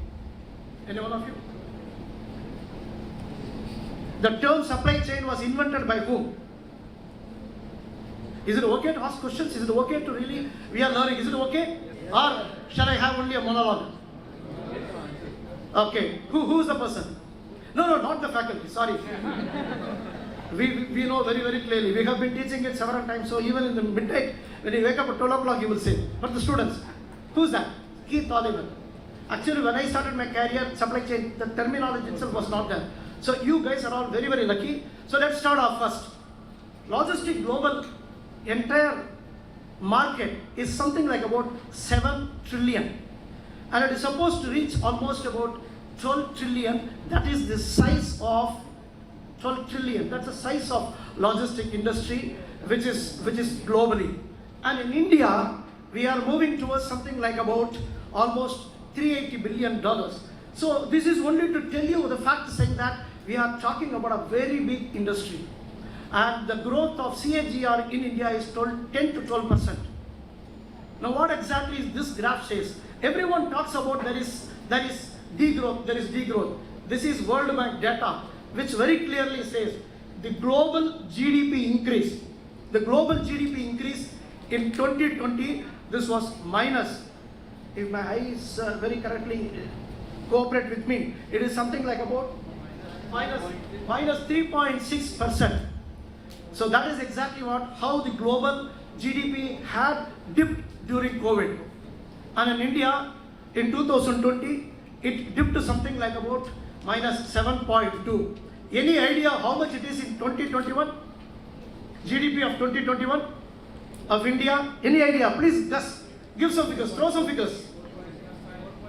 4.3, fantastic, very good. Who else? Let's have, how much? $2.9 trillion. Huh? No, percentage of growth. 8 point something. Super, who's that? 8.5%, exactly. It was estimated earlier as 9.5, now it is 8.5%. Now that's, so we are, it's a good news that we are again coming back. We are limping back to normalcy, but there are a lot that we should really do in an overall scenario. In the ranking of global exports, where is India? What is our rank of global exports as a percentage? Please see this until at least. We are in 13th. We are in 13th rank. Okay. And as far as imports are concerned, we are in 10th rank. Three countries who are contributing to 30% of global export and import. What are they? US, China, no Japan, Germany. So these three countries are the countries which are really giving 30%. So this is just to give you set basically a criteria or what exactly we are going to just look at. Now, what exactly happened in pre-pandemic and pandemic? What exactly happened? Is it that supply chain transformation happens only after the pandemic? No. We had lean supply chain. We had agile supply chain. Your faculty members will be able to say in detail about it. Every seminar in India and globe you go, they talk about digitalization of supply chain. Whether you understand or not, whether the speaker understands or not, whether the persons who are the audience they understand or not, they keep on telling digitalization. What exactly, if you go and ask them, can you please very precisely, simply tell us what is digitalization of supply chain? So then people start getting into, no, I have just put a PC in my room with internet connectivity. I have done some digitalization of supply chain. Sorry sir, that's not supply chain. That's not digitalization. So we have, this has already happened. It was happening. It is not that pandemic only triggered transformation of supply chain. So let us try to understand how exactly what different industries are doing. By end of this 20 minutes, I think I have already taken 5 minutes for introduction, but fine. Dr. Swaminathan will give me another 5 minutes extra, if you don't mind. Okay, so what we will do is that if you can just, all of you know what exactly different industries, what they are doing to improve their supply chain. As marine engineers, as people who are going to move different industry products, if you are able to really see eye to eye with the customers, then you will really get the business. I have been moving products through CMI CGM, through Merck's, through K-Lines, through Evergreen. How do we select? Globally we were doing it. I was responsible for the first international logistic network to be established in Pune for consolidating all automobile components and then distributing it, sending it to Renault factories across the globe. What we do is that those who understand our products, we give them the business. So from that point of view, at least let us try to understand what exactly this, if you are able to get some tidbits from here and there, it's fine. Now, what happened? All of us, I'm not going to go to full details, automobile experts are here. Supply, there was a crunch because of China manufacturing, their capacity became very, very less. And demand side also there was a shock because organizations started, governments have started giving economic impetus. We were really not knowing which product is growing, which products demand suddenly is got volatile. There are some products whose demand got volatile. Can any one of you tell here, in US there was one particular product during the opening of the COVID period, there's so much of scrambling was there in all the big stores like Walmart, in big stores. It was not available. People were there. I was physically there when it happened. Can anyone of you tell what is that product? If I tell that product, you will laugh. But no, faculty members, sir, please, sir. I think you will give me inferiority complex if you start answering questions like this. Because most of the questions I myself have not known, I have just come to know about it maybe a few years back. So, if them say it's fine, what product is that? Sorry? Toilet papers. I think you guys are all well informed, so I have to be very careful. Fine. Now, this is what exactly happened. What exactly happened in pandemic supply chain challenges? Material scarcity. Suddenly there was no material. As our friend was telling, Semiconductors were not there. Why semiconductors shortage was there? Can anyone of you tell why it was there? Why it was there? Factories were shut, sir. No, factories were shut is also good, but there is some other major reason which we don't generally tell. Even the manufacturers of semiconductors, they won't tell this. Our people who are there in automobile supply chain, they will understand, they will know it. What exactly happened during lockdown, during the lockdown pandemic? We were all locked up at home. We were inside. We had a lot of things. Earlier we were using official computers. We were using office PCs. But today we have to be given PC. PC requirements suddenly shot up. Entertainment suddenly shot up. The entire semiconductor parts which were already kept for the automobile got completely shifted to this industry, which is the entertainment industry, which was booming. And that was the reason also, was an added reason for this shortage of semiconductors. Okay, so material shortage was there. Freight prices, I think you guys know much better than me. Today, in any particular 20 feet or a 40 feet container from China to US, what is the approximate rate for a container? Approximate rate for a container to ship? It is anything not less than 20,000 US dollars. Before pandemic, it was 2,000 US dollars. Within a week, the entire freight charges increased by 10 times. So that was exactly the situation. We all know that is really putting a lot of pressure onto the entire supply chain. Difficulty in demand forecast. We don't know which product is going, which product is not going to go. Port congestion. All of you know about port congestion. I don't want to talk about. In US, which is the busiest port in US? Which is the busiest port in US? Los Angeles. In Los Angeles, at one particular point of time in the month of July 2021, they had 70 containers in the sea. There were 70,000, 70 container ships to be berthed, and 70,000 containers on the dock. That was the amount of congestion they had in port. Now, changing consumer attitude, we will see. Everyone has changed. After pandemic, everyone has changed. Can anyone of you tell at least 1, 2, 3, and afterwards we see? What do you see the consumer, how they have changed now? Earlier and now, how they have changed?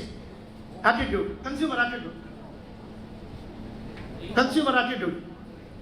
Do you want everything to be at home and you just want with a button, press of a button you want, because the Swiggy as well as all this Zomato, they have all really spoiled us like anything.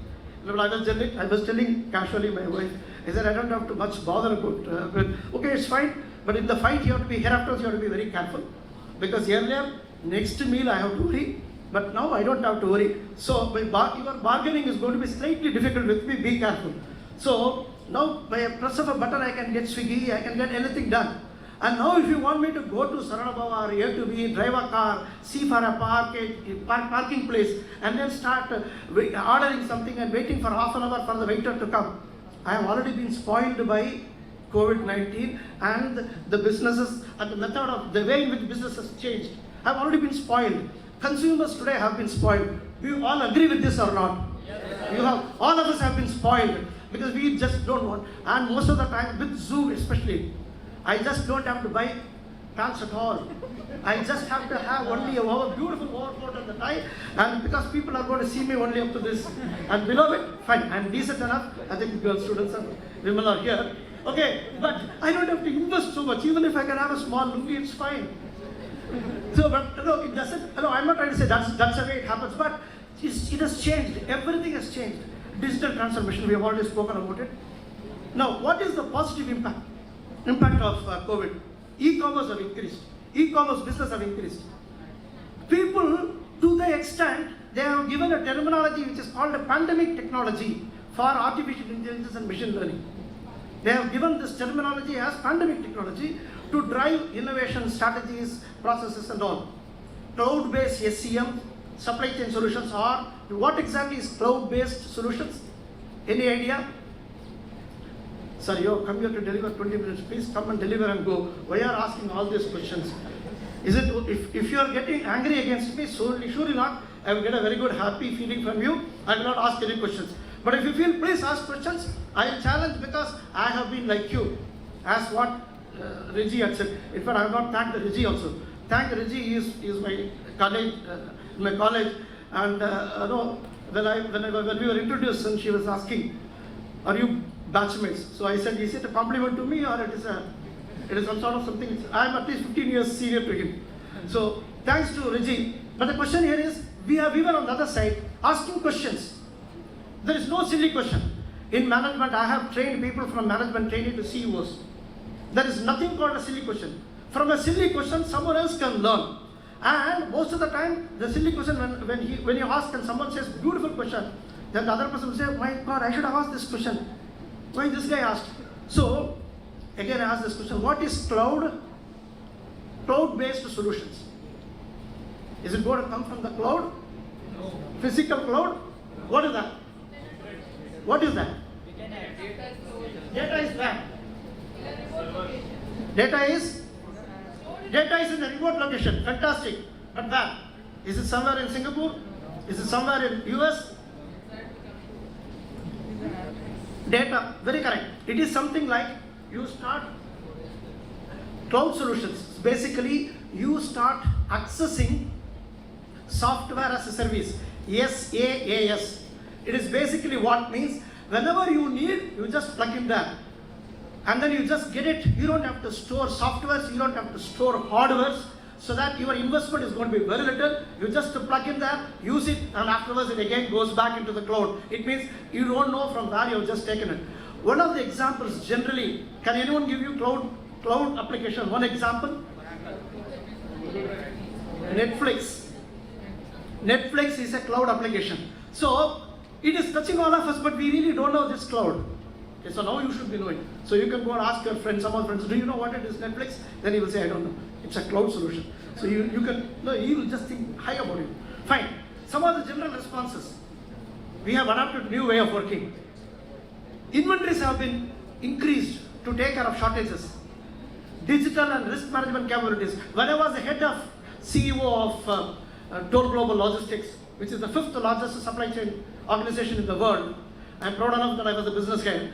So when I was there, the business head, we used to do something called business continuity planning. I think some of the seniors here will be able to understand. BCP. And I used to get format from Australia, and we used to fill it up. My guys will come and ask, sir, what should I write when there is going to be heavy drought in Chennai? In Chennai, when drought is going to come here? Forget it, write something and go. Sir, what is it going to be when there is going to be heavy rains in Chennai? When rains, already rains were not there. Why are asking rains and floods? But now you have seen now all this thing happens. No one would have thought about COVID-19. But today people are thinking about risk management capabilities, risk management ideas, redesigning and configuring the supply chain, flexible, agile, and resilient. These are some of the technologies. I think don't worry about that. But basically, it wants us to be very fast in responding to customer needs. What are the changes in customer trends? Backup plans. For everything now you have supply chain backup. For everything you have backup. If this vendor is not there, then another vendor. Climate changes, low carbon emission. Well, there was a question in the afternoon, in the morning session. How do we evaluate carbon footprints? Okay, as senior managers, we in Toll Global Logistics, every month we report the amount of material that has been transported from which place to which place and which vehicle. And there is a particular app which clearly tells how much carbon emission you have already done.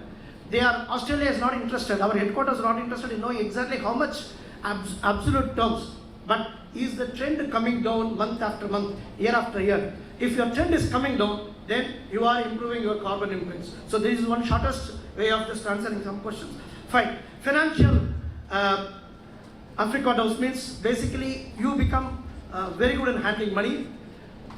The refreshed, passion and purpose driven. People lost their jobs. People really, they discontinued, they changed their passion, they changed their industry. So much happened. Pursuit of used second-hand machines, second-hand equipments, purchases. So it was between market to market. All these things happened. Individual, they were trying to find out what is the purpose of their life. All these things happened, so I am not getting into all this. These are all we are still in the background of exactly what happened. Now, the entire trade corridors have shifted now towards Asia. Earlier, by 2028, Asia will be dealing with almost 40% of the global businesses. And as we will be overtaking by 2028 European Union. So that's exactly what. So you have to understand what exactly is happening to the entire business. Now, with all these things, people again are talking about resurgence of, again, different version of COVID. China imposing lockdowns in 4 cities. Ports are getting closed again. Russia-Ukraine conflicts, all of you know. US-China economic war. Okay, is it going to be so gloomy, so dangerous? No. But at least now we know all these things are happening. Earlier, before COVID-19, what happened? We were really not knowing, we were underestimating. Now at least be aware, saying that all these things are happening now. So what we should do now? Across industries, what I have done, what people have done. They have redesigned the entire supply chain flows. And what they have done is, they have enhanced last mile delivery. What is the meaning of last mile delivery? Most of you are in transportation. What is last mile delivery? From a nodal point to the end consumer. That's the last mile delivery. The vehicles that are used are entirely different. Re-engineering products and re-engineering processes. Dell, I will give an example of Dell computers. Dell computers are made, their basic USP was to go directly into the market. That is how they started competing with HP. And after some time, what exactly happened in 2006? Their entire USP became their weakness. Then in 2010, they re-engineered their entire process of going back directly into the market, and now they have done. So re-engineering supply chain is another thing. I'm just giving an example of Dell. By the way, who is the global manufacturer who has the maximum market share in PC manufacturing? Huh? Throw that, don't worry, we can be wrong. HP is number 2, Lenovo is number 1. Lenovo number 1, HP number 2, Dell number 3. Now, next thing, seeking broader list of supply. Toyota Motors, I was trained in Toyota Motors in TPM in Japan. When I went there, during 1980s, 87, 88, I was told, single supplier. We believe in single supplier. Hero Honda, which had their factory in Gurgaon, they just developed so much on vendor development, they had single source. Now the same Toyota is talking about multiple source. Because especially after that tsunami in 2011, they have understood. They said, now single source is not going to work. So in automobile or in any industry, if you stick to one principle and think saying that that's going to work for years, no. You need to be nimble enough to change your strategy. So that is an example. Are you guys with me so far? Is it okay? Yes, is it okay? Yes, sir. Good. Thank you very much. How many of you know Rolls-Royce is manufacturing an autonomous ship? Rolls-Royce is manufacturing an autonomous ship which will be run with no crew members, and it will be able to detect what is there inside the water. It is used already in Arctic expeditions and all. It is going to come, like we are talking about driverless cars. You can see crewless ships, which is going to happen. And that's exactly what is the accelerated investment in technology. Second, that's what I said, it is monitoring ships around, it monitors also engine performance and so many things. Okay, these are all global, but what's happening in India? In India, increase of technology, like someone said, in a container if you put a sensor, the container will very clearly tell what is the temperature here, what is the vibration here, and which potato it is, whether anyone has tampered with the electronic tag of the container, what exact, everything, how much movement is there. In fact, there was one experiment which was done in port of Rotterdam, where it is? Netherlands. In that they did a study, that study is called 42, container 42. In the container 42 study, they put a Tesla car inside, and then they monitored it through a particular region, particular route, how this Tesla car is moving. Where at all, whether it is moving towards left or right, where is the damage has happened. So yeah, these are all through sensors they have done. So this is basically, so Maruti have started using it for tracking shipments here. Tech-enabled procurement. Nowadays people cannot move, you cannot just go to Buccaneer for purchasing plaster of Paris. I just have to sit from my place and then do remote sourcing. Second, small size retailers. Now you would have seen, earlier we were all worried, our kirana shops are not going to go. Big malls are going to come and they are going to take. Now, as someone said, Amazon You can become a vendor. I can become a vendor. If I have a product to offer, if I have the methodology, I can become a vendor to Amazon, and through Amazon I can just supply. So small retailers today are becoming much more powerful. Drone deliveries. How many of you know Amazon is trying for drone delivery from 2015 onwards? Is it going to come to India? Has it already come to India? Drone deliveries. Has it come to India? No. It has already come? Where? Where? Bangalore, where? Yeah, it is, you are correct. It is going to come to India. It has come in a small way. You will be surprised. Telangana government, during COVID-19, they started supplying medicines through drones. So, there is some hiccup in the safety of drones delivery. That doesn't mean that we are not going to go. Like few years back, when I was telling my son, there used to be a telephone where I used to just dial the numbers through my fingers. He used to say, you do it, yes. For just putting a trunk call to my wife, who was there in Chennai, I was in Parwana, Himachal Pradesh. I just put the trunk call morning, I book it in the morning at about 8 o'clock and wait till 3 o'clock in the afternoon. At 3 o'clock, when the trunk call gets corrected, after that I speak within 5 minutes, I go to the trunk call guy and tell him and give him a gift under the table. Thank you very much, I spoke to my wife. That was the situation.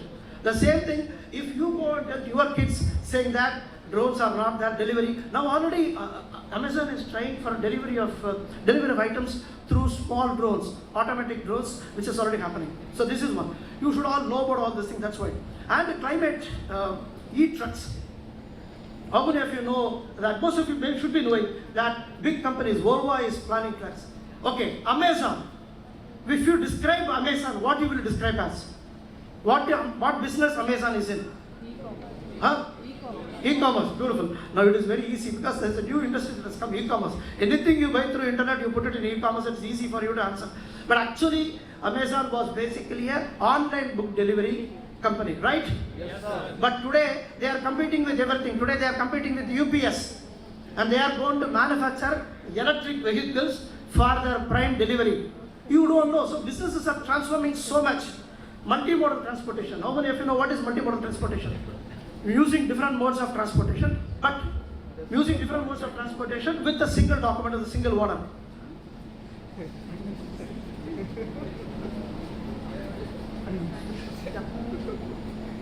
Okay, I've already got the signal. Within few minutes, I'll finish now. FMCG supply.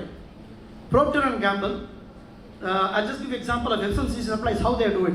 What they're trying to do in FMCG is basically, Procter & Gamble has tied up with Microsoft and Google for just trying to use the technology for improving the supply chain resistance. So this is one example I thought I should just give you. And they do truck transportation efficiency. They do something called network optimization. I was part of one study of network optimization. This was the greenfield which we developed for Procter & Gamble. And so now I can show because I am already now away from that particular assignment. So Procter & Gamble had a strategy in that trying to use technology and also use transportation as one of the major things. Hindustan Lever, what they did, alternate sourcing. Unilever is tied up with Merck's. How many of you know today Merck's is no more a shipping company? Merck's, if you go to Merck's and then ask what do you do, they say we are a technology company, we also do shipping.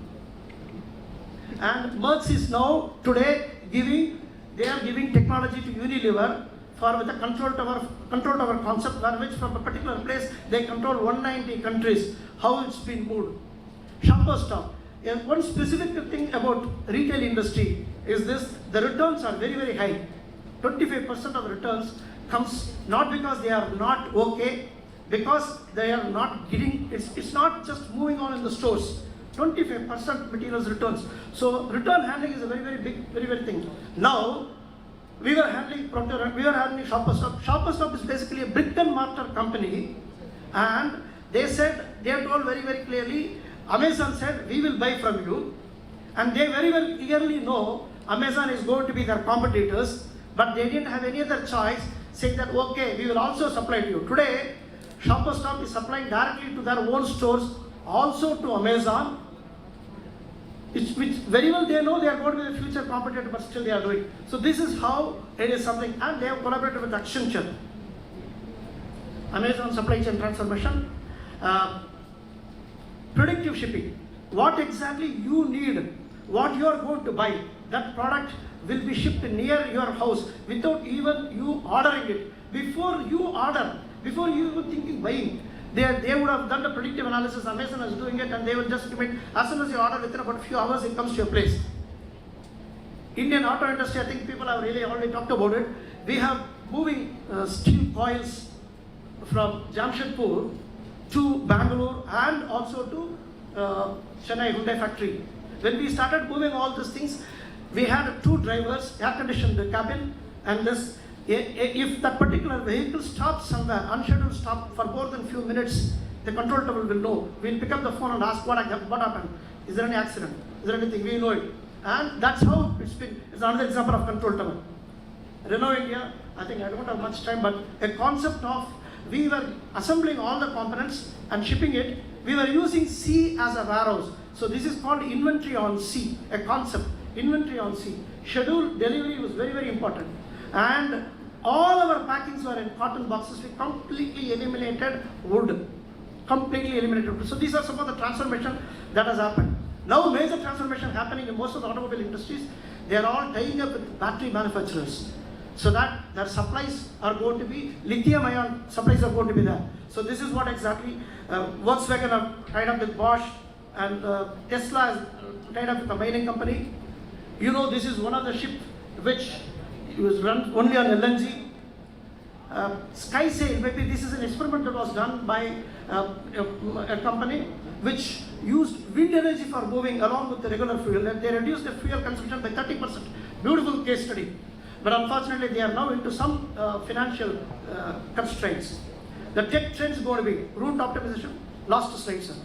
Tech trend is going to be route optimization, distributed ledger, which is usage of blockchain. MERS and IBM have tied up. Cloud-based TMS I have already talked about. Track inspection. How the tracks are, they are inspected by the drones. Private mobile network by UPS. They have their own private network, especially with 5G is enabling this. And this is really, it will avoid communication. There is no external person who can come into the network, and it will be more powerful. Then digital freight matching. Uber Freight, which is already Uber, they were waiting for it. Now they have jumped in. They are going to just act as a platform of trying to, what is the load you have, where is the vehicle which is going to move, and they are going to match it. The same thing like Uber cabs. So this is what exactly, choose what business environment you are working in, have a plan for your supply chain journey, align it with your business goals. Just don't do it just because automation is there, and periodically review and be bold enough to do course corrections. Thank you very much.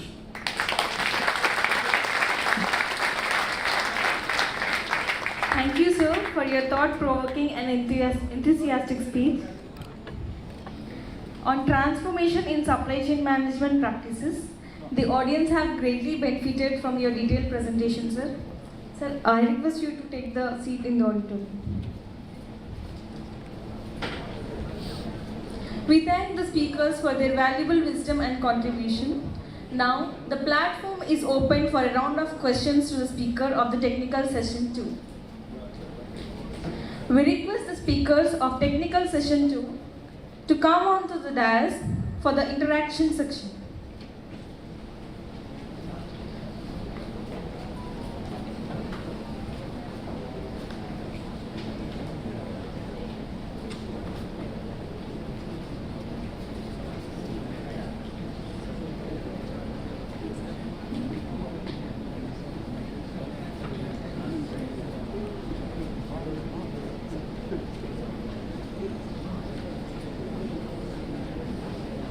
Audience, please clarify your queries with the speakers.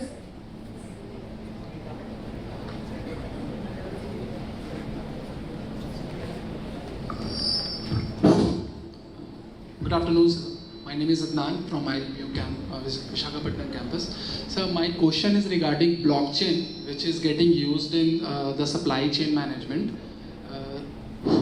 Sir, my question is, a lot of data gets stored in the blockchain technology, but what about if someone malicious activity is going to be happen, like 51% attack that we know about, that if more than 50% of the computer which is getting attached to the blockchain technology is getting hacked, then there is a chance of the alteration of the data. So how it can be protected in that scenario? Because in coming days now we can say that a lot of things which we can totally rely on the blockchain technology. So how it can get secured?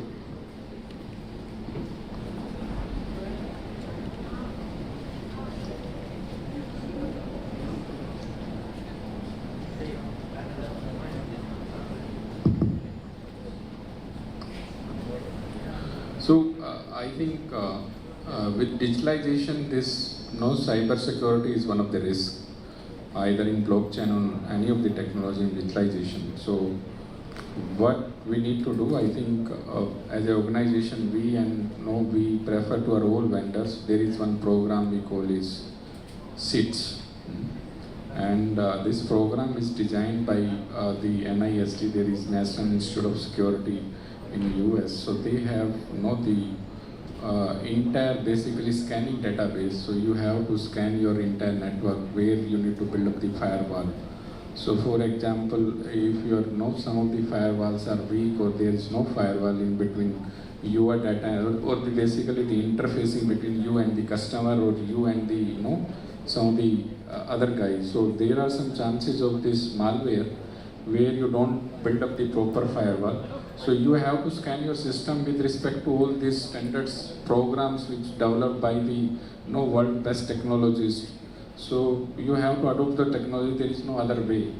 So you have to build proper firewall in the entire systems. With your permission, can I answer your question jokingly with humor? Okay. It is something like when it is raining outside, I am taking an umbrella. So I am taking an umbrella. What happens? What if umbrella is torn? If umbrella is torn, nothing can be done. So blockchain technology itself is a technology to really secure data accuracy, data privileges, and it's a technology by itself which will secure the data and data security.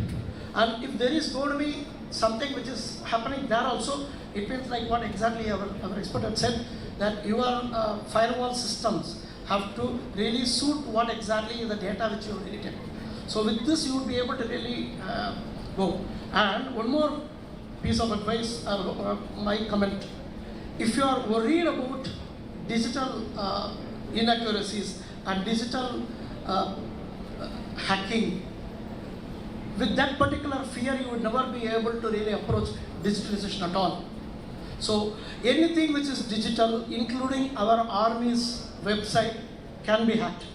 So if you just think about it, you will never be able to. So you have to go with a digital technology, with as much as firewalls and prevention for the security we have to take. But we need to keep moving. And blockchain provides that particular thing. And still in India, blockchain or even in the globe has still not yet come into proper usage in supply chain yet. But Merck is doing now work with IBM.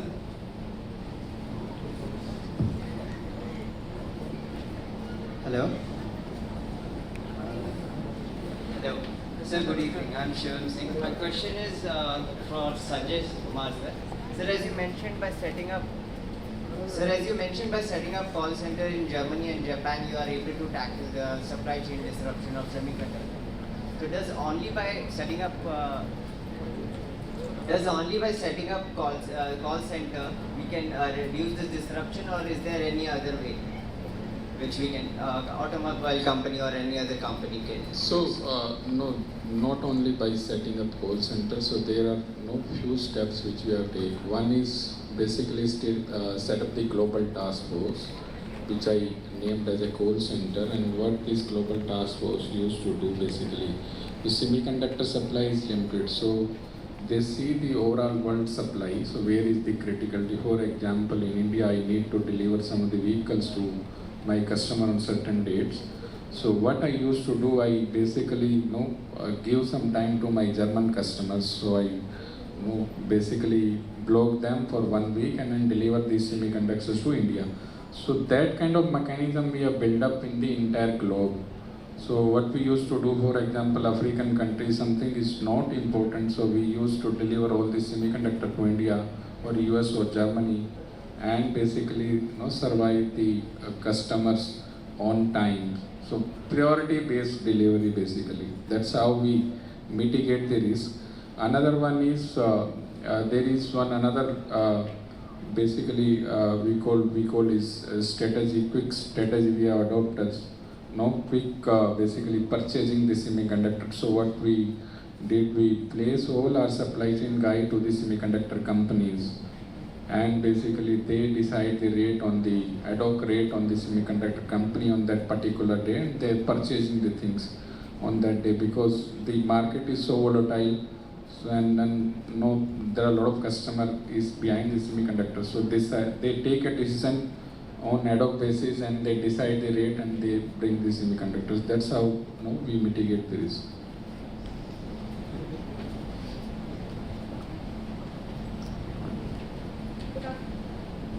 Good afternoon, sir.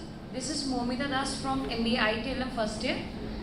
So, sir, first of all, I would like to thank you for giving such a good presentation, as we are entering in this field and there is a lot more to learn, but still we got so much of knowledge by attending this seminar. So my question is, sir, that as in the transportation field and this freight transportation and logistics solution, we can see that there are for producing some sort of machines and all and transportation, lot of climatic degradation is going on. For example, the mining, while mining process is going on, natural resources has been, and there is life risk. So how the transportation company, how they manage both the profit as well as the climatic change and develop the sustainable development? That is my question.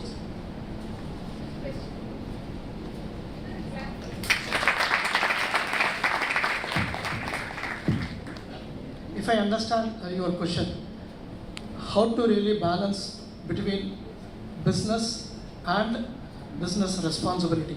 That's what exactly the question you are asking. Yes, sir. Especially with respect to profits and environmental concerns. Yes, sir. Correct? Okay, to be very precise and frank with you, it's not that most of the business people are here. In business, the business language is money.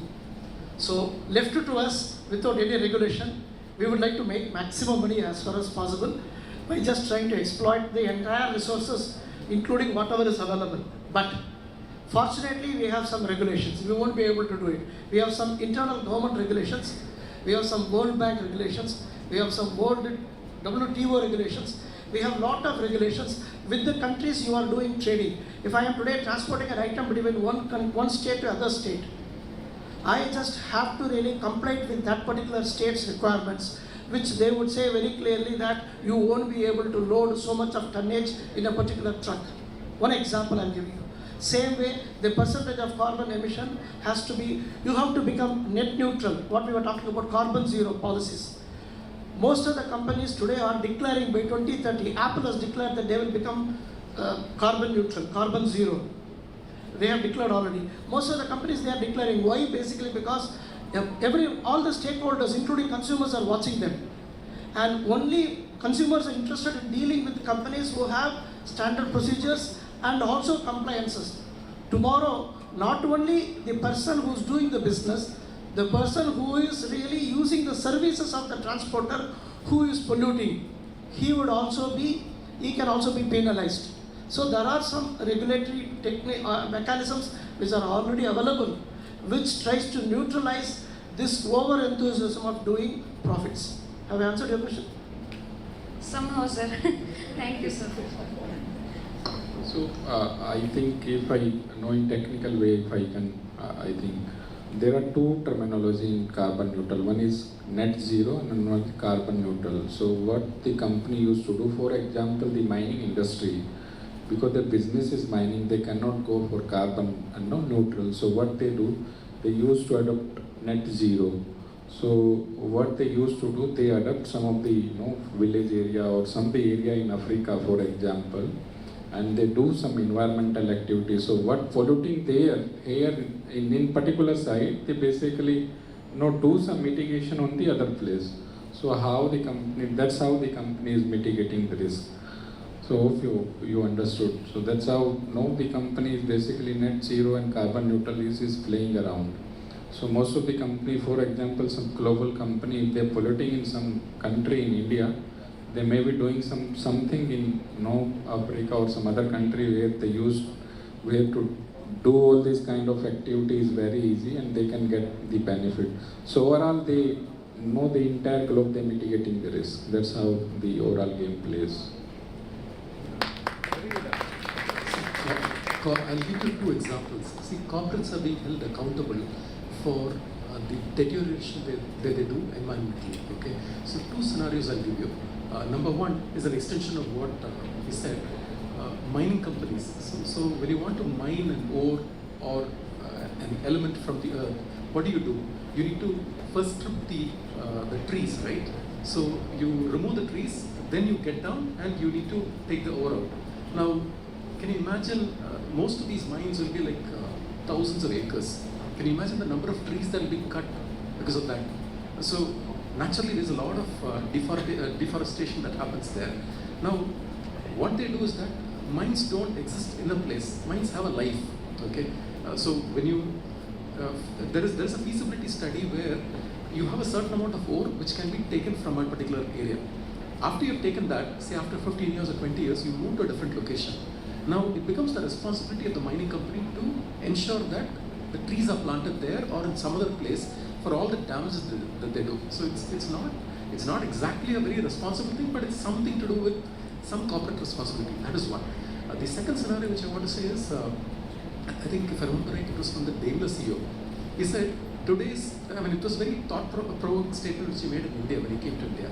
He said, today's technology in terms of emissions, your BS6 with regard to car, and for automobile industry it's called CV stage 4. Now what happens is, the air which we breathe is so polluted that when it gets injected into the engine and it goes out, the air that comes out of the exhaust is actually cleaning the air. Okay, he put it in a very beautiful way. You can Google it. But what he meant was, the air that is sucked into the engine, the process that is done in terms of catalytic conversion and all those, it makes the air so clean that every engine that's operating today in the country is acting like an air purifier. Okay. So Thank you, sir.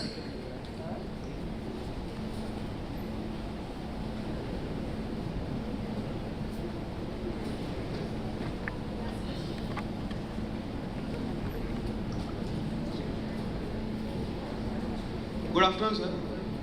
My name is Arin Pamar from BBA second year, and my question is to both the automobile experts here.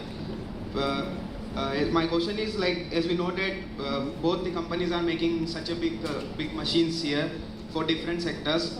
But if you are comparing farming sectors with other countries like USA, they have more technologies in that farming, in their farming. But here in India, we don't have much technologies here. So why should we start making such big farming here, like such big machines here, to make farming sector more productive? Is your question why should we, or why should we? Why should we start making that, sir? Like USA or different countries, they have more machines there. Like they self-ripped machines for cultivation of crops like that. But in India, we don't have much machines like that. Like we have only tractors and harvesters here, but not have much machines here, sir. So why should we start making that machines to make farming sector more productive? I'm not an expert in ag industry, but let me attempt. Okay, see, there are two perspectives. One is in terms of the land holding that is there in most of these developed markets. So there, you have large stretch of land, so you need technology and you need machines which work quickly. The productivity is a key there. So there they need those. But compared to India, the land holding is much smaller. and still the transformation to mechanization is still at a very primitive stage. They do harvest, they use tractors, they use harvesters, but they are all like base level technologies. There are much more advanced technologies for that. Now that transformation has not happened primarily because of the land holding. That's one of the key reasons. The other is, look at the opportunity. We make in India to ship it out. See, at some point in time, I don't know whether that's the correct news, but at some point in time, Mahindra were exporting a lot of tractors to US, and they were all called, and that was a huge demand. People used to wonder, in a country like US which requires large tractors, what are these small tractors doing? That's when they realized that there's a concept called hobby tractors. Okay, hobby tractors is where, like, you're a corporate, you have a land, over the weekend you do farming, but you don't need a large machine for it, you need a small tractor for it. So that's where it became like a huge export volume with regard to Mahindra and Mahindra, and they were selling. So we could be a base for manufacturing. So we need not, just because you do it in India, it doesn't mean that that's to be used in India. It can be exported to other markets which can be utilized. So those are tools. Another one may be the basic economics. So automation on what cost? If you have cheaper manpower, then do you really need automation? And do the people afford that automation? That also, I think, one of the important factors we have to think into. So in India we have ample amount of manpower available. So do I really need that kind of automation which basically easily the people are available to do that. So that also one of the important factors, I think.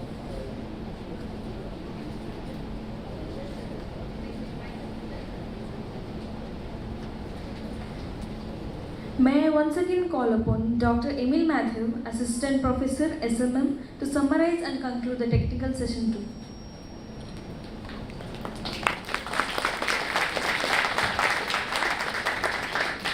Good afternoon, everyone. During this session, we are fortunate to have listened to 3 eminent engineer turned managers. You have proved that afternoon sessions can be made interesting and enjoyable. Coming to the first speaker, Sanjay Kumar. Mr. Sanjay Kumar talked about the opportunities and challenges in the supply chain of automotive industry. So he discussed about transformations in the automobile industry by touching upon connectivity, electrification, reliability and safety, mobility and complexity of applications. And he has also discussed about the major challenges like COVID challenges, semiconductors, and shortage in the availability of semiconductors, global challenges, etc. So coming to COVID challenges, he talked about the human resource shortage, then disruptions in the supply chain, shutdown of manufacturing and loss of sales. Coming to semiconductors, he talked about the shortage of chips and the consequent increase in the cost. So then, with respect to global challenges, he has mentioned about the aluminum crisis, environmental crisis, basically the emission norms made stringent by a number of countries, and the political constraints. And coming to the second speaker, Mr. Reggie Jose, he talked about the supply chain opportunities in the construction, earth moving and mining industry. So he talked about on-road and off-road vehicles and mining vehicles, both surface and underground mining machines. He has also discussed about the broad classifications and variants of machines. So he also mentioned that this industry is significantly different from that of other automobile industries by bringing out a number of points. Like this industry is highly IT integrated, and way back in 2000 itself we can see the introduction of IT into this industry. So he has also mentioned that this industry has a fixed line assembly process. The sequence of logistic movement here is different from that of automobile industries because, so that is also another point. And then he also mentioned that with the help of embedded technology, even a literate person can operate machines which are highly specialized in nature. So coming to the third speaker, Mr. Ramesh, he has mentioned about the transformations in the supply chain process, basically talked about the evolutions which had taken place after the pandemic. He talked about the how significant this particular industry is by bringing out some of the facts and figures by stating that this is a $7 trillion logistic industry and it is expected to grow by $12 trillion by 2027. And the growth rate over here is highly significant, 10 to 12% is the growth rate. And pre-pandemic period, we were mostly talking about the lean and agile supply chain, customer-centric operations and digitalization. But after that, a number of challenges were faced by the industry, which made them to go for new opportunities.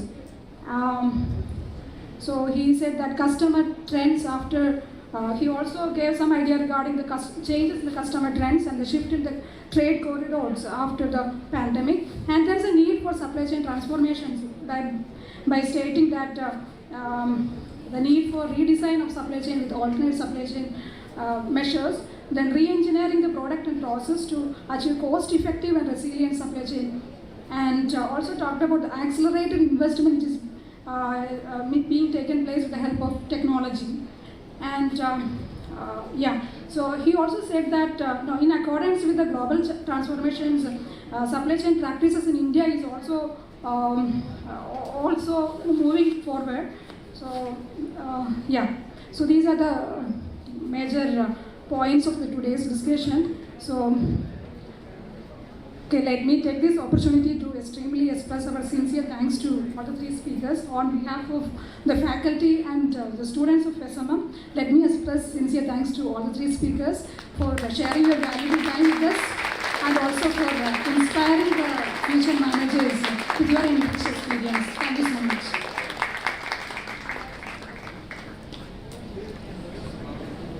Thank you, sir, and thank you, ma'am. We request you to take the seats in the auditoriums.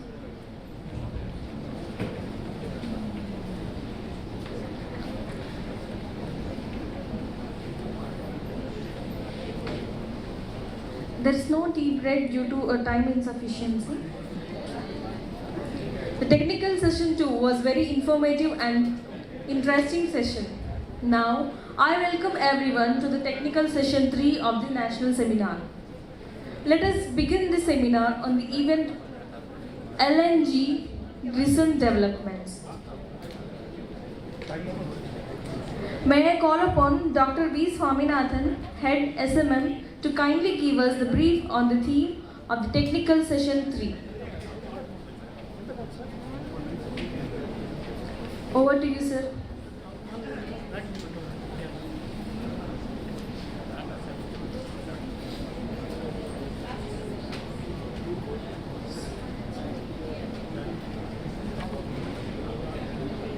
So very good evening to all of you.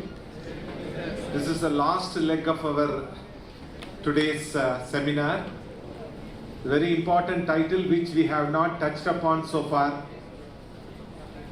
When we were discussing about the title of Evolving Logistics Solution for Special Freight Transportation, we have made it a point to discuss about LNG. And we started searching resource persons across the country, and we interacted with General Manager Captain Balan. He has helped us to identify the right resource person for this title. One from the shipping line perspective, carrying the cargo from Middle East to India, and when it comes to the terminal, what are all the challenges the terminal operators face. So we have taken a decision considering that we have given the title like LNG ship operation, opportunities and challenges, for which we invited Mr. G. Nadarajan, Regional Manager, Indian Registrar of Shipping. And we interacted with the Chief Operating Officer, Mr. Sivakumar, the alumni of Bharatidasan Institute of Management, who has come forward to deliver lecture about the LNG terminal's contribution to the industry. The success depends upon the participation. At the end of there are two speakers. The last session, success depends upon your participation. You make it interesting by way of raising questions. Right, thank you very much.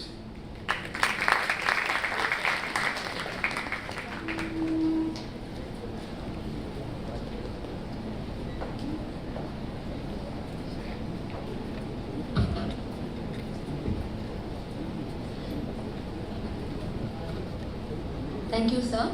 I welcome everyone to the technical session 3 of the national seminar. Let's begin the event on the topic LNG handling recent developments. It's my great honor and privilege to call upon Shri G. Natarajan, Regional Manager, Indian Registrar of Shipping, to the dais, please.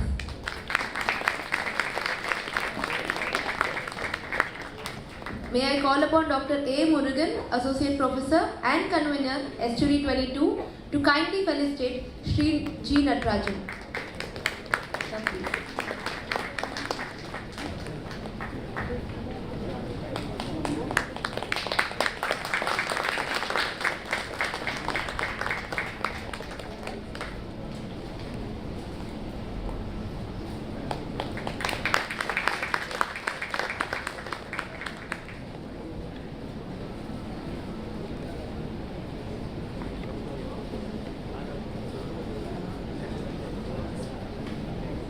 Sir, we kindly request you to please sit. Thank you, sir. I would like to read out a brief bio of our speaker, Shri G. Natarajan, who is presently the Regional Manager, South Coast of Indian Register of Shipping, and is stationed at Chennai Survey Station. He is a qualified marine engineer with a professional experience of more than 2 decades and have sailed on various ships such as general cargo, oil tanker, container, chemical and LPG carriers, and rose to the position of Chief Engineer. He joined as a marine surveyor with the Indian Register of Shipping in the year 2003 and worked at Mumbai, Chennai and Singapore survey stations. He is fully qualified to carry out all types of surveys on different types of ships and is a lead auditor of ISM, ISPS audits and MLC inspection, including ISO certifications. May I now call upon Mr. G. Natarajan to enlighten us on the topic LNG ship operations, opportunities and challenges. Thank you, sir.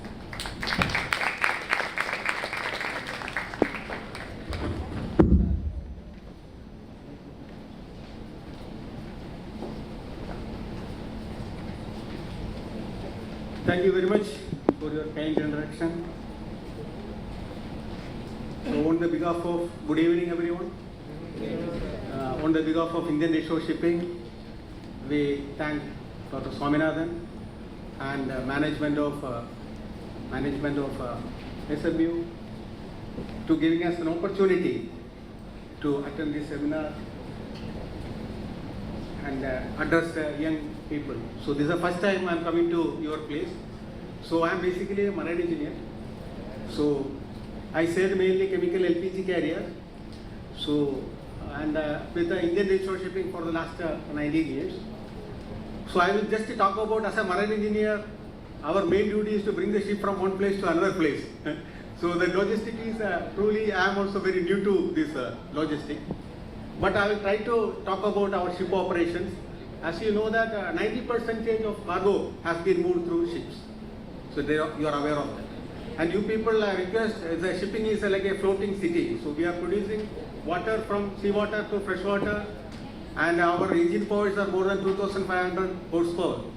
So when now I am requesting everyone, whenever you are getting a time, go and visit the vessel, so you'll know the importance of the vessel. It's entirely different shipping. So I'll just talk about that LNG ship operations, generally how the LNG ship operations, how it is constructed, that and everything I'll try to tell you, and depending upon the challenges. So I divided my presentation into 9 different sections. So first of all, I talk about LNG. What do you mean by LNG?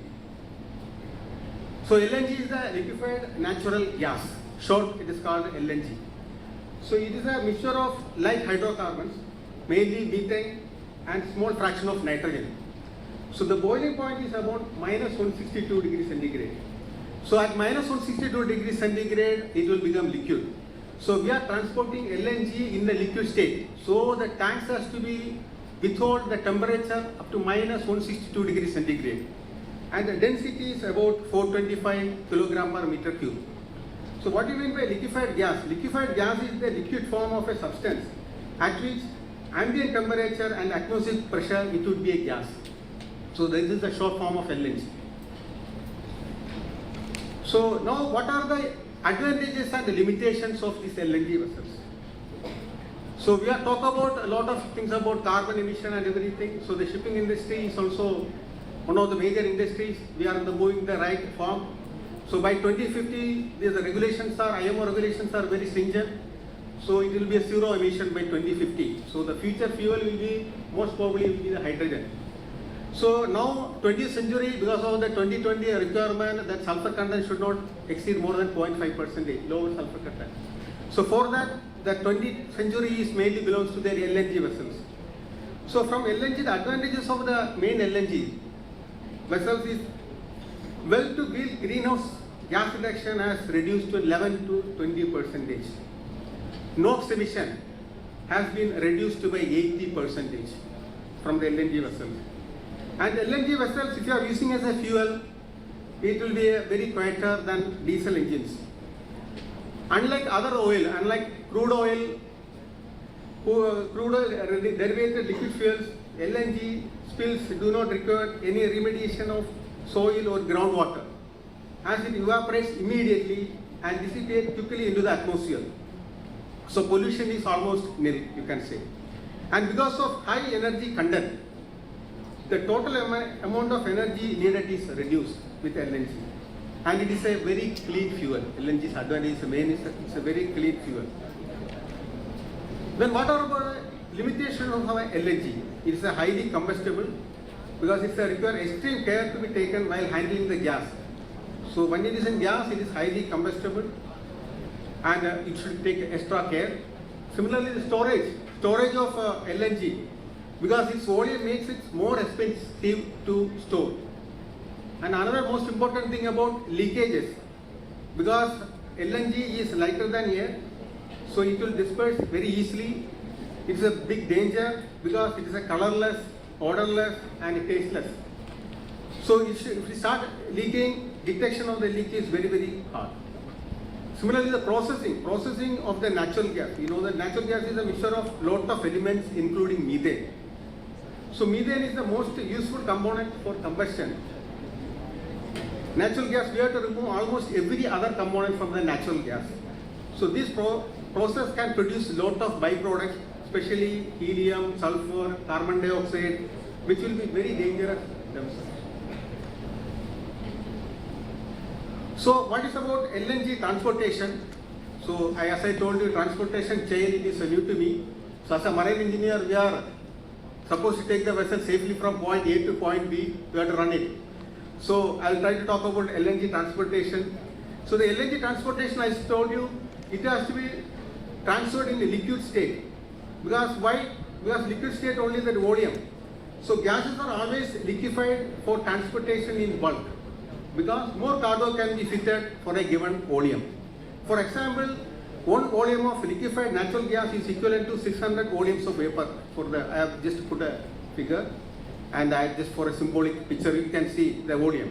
So as I told you, 90% of cargoes, because the cargo volume is very, very high, not like a bus or transport. In the ship, we have to move large volumes of cargo from one place to another place.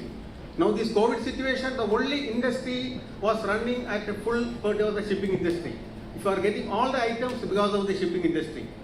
All other industries are almost failed to move. Only shipping industry was moving from one place to another place. If you ask any shipping companies, all the shipping companies made 300 to 400% benefit profits. So LNG, as I told you, it has to be liquefied by refrigeration. So you have to refrigerate by minus 162 degrees centigrade. Because the boiling point is minus 162 degrees centigrade. From the gas to become a liquid, we have to refrigerate the cargo. So this cargo, this liquid form can be carried on board the vessel by two ways. It's a temperature, you have to keep the temperature of the cargo below the ambient temperature, or combination of an atmospheric pressure. So we can group the vessel, LNG vessel, into three categories: fully pressurized, semi-pressurized or a refrigerator, or fully refrigerated cargo. So LNG transportation, if you see from the gas field, when the LNG, it will actually go to liquefaction plant. After liquefaction, it will be storage. Then it will be transferred to the shipping. And from the shipping, it will go to the storage tank again. Then it is a regasification plant has to be there in the plant, usually in the port. So next presenter will talk about all the regasification and everything, and it should go directly to the market. So as you know, when it is removing all the condensates such as water, oil, mud and everything you have to remove during the liquefaction plant. And some dangerous gas CO2 and H2 hydrogen sulfate also has to be removed. So then the gas has to be cooled down in stages until it is liquefied and finally stored in the storage tanks.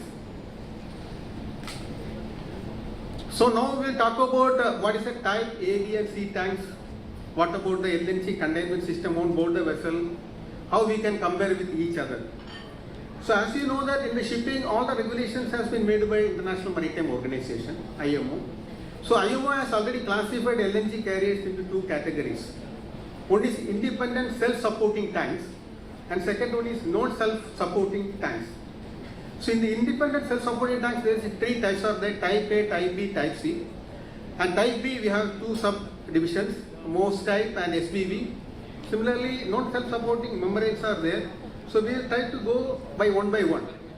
And you should understand the first LNG carrier, anybody can say when it is done, LNG carrier, first LNG carrier vessel, which year? Approximately. It is not a new concept. 1959, there was a methane pioneer. It was transported from Gulf of Coast, Louisiana Gulf Coast to UK. After that, in 1960s also in Japan, lot of LNG ships were developed. And because of the stringent carbon footprint and clean fuel, it has been converted into this for the 20th century. So, type A tanks. Type A are constructed on the flat surfaces, you can see. And maximum allowed tank pressure will be 0.7 bar. 0.7 bar is the maximum allowed pressure in this type of tank. So it should be a fully refrigerated cargo. It's a fully refrigerated system will be there on board the vessel because we have to maintain the cargo approximately minus 162 degrees centigrade. Type A vessels, they don't have constructed that maintain is not a crack propagation material. The material is not used for the crack resistant material. So that secondary containment is a must for this type A tanks system. So secondary barrier is required for the type A tanks. So just you can see in the second picture you can see that. So that secondary, first is the primary barrier will be there, then insulation will be there, then hold space. So it is like a floating storage inside the hull. The hull will be there and these tanks will be actually floating. There will be no direct contact between these tanks on the ship side hull. These are the type A ships. Type B ships, you can see type B ships. This is the type B ships. These type B ships also constructed on flat surfaces. Maybe a spherical type. Most the tank design is designed by Norwegian company MOS Maritime. So this is called MOS type. So as I told, there will be two types are there. One is the MOS type. So most commonly MOS type tank B LNG carriers are in the market. And most detailed stress analysis has been carried out on these type of vessel, including fatigue, crack propagation analysis. Usually per vessel, this is the type of MOS, how they are transporting to the ships for an installation, you can see.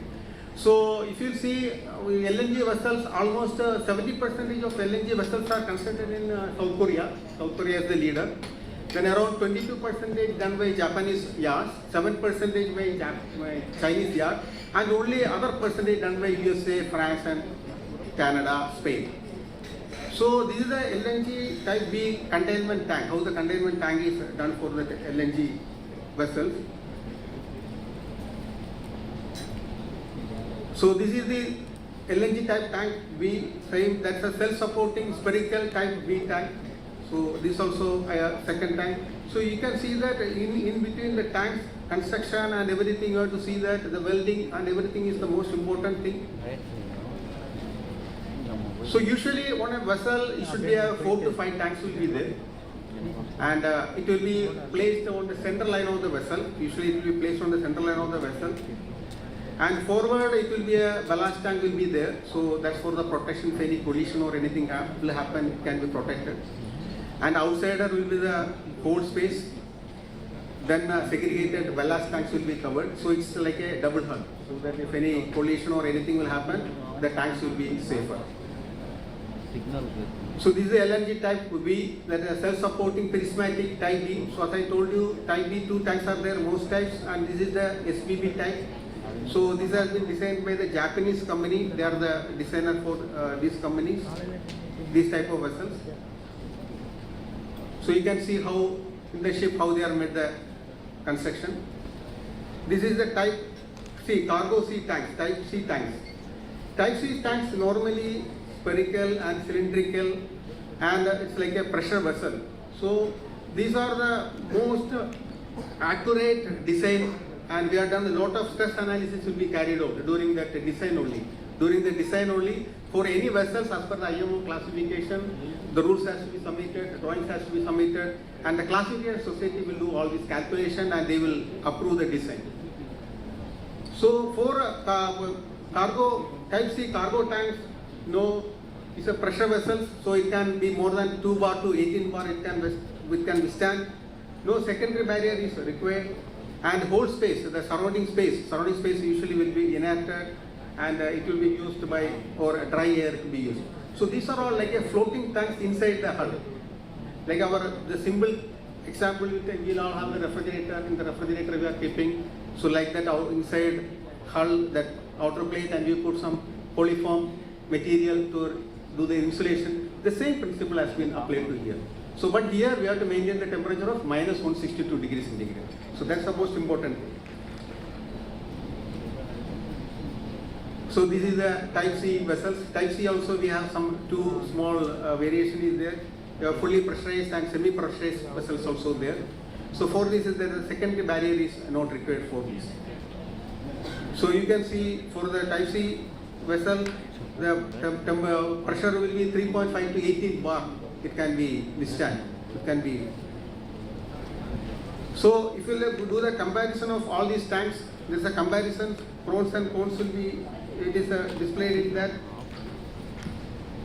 So first, type A tank, usually the prismatic tank, it's adjustable to hull shape, and it should have a secondary barrier. Secondary barrier is a must, and its pressure will be less than 0.7 bar. And main pros is to be the space efficient, but the main cons is there. It's a boil off, so the boil off handling and everything is the most important thing, and it's a more complex fuel system required for, and it will be high cost type A tanks. And a type B, it's a spherical tank. Partial secondary barrier is only required. The type B is a most and like SPV. I already showed the photographs and everything. So that's also pressure should be less than 0.7 bar. So it should be also fully refrigerated, space efficient, and boil off. Boil off means when your vessel will be there outside, vessel is moving through sea. So sea temperature, you know that 30 degree to 25 to 30 degrees centigrade. But your cargo is minus 162 degree. So always there will be some heat transmission will take place. Whatever forms and everything will put also. So it will be designed for maximum 20 to 25 days only. So when the heat transmission will happen, when the cargo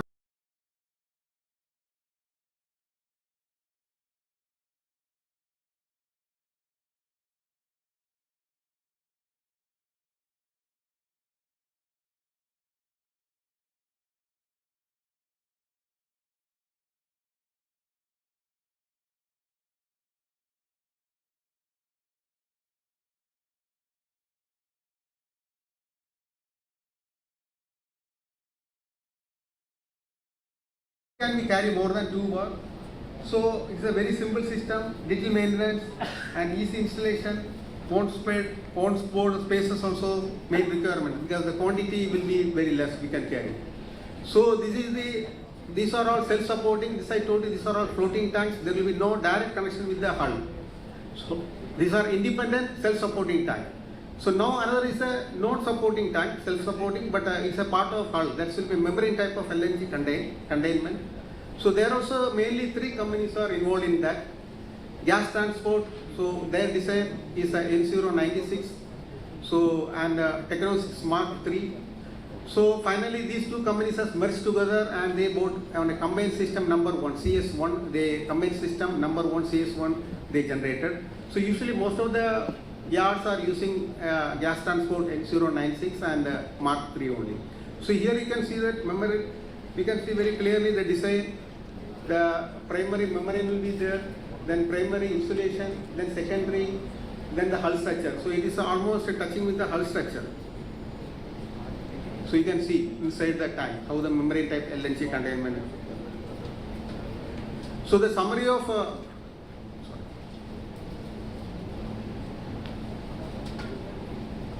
so this is a summary of all LNG containment system.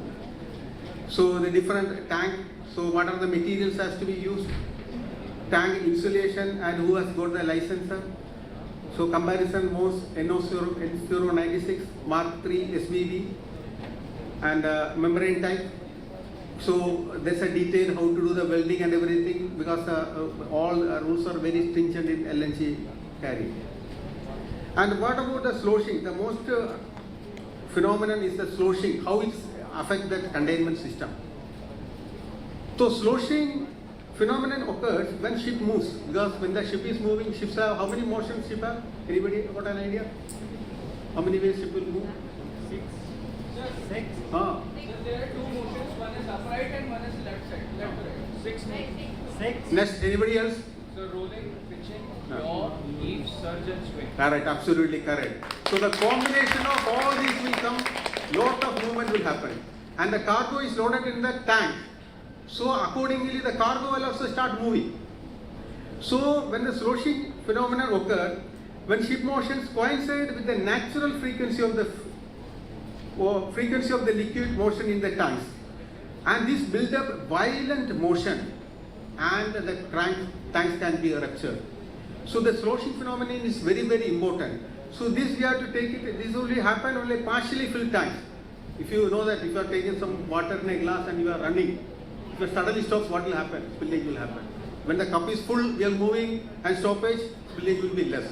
So this is because of the sloshing effect. I'm giving an example for that. So a floating LNG terminal is always partially filled, so the sloshing phenomenon will be there. So as I told you, all the design will be calculated during the design of the tanks. So the designer manufacturer that they will submit all the drawings and everything. So this will be verified by the classification society under which the ship will be constructed. All the ships has to be constructed under some classification society. So then only we will give the certification. Our main job is the certification and the regulatory. So we will do all type of design criteria, we will do carry out, we will do sloshing analysis, ship motion, causing the fluid motion, how it is affecting the ship motion. We have all the software design and we will make models. Each and every ships will make models and we will do the testing, real-time testing we will do and we will calculate. So LNG containment, these are 3 type of design. So if you see, normally now in all over the world, most spherical type containers, LNG carriers are running. So these are the difference between their clones, what's the advantage and disadvantage. So you can see that SPB is an extensive internal structure, stiffness and the structural fatigue can be happen and it is by sloshing effect is more. But the spherical and everything is not affected by the sloshing. Because of the shape, the sloshing will not happen. So that's the most advantages of most spherical, excellent fatigue properties and the system needed for the use of FSRU. What do you mean by FSRU? Anybody knows? That's the floating storage regasification unit. That's one of the most important thing. Wherever it is there in the field and everything, this has to be there. Then GTT membrane, so that's also long experience. LNG carriers, they have a good track record. And but it's also affected by the sloshing effect and the filling restrictions. So what are the important factors selection in containment system? So these are the important system you have to see. Most type is more expensive. High Suez Canal tonnage. What do you mean by Suez Canal tonnage? Because the vessel has to move through Suez, that they will charges will be depending upon the tonnage, Suez tonnage. So the charges will be very quite high. and depending on the tonnage is more, they cannot transit through the Suez. So usually Suez Canal and Panama Canal also, the designer has to decide when you want to move the vessel. Usually LNG vessel will have a contract for 20 to 25 years. Usually that will be between the terminal with the Qatar also making, so from Qatar it will come. So there will be terminal from where to where come, so it is passing through this, all these rule regulation will be put into place and they will implement it. So the most advantage is there, no sloshing problem. Membrane type is cheaper, so less Suez Canal tonnage, but sloshing problem is a big problem. So this cargo tank construction, you can have the comparison. I have put a comparison, Mark III and NO6. Actually, this Mark III and NO6 companies are merged together. So this Mark III, as I told you, it was designed by Technic Gas, and GT N096 designed by Gas Transport. And Gas Transport and Technic Gas merged together, and they formed a new company. And there, this come the first one, that's combined system number 1. But usually, all the shipyards are making Mark III and N096 only they are making. So these are the non-self-supporting, as I already explained to you. So these are the main tank manufacturers for the LNG tank containment manufacturers.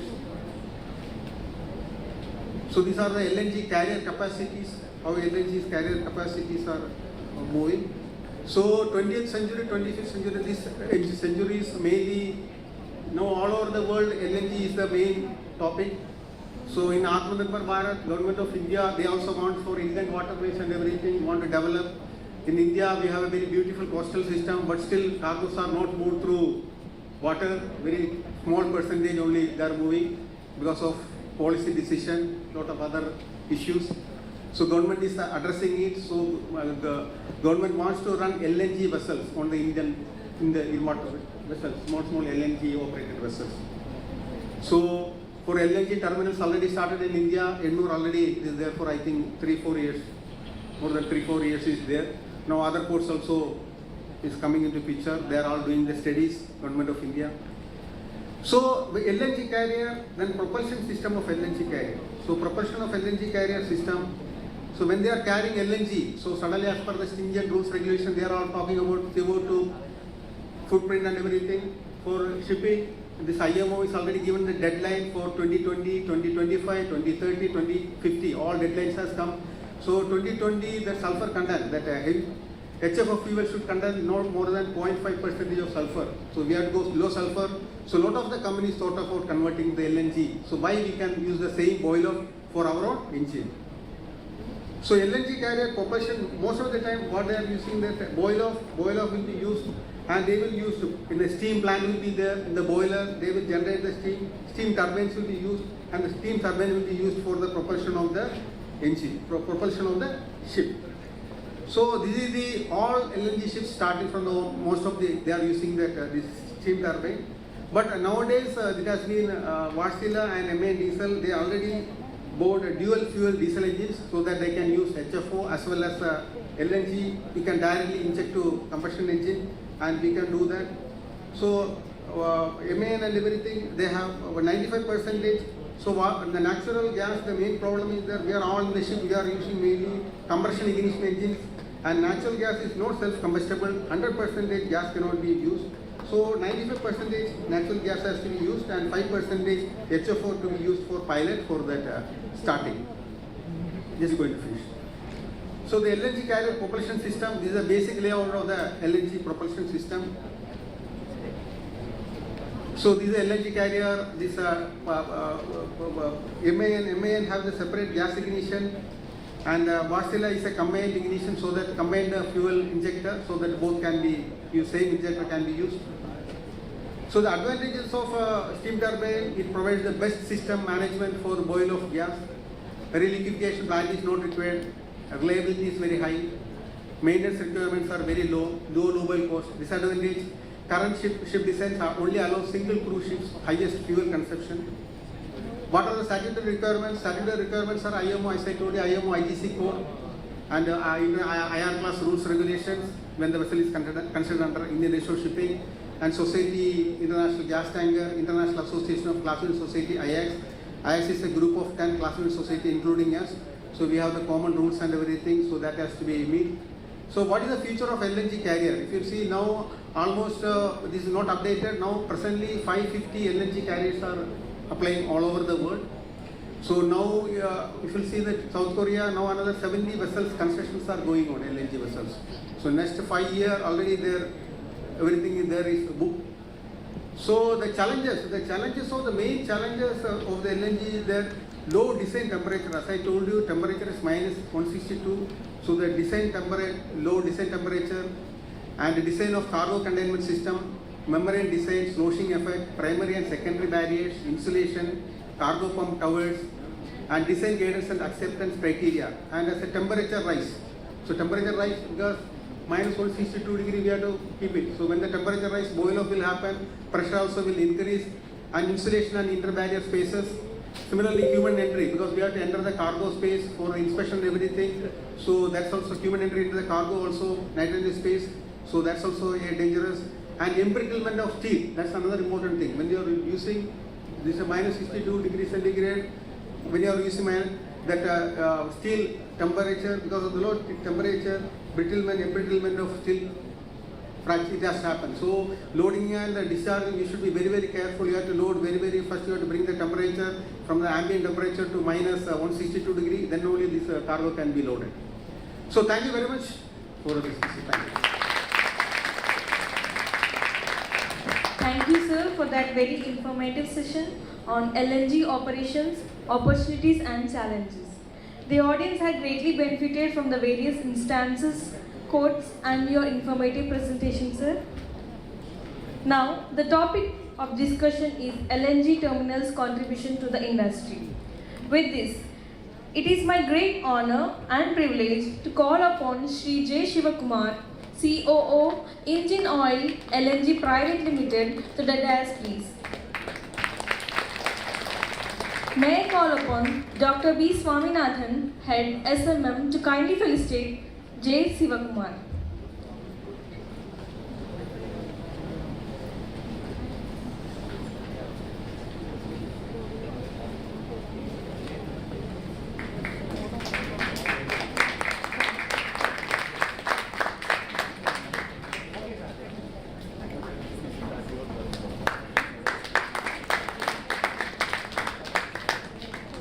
Thank you, sir.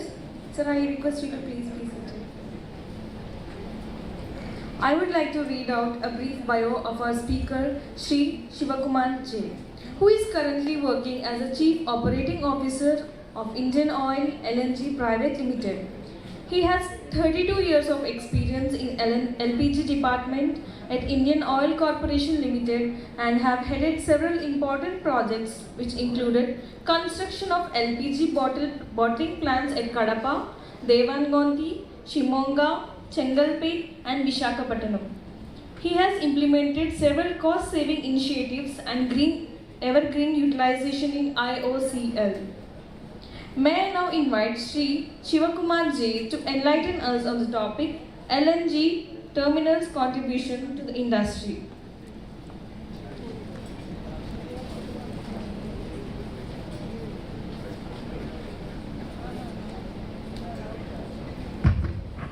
Good evening, all of you.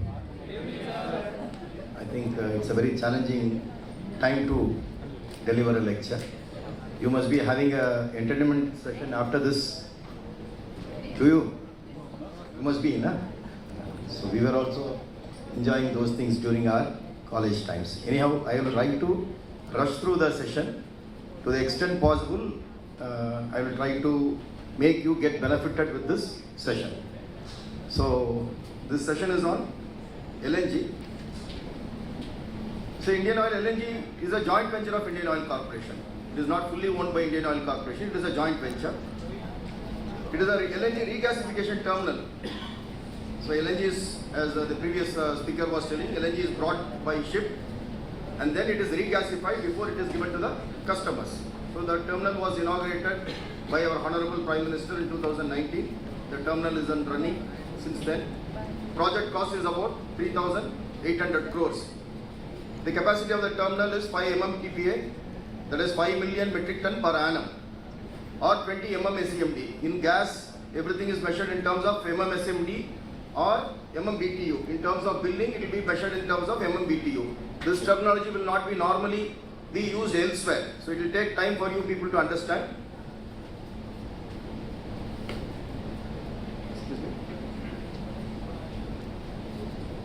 Just to give a glimpse of the number of terminals, how they are located. Ours is the first terminal on the east coast of India. All other terminals are on the west coast. The operating terminals are there in Dahej, Hazira, Dabhol, Kochi. These are the 4 terminals which are on the west coast of India. On the east coast, Ennore is the first operating terminal. Till date, there is no other operating terminal. One more is in Dhamra in Orissa, which will be likely to be commissioned in next few months.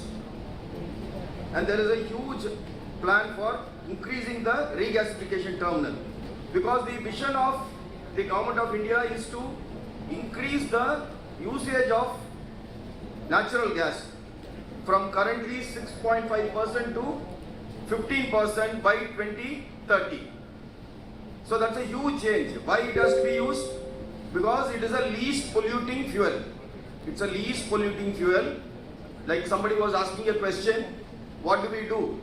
On one side, business is thriving. On the other side, we are creating pollution. So we have to change over to natural gas. So LNG cycle. So natural gas is sourced like crude oil. Wells are driven into the ground. Oil, gas is taken. They are purified. Gas does not come without impurities. It comes with a lot of impurities. And then it is liquefied or refrigerated, because if it has to be transported, it has to be necessarily be liquefied. Gas alone, if you have to transport only through pipeline, you can transport. Because the volume is so high, it becomes uneconomical to transport the gas from one place to another. So it has to be brought to liquid form, then only it can be transported. So then it is liquefied, transported in cryogenic vessels. Then it is brought to LNG terminals or regasification terminals. In regasification, the gas liquid is converted into gas and sent to various industries. A little amount of gas is also transported in the form of liquid to end users, which is not connected by pipeline. If there is a trunk line, it will go through as gas only. Wherever it is not possible to lay a pipeline, this pipeline laying is again a commercial decision. If the volumes are high, it becomes economical, then you can lay a pipeline. If the volumes are less, it is uneconomical, therefore it has to be transported in the form of LNG itself, in the liquid form. Liquid natural gas is a liquid form of natural gas. It becomes liquid in the minus 162 degrees Celsius. At this temperature it turns into liquid, and its volume comes down by, in the ratio of 1:600. 600 volume of vapor can be condensed to occupy 1 volume. So that's a huge saving. Then through ship you can transport economically. It's a fossil fuel, like your crude oil, petrol, diesel, it is a fossil fuel. It is not a 100% renewable energy. It is a non-renewable energy. So it's a fossil fuel, predominantly methane. Some of you having some agricultural background, you would have heard the term gobar gas. You have heard, na? You must have seen. In those days, 30-40 years back, farmers used to have a small well where the cow dung will be filled into the well and it will be connected to the kitchen. And what it generates? It is nothing but methane, which is the basic component of natural gas. So people were using it, using their ingenuity. Now today it has become a very big commercial operation. It is odorless, colorless, non-corrosive, non-toxic. Odorless is a challenge. If there is a leakage, you will not be able to know that there is a flammable gas available in that place. Colorless, we will not be able to see. We will not be able to see. So that's a challenge which we have to recognize. Now how to ensure that there is a leakage of gas? So that we will discuss. Based on this, design of the terminal is done. Based on this property, many things are decided upon. It can replace liquid hydrocarbon as fuel as well as feedstock. I mean, this is again an important bit of information. It is not used only for fuel. It is not used only for fuel. It is also used as a feedstock. Like fertilizer companies use the LNG to produce, what is LNG? Methane. So methane is CH4. It has got so much of hydrogen. So they add nitrogen from atmosphere along with this hydrogen, and then you get what you call as ammonia, NH3. So with that they start making nitrogenous fertilizers. Ammonia is an essential ingredient for making urea, nitrogenous fertilizers. Major users of LNG are transport sector, fertilizer sector, and as a fuel. Now whichever company is wanting to use it as a fuel can use it as a fuel. Refineries constitute a major chunk. Any chemical industry, they want to use fuel because what they do in refinery, they boil the crude oil. The distillation process is what? They rise the temperature of the crude oil. Then at each temperature, the crude oil gets separated as various petrol, diesel, various types of fuels. So for heating it, we need fuel, and that fuel now NG can be used. LNG is lighter than air. So what is that meaning? LNG is lighter than air. It is about 0.7 kg per cubic meter. So when it leaks, what it will happen? It will rise up. It will simply rise up. Like if you go to beach, you will find balloons are flying high. How? It is all filled with helium, not hydrogen. Hydrogen is a very dangerous gas. It is filled with helium. So they climb up. Similarly, this gas will move to the top. LNG is lighter than water. That is liquid nitrogen, liquefied natural gas in the liquid form is lighter than water. So when there is a leakage, what will happen? It will float on. It will float on the water. It will float on the water, and its temperature is minus 160 degrees. There is something called as latent heat of vaporization. So it requires heat to get itself transformed from liquid state to vapor state. So where does it take the water from? I mean heat from? From the water. It gets the heat and then it will vaporize, and once it has become vapor, it is lighter than air, it climbs up. So it can be safely dispersed. Like 5-6 years back, there was a shipwreckage in near Chennai. So some of you who are from Chennai must have read about it. Huge amount of oil got spilled onto the sea.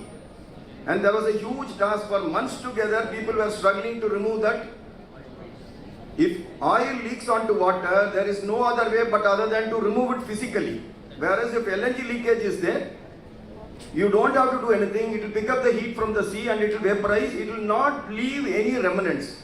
I am running short of time. I have got a nice movie, a film clipping where it will show they are putting a sweet into the LNG, and once LNG is vaporized, they remove it and then they will consume it. They will simply consume it because it is absolutely non-poisonous. It does not leave any remnants. So it will simply vaporize. This natural gas is flammable. Yes. In what range? It is flammable from 5% to 15% in combination with air. Like in an air gas mixture, if you have 90% air and 10% of gas, then that forms a flammable mixture. If it is less than 5%, it will not catch fire. If it is more than 15%, it will not catch fire. Like for example, people who have got used to the old type of scooters, they will know that early morning during winter, if you try to crank your scooter, it will not start. Why it will not start? The fuel is not rich enough for it to catch fire. That is what is called as the flammability limit. So immediately what they will do? there is something called as choke. They will operate the choke, more fuel, more petrol will go into it, and then when you crank it, it will get started. So similarly, in case of LNG, this flammability range is 5% to 15%. So if you can measure, there is an explosive meter, you can measure what is the LEL range. If it is more than that or less than that, you can take a decision to maintain the safety of the terminal. LNG auto ignition temperature is 580 degrees. 580 degrees means what? Without putting up a spark, when outside atmospheric temperature reaches 580, automatically it will get ignited. On contact, physical contact with the NG, you will get cold burns. Cold burns are something like people who have gone to hill stations would have faced it. Your skin will start peeling off from your face. If it is temperature is very high, skin will peel and then blood also will start coming out. And that's exactly what LNG will do. If it falls on your body, just as we told, its free state is vapor. It has been artificially converted into liquid. So any chemical would like to go to its free state. So it picks up heat from the body and then it gets converted into vapor. So in the process what it does, it affects your skin, it burns your skin. It is exactly same equivalent to your fire burns. So we'll have to be very careful while handling the LNG. So from the properties we can understand how we have to go about in maintaining the safety of the system. So LNG vapor below minus 107 degrees. That is below minus 107 means minus 110, minus 111 because it is on the negative scale. It will go up. But anything above minus 107, that is minus 105 or minus 100 or positive temperature, it's still denser than air, so it will be staying at the bottom. So you will have to be very careful about it. It is not all the time it will go. When the temperature reaches below minus 107, it will stay back. In terms of calorific value, for gas, for any fuel, ultimately what it is used for heating, boiling, burning. So the main component is calorific value. The highest calorific value is available in natural gas. All other fuels are having a calorific value lesser than NG. It is safer, environment friendly compared to other fossil fuels because when it burns, 99% of the emissions are clean. It is nothing but CH4. Now LPG is what? Butane and pentane. Butane and propane. More of propane and butane. Now this is CH4. Propane is C3H8. Butane is C4H10. More and more carbon is there. So it is going to emit more and more of carbon dioxide or carbon monoxide. If there is an incomplete combustion, it will generate more of. And that is why you will find coal is a very dangerous fuel because it can never give a complete combustion. Ease of operation and maintenance, very easy because it does not have any other contaminants. Unlike other liquid fuels, foreign countries call diesel as a dirty fuel. This fuel in the burner when it burns, it does not leave any remnants. That is why in our domestic kitchen, how many times people have used to clean the burners?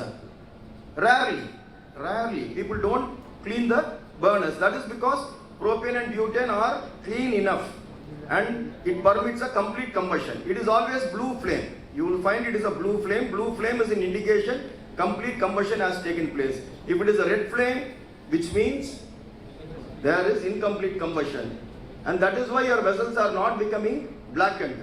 If it is cooked on kerosene stove or if it is cooked on firewood, it is going to get blackened. That is because of the carbon deposits. This is a bird's eye view of our LNG terminal. You have an LNG berth. That red line is the pipeline which carries the LNG from the jetty to the terminal. That yellow marked one is our terminal. So here in this photograph you can see the two storage tanks. And then what you see in the front side They are all called as ambient air heaters because we will have to regasify. To regasify the liquid to gas, ambient heaters are required. So those are the ones. We have gas engine generators, unlike diesel generators. Majority of the places what you see is they will use diesel as a fuel for running the generators. We have our own GEGs. We don't depend on ED supply, and this industry is a very, very critical industry. Just as Mr. Natarajan was talking about, shipping industry were continuously running during COVID. Our terminal was running 24/7 or 24/365 days. Not a single day we can afford to stop. Not a single minute we can afford to stop. Because unlike other fuel, like if you are wanting petrol, you can have a storage tank in your factory. You want diesel, you can have a storage tank. NG cannot be stored. NG cannot be stored. They are all tapped directly from the pipeline. So whatever little quantity they are taking, they have to take it from pipeline, and we have to run the show continuously. So this is again a photograph of the jetty. This is a process flow for you to understand. Now that you can see the red one, that is the ship from where the liquid is transferred into our storage tanks. Inside the storage tank, we have pumps, in-tank pumps. These pumps are submersible pumps, like borewell pumps. These are submerged in the LNG. So from there it gets pumped. Then the liquid goes into a unit called recondenser. The need for recondenser I will explain. For the time being, you can remember recondenser is kind of a interim storage vessel to ensure that positive suction is given to the pumps. From there it is taken to a high pressure pumps. The pumps can generate a pressure of 100 bar. Bar is nothing but equivalent to 1 kg, roughly 1.02 is the nearest one. So it is about 1 kg. 1 atmosphere is 1 kg. So it raises the pressure to 100 bar, 100 kg per square centimeter. Then it is taken to the shell and tube vaporizers. In shell and tube vaporizers, what happens? The gas flows via the shell side. Inside the tube, a water mixture flows. So this liquid picks up the temperature from the water, gets converted into gas, and that is pumped into the line. Now in the process of picking up the heat from water, what will happen to the cold energy of the LNG? The water will picking up the cold energy. So water temperature will drop. Now what will happen? 30 degree water is mixing with 160 degree, minus 160 degree. What will happen? Ice will form. So the recirculation is not possible. Therefore we add something called as ethylene glycol, which brings down the freezing point of water to minus 20 degrees. From 0 it goes down to minus 20 degrees. So water will not get converted into ice. From the tank, as sir was telling, there is something called as BOG, boil of gas. There will be continuous generation of gas, and that gas is taken to the recondenser, mixed with this liquid. Mixed with liquid at a higher pressure. Then this vapor also gets converted back into liquid, and then we salvage the vapor. Otherwise it has to be flared. The vapor will go and get burnt. It is of no use to anybody. It's a big loss to the terminal. So to prevent loss of flare, we bring it into the recondenser and then convert it back into LNG and take it for dispatch. So this is a photograph of a ship which had recently come to our terminal. They are all neat and clean. Unlike other ships, these are very well maintained ships. There are 4 arms, you will be able to see. These are the arms which are connected automatically to the ship. 3 are meant for connecting to liquid arms, 1 is meant for vapor. So through liquid arm, LNG is pumped, taken to the pipeline and to the storage tank. And we unload, the volume is about roughly 1,50,000 cubic meter. We unload it in a span of 24 hours. If the ship comes in the morning 10 o'clock, next day morning 10 o'clock, it is completed and dispatched. So very fast it gets unloaded. 1,50,000 is a huge quantity. And these are the storage tanks. What you see in the bottom, the capacity is 1,80,000 cubic meter capacity. So one ship can be safely unloaded into one tank. It brings about 1,50,000. This tank capacity is 1,80,000. The diameter of the tank is about 82 meters. It is like a football ground. It's a huge tank, and a height about 36 meters is the height. Just a cross section. The important part is the whole thing. This has been constructed by Mitsubishi. I mean, this kind of a precision work execution is available with very few agencies. Not everybody can construct a LNG storage tank. So Mitsubishi from Japan, they came down to construct this tank, entirely made of RCC. Inside there is a double layer of shell. Inside shell is made out of 9% nickel. 9% nickel steel, because at -160 steel per se will become brittle. If you put ordinary stainless steel into LNG, it will become brittle. So this special steel has to be made so that it can retain its mechanical properties. So this is the shell and tube vaporizer, where liquid is pumped and then it gets converted into vapor. In the ambient air heater, what I was telling, what happens, this glycol water comes down to minus or about 1 or 2 degrees. So this glycol water cannot be endlessly be pushed in. So it has to be recirculated. It has to be a closed loop. But first time it enters at 10-15 degrees. Second time it comes out at 2-3 degrees. If you push 2-3 degrees, it will further go down. So this glycol water has to get heated up. So this glycol water is pushed into this, what we call as ambient air heaters. It is again pushed through heat exchangers, and in atmospheric air itself, it picks up the heat and comes back to the 15-20 degrees. In the bargain, what happens is, the atmospheric moisture, they get condensed and form a mini rainfall. So continuously you will get a rainfall inside the terminal. And just as people say carbon neutral, net zero, we are proud to say we do not exploit groundwater. We do not buy water. Water is generated inside our own system, and we consume and we use it for our firefighting purpose.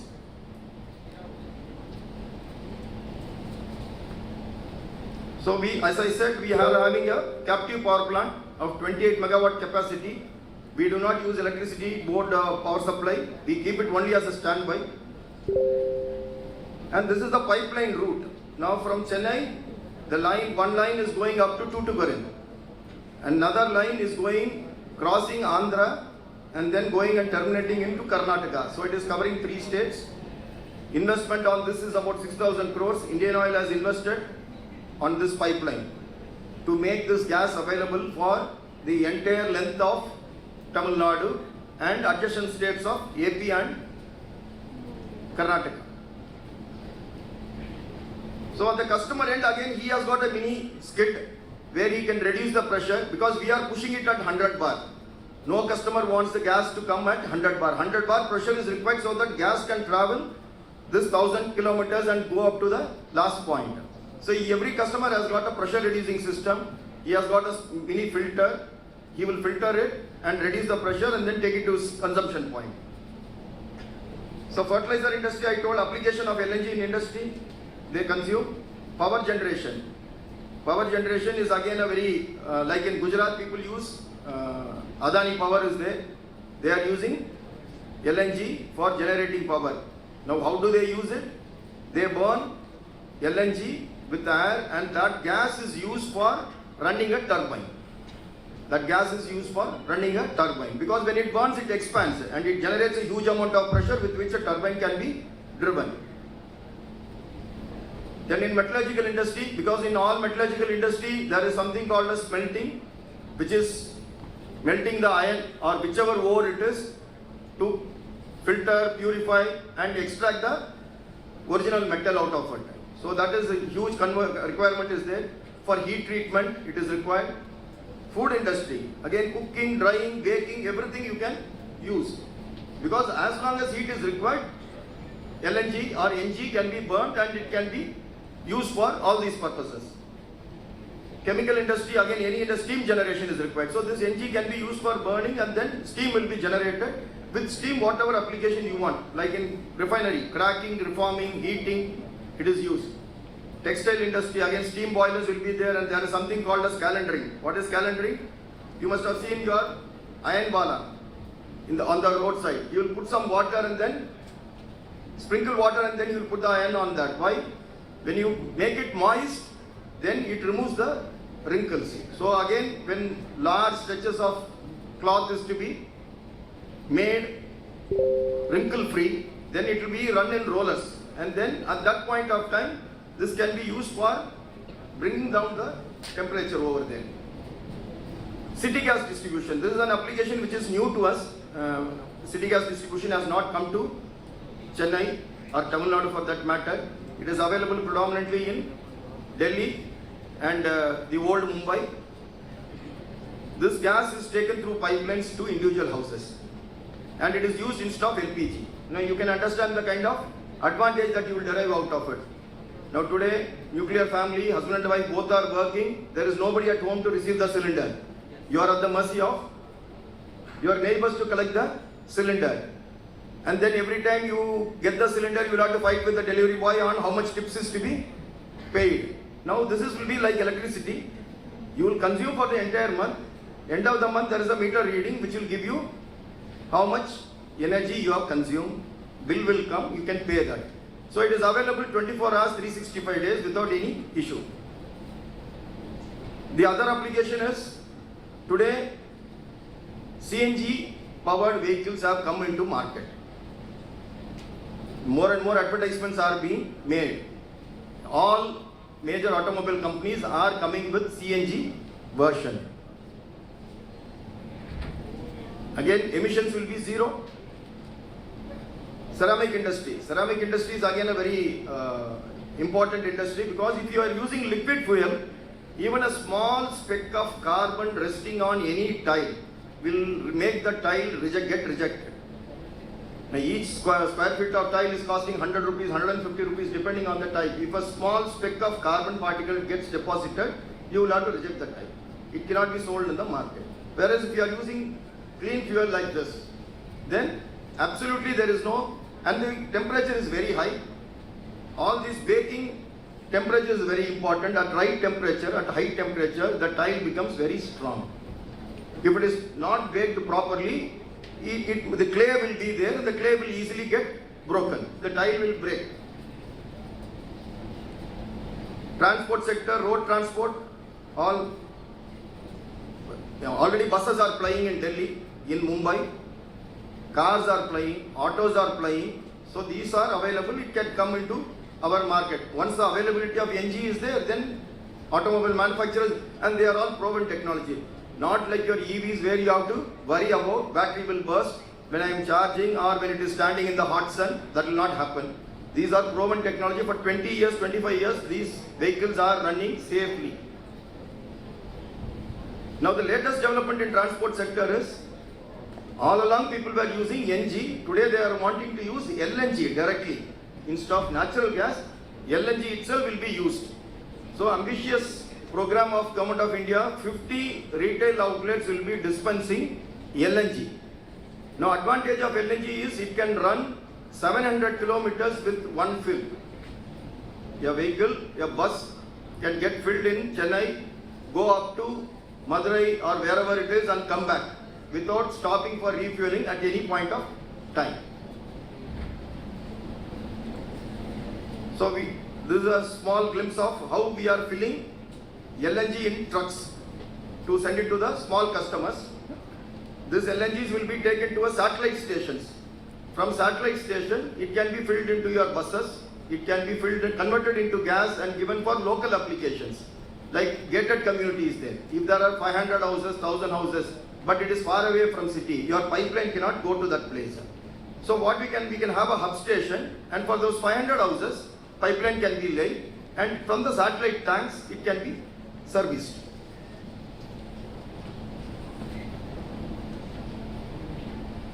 So again, I will rush through this because all the transport modes only. And again, in mining industry there is a huge application. There is a huge application in mining industry where all these big dumpers, what Mr. Jose was telling, 2-story, 3-story, I mean huge ones, and they want lot of fuel, and they, if it is going to be driven by diesel, they will be generating huge amount of pollution. So if it is going to be powered by NG, then there will not be that much amount of pollution.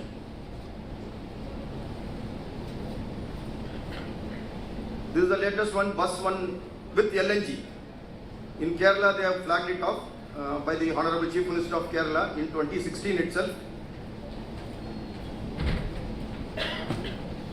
So transport fuel development started in 2007, LNG. More than 12,000 LNG trucks have been filled and sent. Indian Oil is having a big company-owned LNG road tanker fleet which can carry LNG, because these are special insulated tanks. The LNG has to remain in the form of LNG. En route, it should not get heated up. Once it gets heated up, then pressure will increase and the tank can explode. So these are highly insulated tanks, preventing any kind of vapor, generation. So farthest customer distance is about 1900 kilometers, but this vehicle can carry, and there will not be any loss of product also. So this is one simple calculation we have shown. This is based on October 2020 price, but currently the price of NG has gone up phenomenally high because of latest is Ukraine-Russia war. Because the entire European country is now getting deprived of supplies from Russia, they are buying it from outside. So the cost has gone up, but normally LNG prices are very cheap compared to other fuels. So that makes it economical sense also. It is good for the environment. It makes economical sense to get converted into NG. So thank you.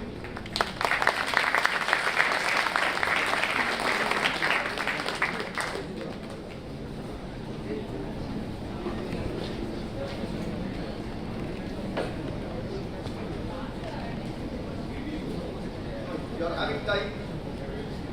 See, you can at least show the storage tank. Yes, ma'am. Yeah, it's an interesting video. If you are having time, you please see. Yes,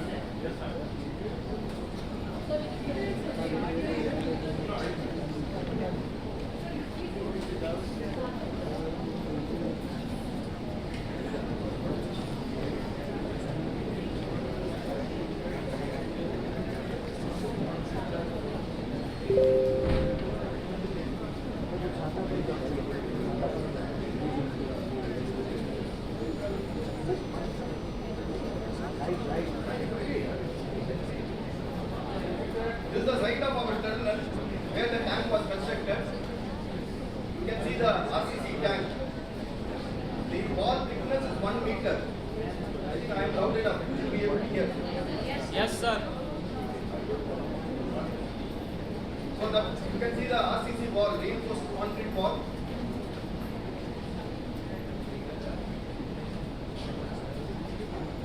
What do you think? Audio is not otherwise it does not have audio. Now you must understand the wall has been constructed all around, and the roof has been fabricated inside it. Now how to lift the roof up?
stabilization effect, it's like 150 elephants standing on top.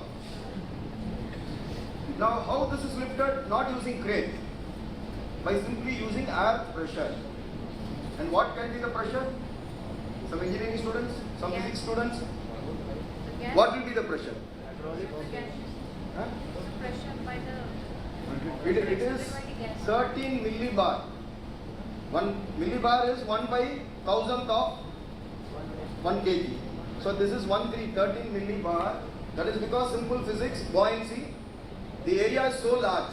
With that pressure, the tank weight the roof weight has been lifted. And it all happened in time of 2.5 hours. From zero level, the roof was lifted to that height. And then there were 80 vendors on the perimeter of the tank. Moment the roof came to that place, they start building it. And then you will have to ensure that on that particular day there is no rain, your weather condition should be good, not very windy, welding has to be smooth, there should not be any defects in that, because you cannot do again rebuilding, cutting and all that. So lot of engineering as well as other precautionary measures have to be taken, and that is how, so that is why I say. And most important, it is a circular thing. Like even when we attempt to draw a circle with compass, what happens? The pencil will stand and the needle will move. Invariably it happens. So the circularity has to be perfect. Circularity has to be perfect. Then only this roof can move.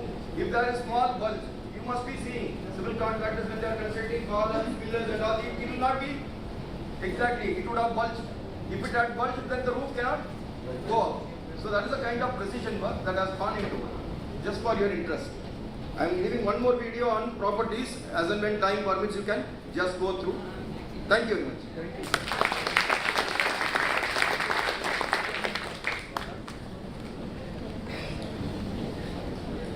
Thank you, sir, for sharing your expertise on the topic.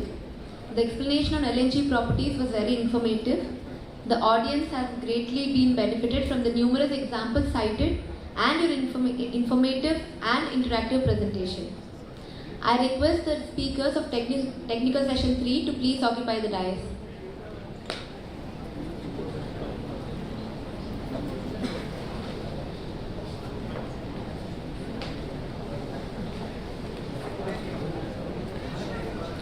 Now the platform is open for a round of questions to the speaker of technical session 3.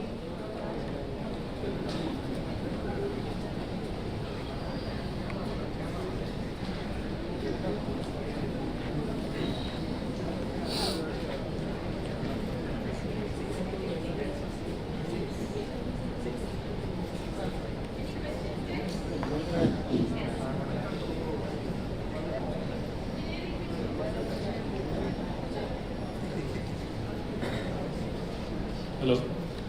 Very good evening, sir. So my name is Pranam Kumar. So my question will be regarding the bulk liquid transportation through vessel. And my question is, in case of transportation of solid or bulk container, the overall cargo acts as a single solid body many a times. But when it comes to a case of a bulk liquid, or could be a LNG, liquefied natural gas, so the property comes as what we call it as a moment of inertia, inertia of motion. So how basically these stability has to be controlled due course of transportation when it comes to vessel or movement of liquid from one place to another? Thank you. Hello. It's a good question. So as I told you, when the LNG vessels has been constructed, we will go through the design. So as I told you, sluicing this effects, all other motions, everything we will calculate, and accordingly the design will be calculated. So when the ship is constructed, we will do the stability of the vessel. We will do the inclining experiment. We will do the inclining experiment, and we will calculate the stability of the vessel. So in the stability of the vessel, we can calculate under different loads, different level. How can we do that? Whether it is stable or not. Accordingly, we will issue the stability certificate. On that basis only, we will be issuing the certification. So it will be well taken care by the certification bodies. So and there is a provision is given how much you have to load and everything. Accordingly, you have to do the ballasting. The stability is always taken care. during the ballasting, deballasting, similarly cargo loading and discharging the cargo loading, and the load indicator will be there. It's already authorized by approved load indicator will be there, and it will be continuously monitoring the different stress level and everything. So within the limits only it can do. So this everything has been taken care by the regulatory bodies and the classification societies. Thank you so much, sir.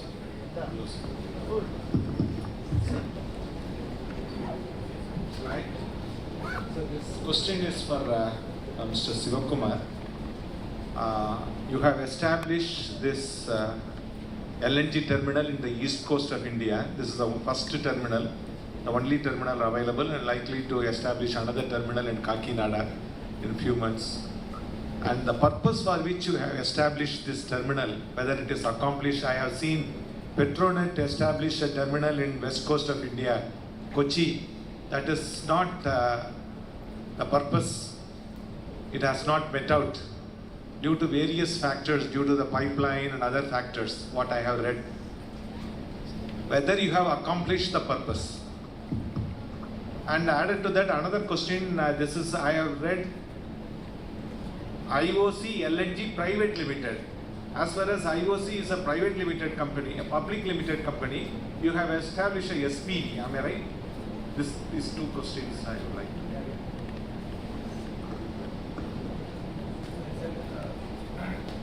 Hello.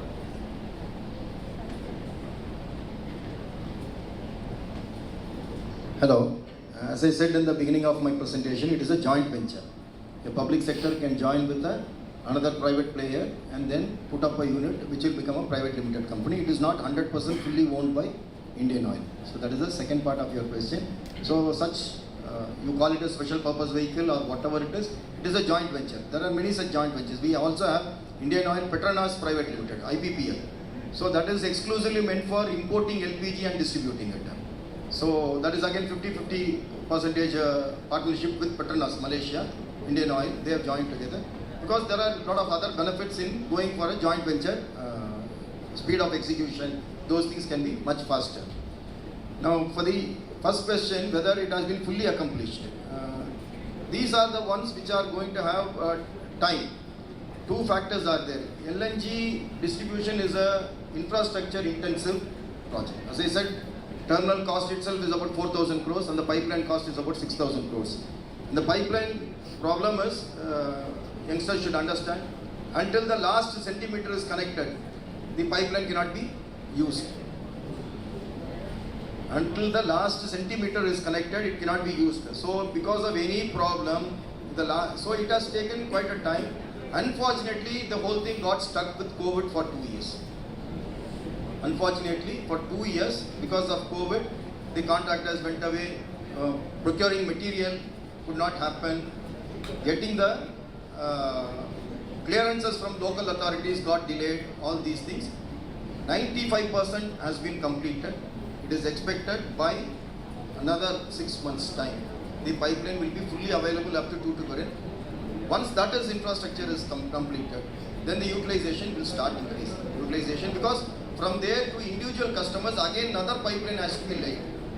So the customer will come to you once he is sure that there is a pipeline. Like for example, we have laid the pipeline.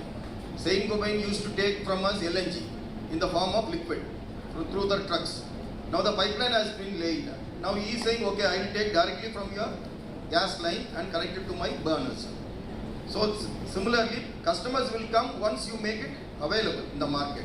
First there should be availability of material. Like in marketing, once you advertise, you should have made the product available in all the shops, then you have to advertise. Then only people will come forward. So it's a time consuming process, but by and large in 3 years time, 2019 we have started it. With all COVID, with all the problems, we have reasonably achieved it. Maybe in another 2 years, we are hoping that the terminal will be put to full use. What is the average handling here now? Current handling is about 15% of the terminal capacity. 1550. 20 MMSCMD is the terminal capacity. Only 15% of is being used. So for that we need to get more customers. Like Spic is a big fertilizer company. So the large volume will come until the line is going to get reached. the consumption will be this. So once one company comes, then the consumption will start increasing in leaps and bounds. And again, like CPCL refinery, they have to convert their burners. Historically, they have been using burners which are suitable for liquid fuel. Like even today, you can see in the radio advertisements, you can switch on your FM, you can hear, for using piped natural gas in your house. The available LPG stove cannot be used. Available LPG stove cannot be used. You have to buy a special stove, maybe another 3,000, 4,000 you will have to spend on that. Only that burner can support. So similarly in all industries they have to change that burner. So when will they take up the investment? Only when they are assured of gas availability, they will start changing. So it's a phased manner, change is done. It's their own fuel. Electric oil of they are using. And they have a steam turbine. In the steam turbine they are running directly LNG vessels. They have a vessel carrying LNG. Other types of vessels, bulk carrier, container, other vessels, they are using personally the crude oil they are using, ketchup oil they are using. So now because of the regulatory, they are also changing into LNG. So to change the LNG, the combustion has to be changed, correct? Because it is not, we are the combustion engines, fully we cannot compress it.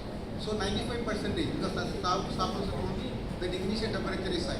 So accordingly, now diesel engine manufacturers are manufacturing dual engines. So in the same engine, we can use LNG as well as HFO.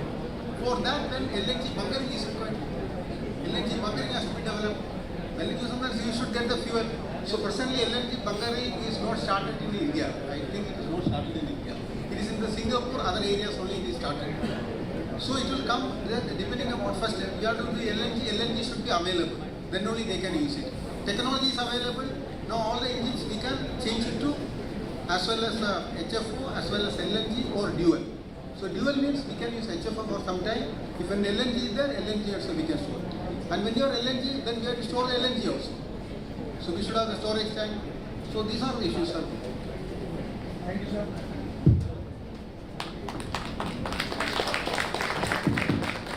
Very good evening, sir.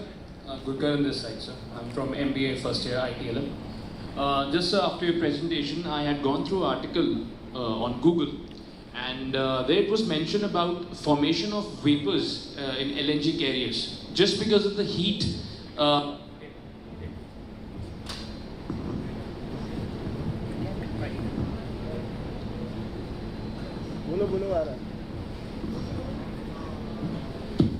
Yes, sir. Sorry for that. So just because of the heat in the LNG, the liquefied LNG, my question is very simple, sir, that how that vapors are vented, because I think the vapors are too dangerous to be kept into the tank. So, as I told you, LNG vessels, all insulated, proper insulation I already discussed with you. So, but it automatically, outside temperature is more than 25 degrees, seawater temperature. So, always some heat transmission will take place, and if the vessel is delayed or anchorage, the heat transmission will come and started boiling off. Okay, when it is boiling, it is in the liquid state, correct? So when the heat will come and it started, temperature is going to rise from -62, 162, it will start and it will start vaporizing. As I told you, vaporization, the tank pressure should not exceed type 0.7 bar only. So when the pressure will come, there will be systems are there that gas off will be taken into a gas liquefaction plant will be there on board the vessel. Compressor. It will take into the liquefaction plant and it will compress and back convert it into the liquid and it will put back into the tank. Otherwise, other case the same leak off we can use for the engine. That leak off, depending upon the leak off, how much it is coming, we will take the leak off to engine room and we will use for the steam turbine and we can use convert that into the propulsion and we can run the engine. So that's an LNG. So almost all the LNG carrier they can use their own boil off to run the steam turbines.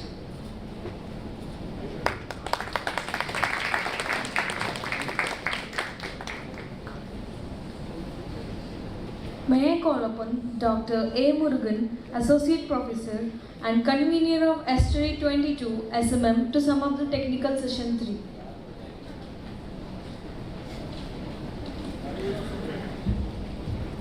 Thank you.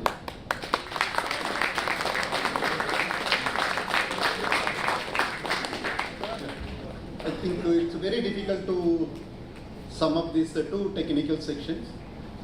First thing, it's totally technical. Second one, it's almost 6 o'clock. People, they are sitting in the corner of the seat. Okay, I don't want to trouble you. Within small note, I concluded. It's only takeaway from their presentation. Okay, first of all, on behalf of the School of Maritime Management and Indian Maritime University, and faculty members and students and the organizing committee team, I humbly thank you all for your presentation. It's a very nice and meticulous presentation and well designed curriculum. Why? Because most of the people, it's a heterogeneous group. People come from the engineering background, some people from the commerce and other background. But you, both of you covered in both sides, commercial side as well as this technical side. In the evening after 4 o'clock listening the class, it's very difficult. I can understand the students' pain. But even though you clearly attracted the people and simply you express, once again I thank you for your nice presentation for both. First of all, I would like to conclude that Mr. Narajan's presentation. Again, it's very simple and humble way he presented. He split the presentation in two parts. One is that commercial side, it directly goes to my management students. And the next one is that technically they are giving that stuff to these people to think and take away some things. For example, you know that the LNG, it's a new product, new item. It's going to lead the country. You know very well. This is a topic. Okay, again, I take this opportunity to thank our HOD who has identified the right topic and right person for this. Again, the commercial side is clearly mentioned that three parts. One is profit side. It gives the business gives 300% to 600%. It's not easy. It clearly explained why carrying that LNG through ship. You get 300 to 600% of profit. It's a totally the different dimension. Is really takeaway for my students. Thank you very much. Second one, that taking the product with 1 unit equal to 600 units. Again, it is amazing things. Taking the liquefied gas in LNG form and converting into 1 unit to 6 units and carrying that economic of scale, huge volume and transporting, again, is an amazing thing. This is the takeaway we got it from your presentation. The third one, yes, you know that is the demand and supply. That the LNG comes from these three major countries, one from Australia, another one is Qatar, and third one is the United States of America. The same way the supply comes from these three countries, and usage comes from this another part of the world. One is that China, another one is that South Korea, third is India. So that business model he explained in clear way and clear perception. Why LNG? Okay, in what way we are going to take this? How it is going to control that future? In commercial part, he is clearly explained. Over and above the technical side, he has explained lot of things about that products, particularly the three different type of ships. Okay, how it's made. Suppose again he is clearly explained that technical thing comes from Japan and the construction comes to the South Korea, and finally that users goes to different part of the world. Right now we have more than 550 ships are there in LNG. Again, over and above 70 ships are constructing under this South Korea shipyard. Again, it is going to control this entire world. It is going to give that commercial part also. That's what he explained from your explanation and presentation. We learned it, sir. Thank you very much. And over and above that technical side, he has explained about the capacity of these different vessels and popular systems. He explained. Then flourishing systems, and over and above that, the ships presently they are following all these statutory requirements. In technical side also he covered what are the statutory requirements the ships to be carried out, and what is the role of IMO, and how they are controlling these systems. Everything you clearly explained. It is the takeaway for my students as well as the faculty members and all other persons. Thank you very much for your nice presentation.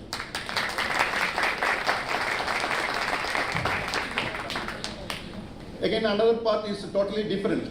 Okay, recently we went to that Portus. We visited this port. It's like a visit. But after seeing your presentation, sir, it's really eye-opening for us. We are thinking in different perception. We are understanding this LNG terminal in different way. Okay, the terminal operations, we thought that like a water. The pipe comes there, then we open, it comes and goes. But the way you explain with from the top to bottom, that business cycle, how the product comes, in which dimension it comes, which capacity it comes, which degree it comes, how they do it and convert it, it's really eye-opening for entire students. They really enjoy it. It gives a lot of inputs for my students as well as me also. Personally, I'm telling that.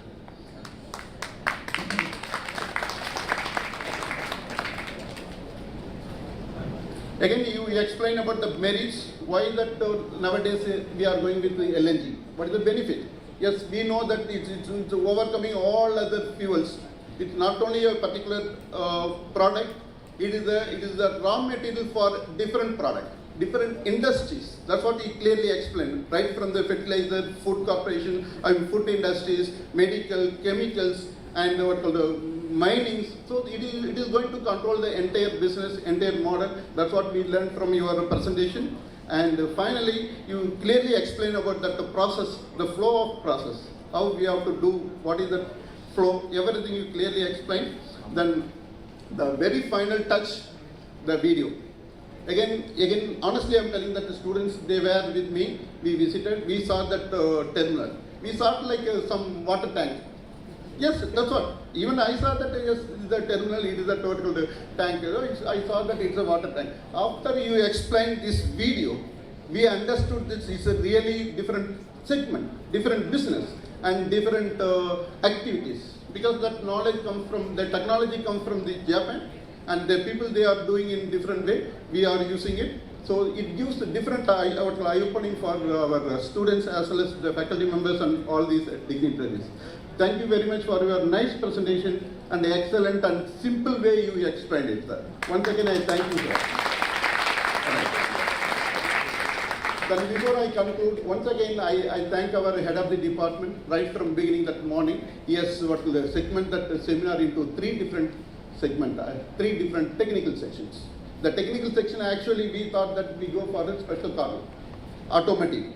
Then he brainstormed it, each and every day you spend the time, and particularly you brought that toward the three different dimensions, three different products. The product number one, it is ODC. ODC is a nice, due to the present scenario, that for our infrastructure development, we need that, that's a key. Then he developed not only that for each topic, each speaker he identified the right topic.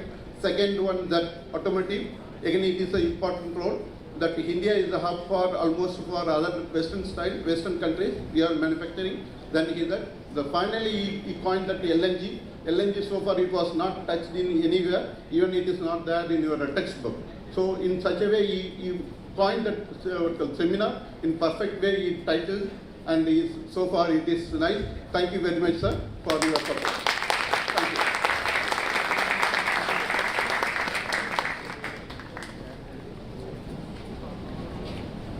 Thank you, sir, for your valuable thoughts on the session conducted. We all thank the speakers on the panel for all the valuable inputs and for having taken time for the busy schedule to join us today.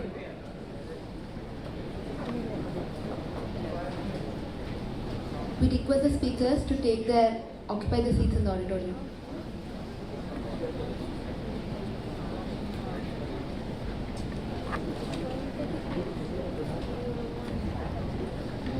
A festival gives you a rainbow for the storm, a smile for every tear, a promise for every care, and an answer to every prayer.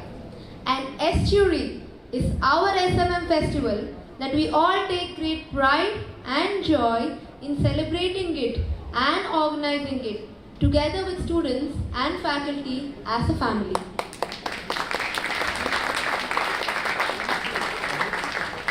With this, we have reached the end of Technical Session 3 and a national level seminar as well. I would like to thank the dignitaries, speakers, organizers, technical support for their valuable contribution.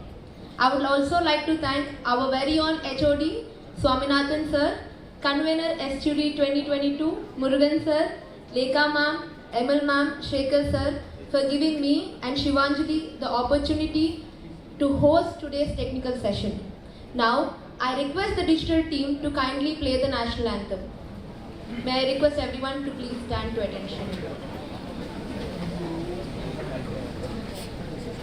जनगण मन अधिनायक जनगण मन अधिनायक जय हे भारत भाग्य विधाता पंजाब सिंध गुजरात मराठा द्राविड़ उत्कल बंगा विंध्य हिमाचल यमुना गंगा उच्चल जलधि तरंगा तव शुभ नामे जागे तव शुभ आशीष मांगे गाहे तव जय गाथा जन गण मंगलदायक जय हे भारत भाग्य विधाता जय हे जय हे जय हे जय जय जय जय हे